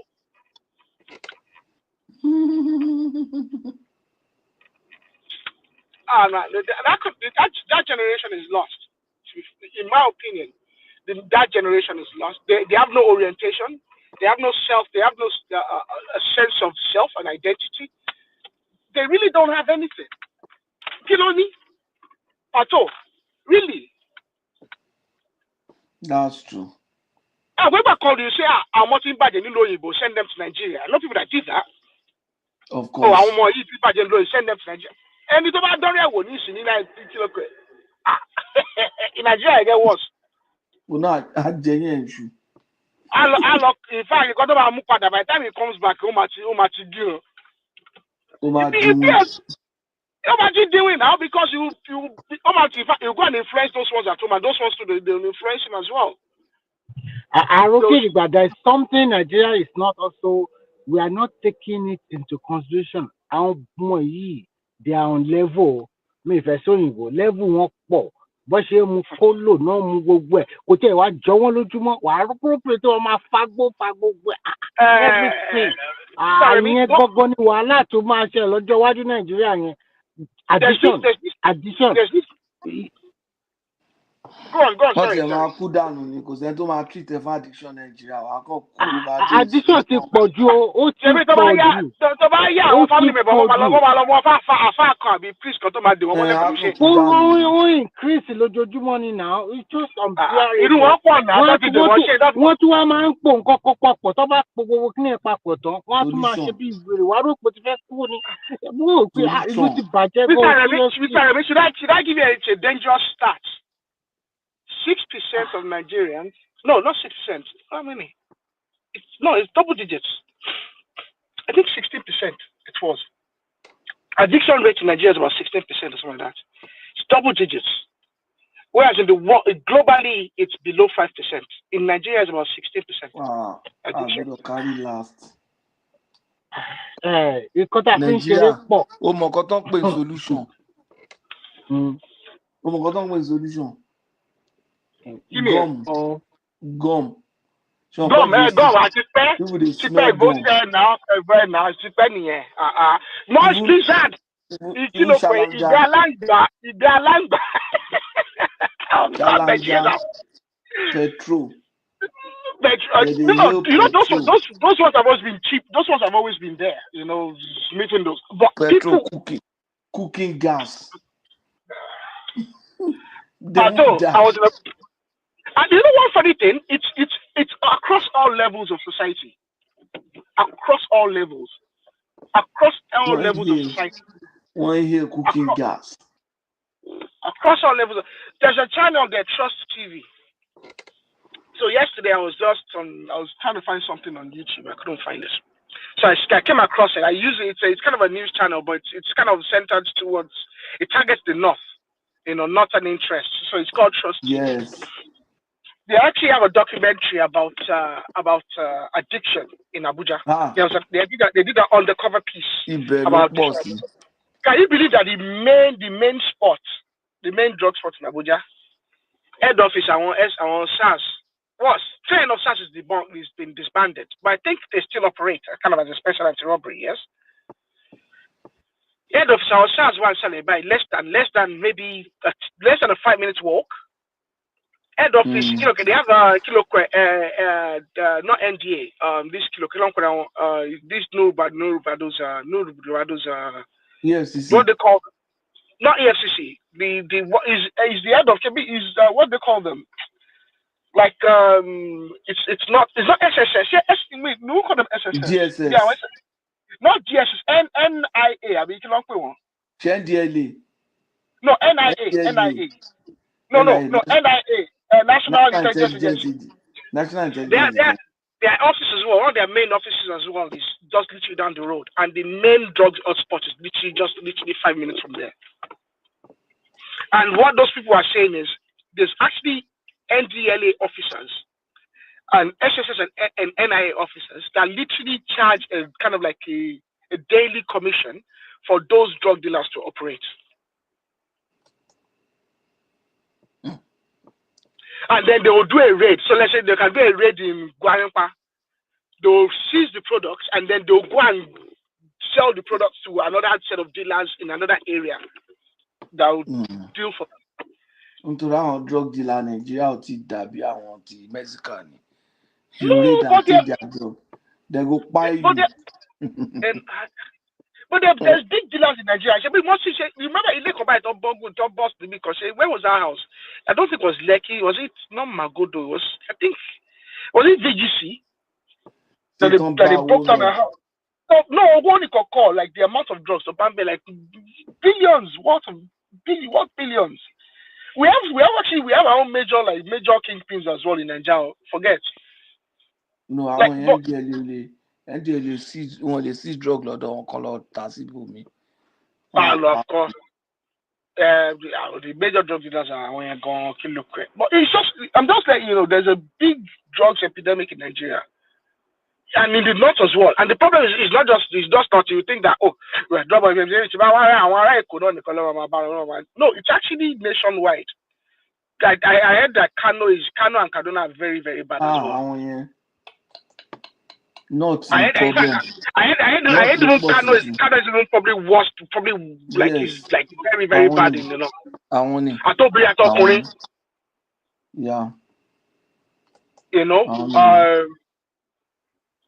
but even in Lagos, it's very bad. Like, I mean, even the hardest stuff is literally easily available. Like, one thing that surprised me, that surprised that when they are doing countdown of states with highest HIV infection, Lagos was not 1 to 10. No. But you have to think about under declaration as well. Because Akwa Ibom is number 1.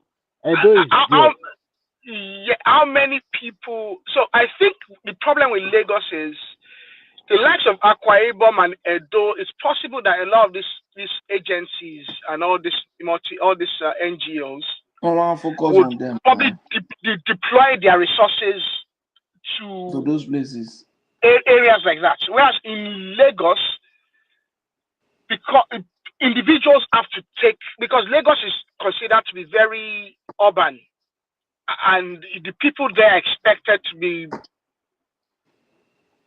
slightly more enlightened and to look after their own interest a bit more, and possibly have a higher income and be able to cater for their healthcare, maybe to a level, or so, at least they will survive. They won't just die of some unknown ailment to just be in the house. I mean, they have decent hospitals, really. The public hospitals in Lagos really are substantially miles better than the ones across the country. There's under declaration in Lagos, I think. There's serious under declaration in Lagos. they are passing STDs around in Lagos. I don't even know how people sleep. I don't even know how Okuritoria is back with that. I don't know why would you even mess around like that in Lagos. It's dangerous. In Lagos. It's dangerous. Because one partner wants to everywhere. Everybody come back wants to me. You're right. I think it's under declaration. Yeah, it is possible that in some areas like I know Plateau. I think it was either Benue or Plateau. I don't know which one of them it was. Is actually has some of the highest in the country. Plateau or Benue. Enough.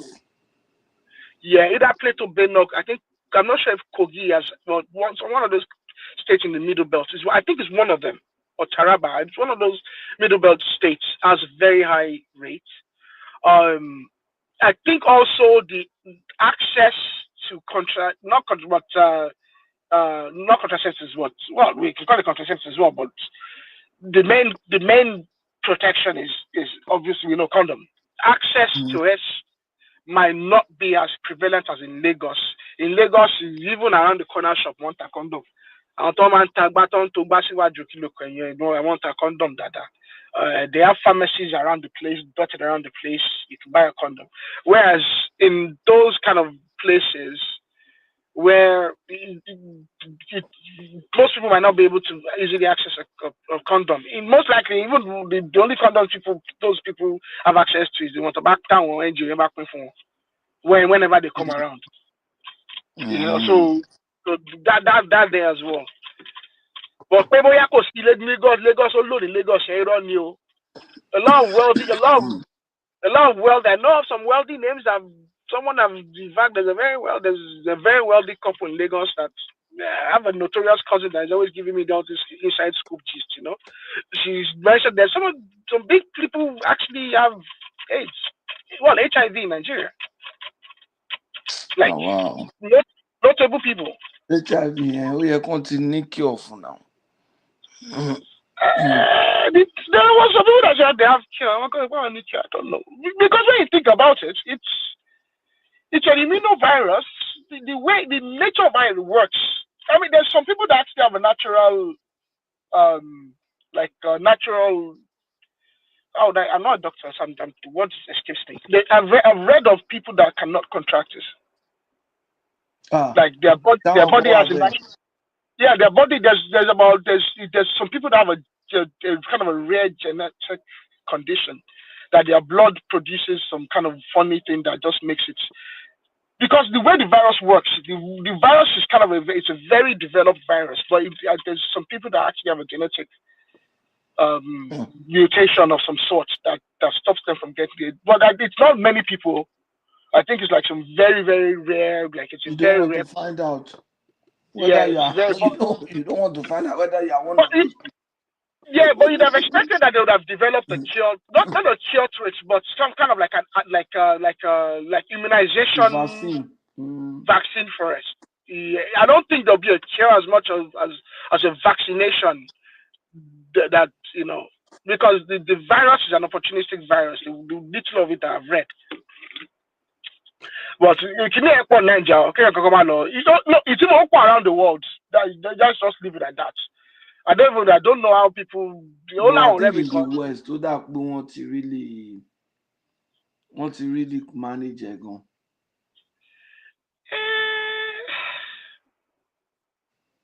The West are really. I can't say I know really, because when you say manage it, so how can it when it comes to HIV? Because let me put it this way. Ṣé wọ́n sọ pé true animal náà ti contact ẹni?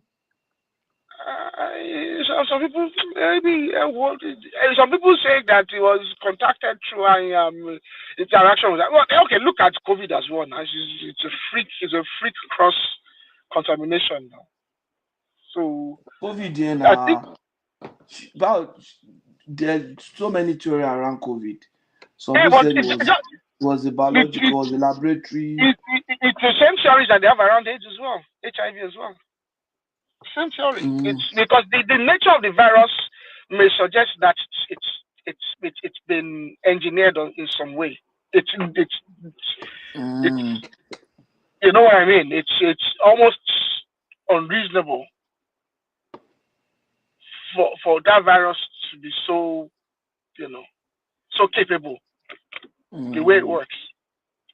Well, COVID is over for new because kini very what Kolong Bawa new. In the European it's not like I don't think they have it under control. I think it's just the nature of that COVID, I remained in Africa. I had COVID now. I tell you, COVID. I think I had malaria. I had COVID twice, yeah. Not only malaria, but I'll tell you one thing. There was one time I had it, and I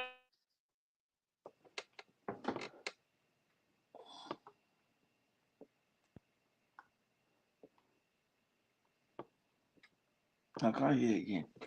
Is it my internet? Hello, Pato, can you hear me? I can hear you now. Yeah, so that COVID, I had it one day, and I got out of the room, and I just had to take a few steps to kind of have an office, kind of a office in the. I was just around the corner, literally just a few steps from the room, and it was major effort to not to do that here. And that was the only time, and by you have to isolate, Tavi. Yeah, I had to isolate for 14 days. But by the next day, I was fine. No, well, it was only me and my wife at the time. I actually been at the time. It was just your wife then. It was just me and the wife in the house. So you isolated from your wife. As my wife. But I want to be more because we had a child. Our daughter came around literally into COVID. COVID. Oh. I don't need COVID. I want the COVID. So we had to isolate from our child. But by the time we were trying to isolate, frightened me, but she had not started developing symptoms. And they said the kids are just manage the kids. You just manage it. You can't give them anything. Now, why come I manage no? Why can't manage any? So we took the kids to my parents.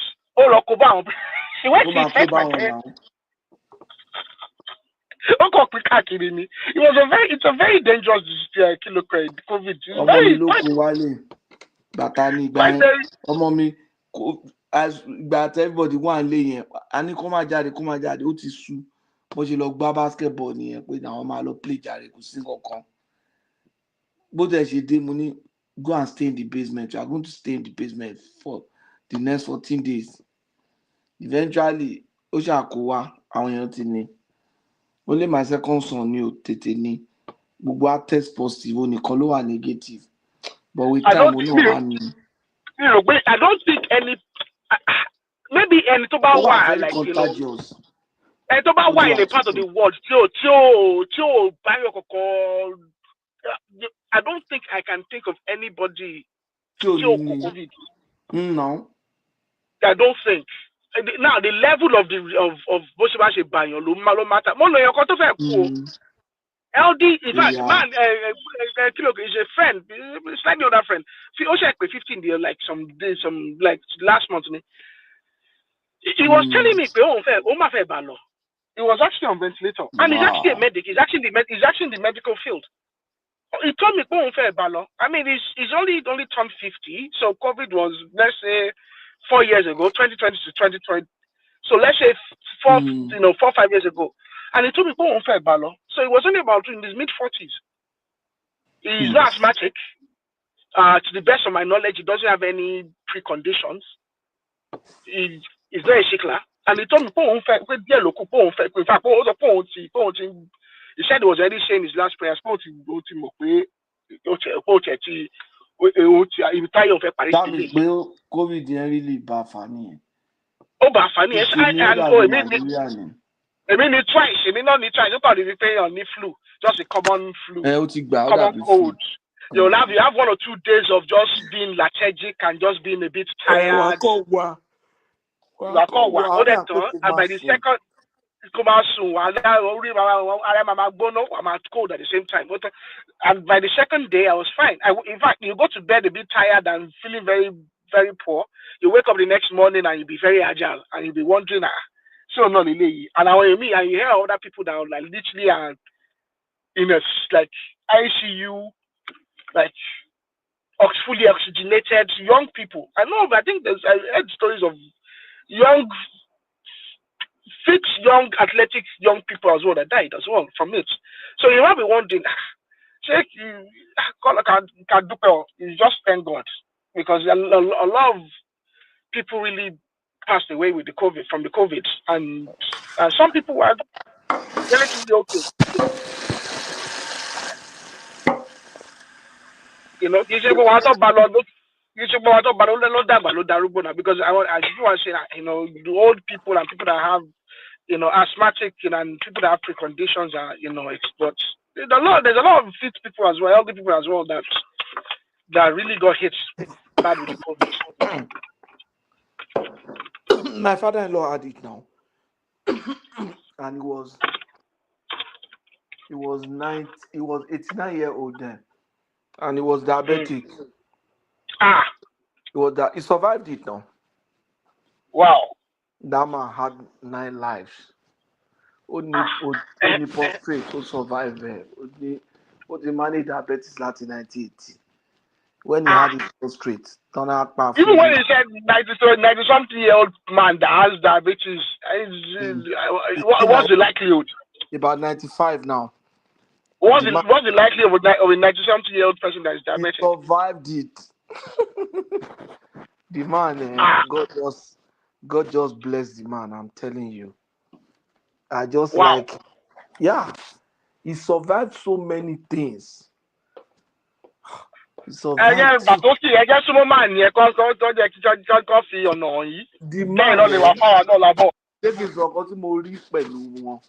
Because when I was in Ilorin, I stayed with him for a month or so. Man yẹn ó ní aloe vera, ó ní tó bá sọ pé help kan wà tó ń ṣiṣẹ́, ó máa gbé sílẹ̀. Ìgbà tó ní moringa dé, ó gbé moringa, ó gbé aloe vera, ó gbé everything sílẹ̀. In the morning, my father-in-law will just go to that yard. He will cut one stem from aloe vera, open it. Sórí gbogbo gel yẹn á la àfọ̀bẹ̀là. The entire gel ló máa gbé sẹ́nu, ló máa gbé mì bẹ́ẹ̀. The entire gel. And with respect to moringa, I know for a fact. Moringa,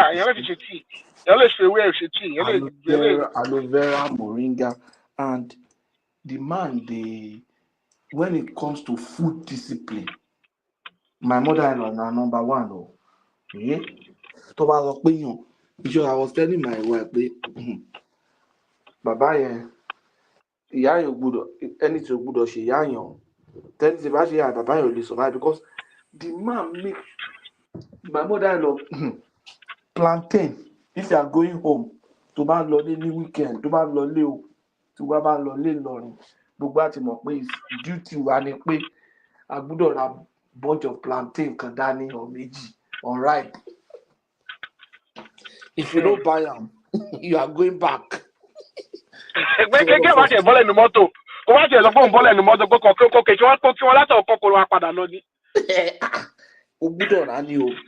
So I will buy that plantain.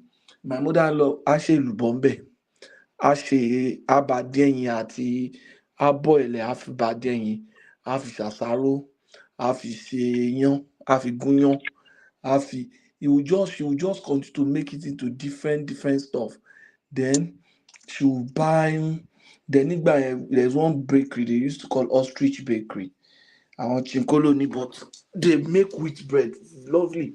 Ẹgbẹ́ bank mi ló wà nígbà yẹn, tí bá ti close by. Mo kàn máa lọ ra bara bread fresh one. Látọ̀ street, my mother-in-law máa gbé tí bá because mi gbà mí ò lè má ráyè. So tí bá lọ weekend máa ra bí 3 4. Màá drop ẹ̀. Àwọn nìkan náà ló dẹ̀ ń jẹ. Wọ́n á ṣe kí ni? My mother-in-law àti bá gbé sínú freezer. So a kàn máa yọ sínú toaster ni. So 24/7, my mother-in-law òun filẹ̀, kò fi máa yẹn lẹ̀. Doesn't leave it. Tó bá bá tọ́jú ọmọ gan, tó bá bá tọ́jú ọmọ, ó pẹ́ jù ló 3 weeks. Ó pẹ́ jù. Tẹ́ bá fẹ́ kó pẹ́, ọkọ ẹ̀ gbọ́dọ̀ tẹ̀lé wa. What don't really? I'm telling you, woman try. Woman try. Yeah. Oh, That food discipline is important, and even at just this stage of my, I even for give me, it to even her, at this stage of my my life. mother-in-law. Àwọn èèyàn sọ pé strict o, but tí bá wo bó ṣe ń take care ọkọ ẹ̀ yẹn, wàá wò pé no. Abeg, if you whether you hate him or hate her or like her, But you know the thing about it, she's both of the just is in our interest as well. What I found with these people. the woman you discover that pé òun ló ń jẹ́ kí nǹkan move nínú ilé yẹn. She's making things to happen there. Very strong, very hardworking, very self-driven. You know, she's akíkanjú obìnrin ni. Akíkanjú obìnrin ni. Ó try, ó try fún man yẹn gan. So the man ìgbà tí ó fi ní prostrate a fẹ́ lọ ṣe surgery. My mother-in-law was a bit worried. Ṣo mọ̀ pé ẹni tó ní diabetes now. And now, So but wọ́n ti develop technology to get pé. I'm gonna end the stream. Thank you all for watching because I don't want us to be hearing your personal stuff. So thank you all for watching. I'm sending a link for whoever wants to hear more of Potosky's personal life stories. Okay, thank you all. Ta-ta. Okay, I thought we had even ended, sir.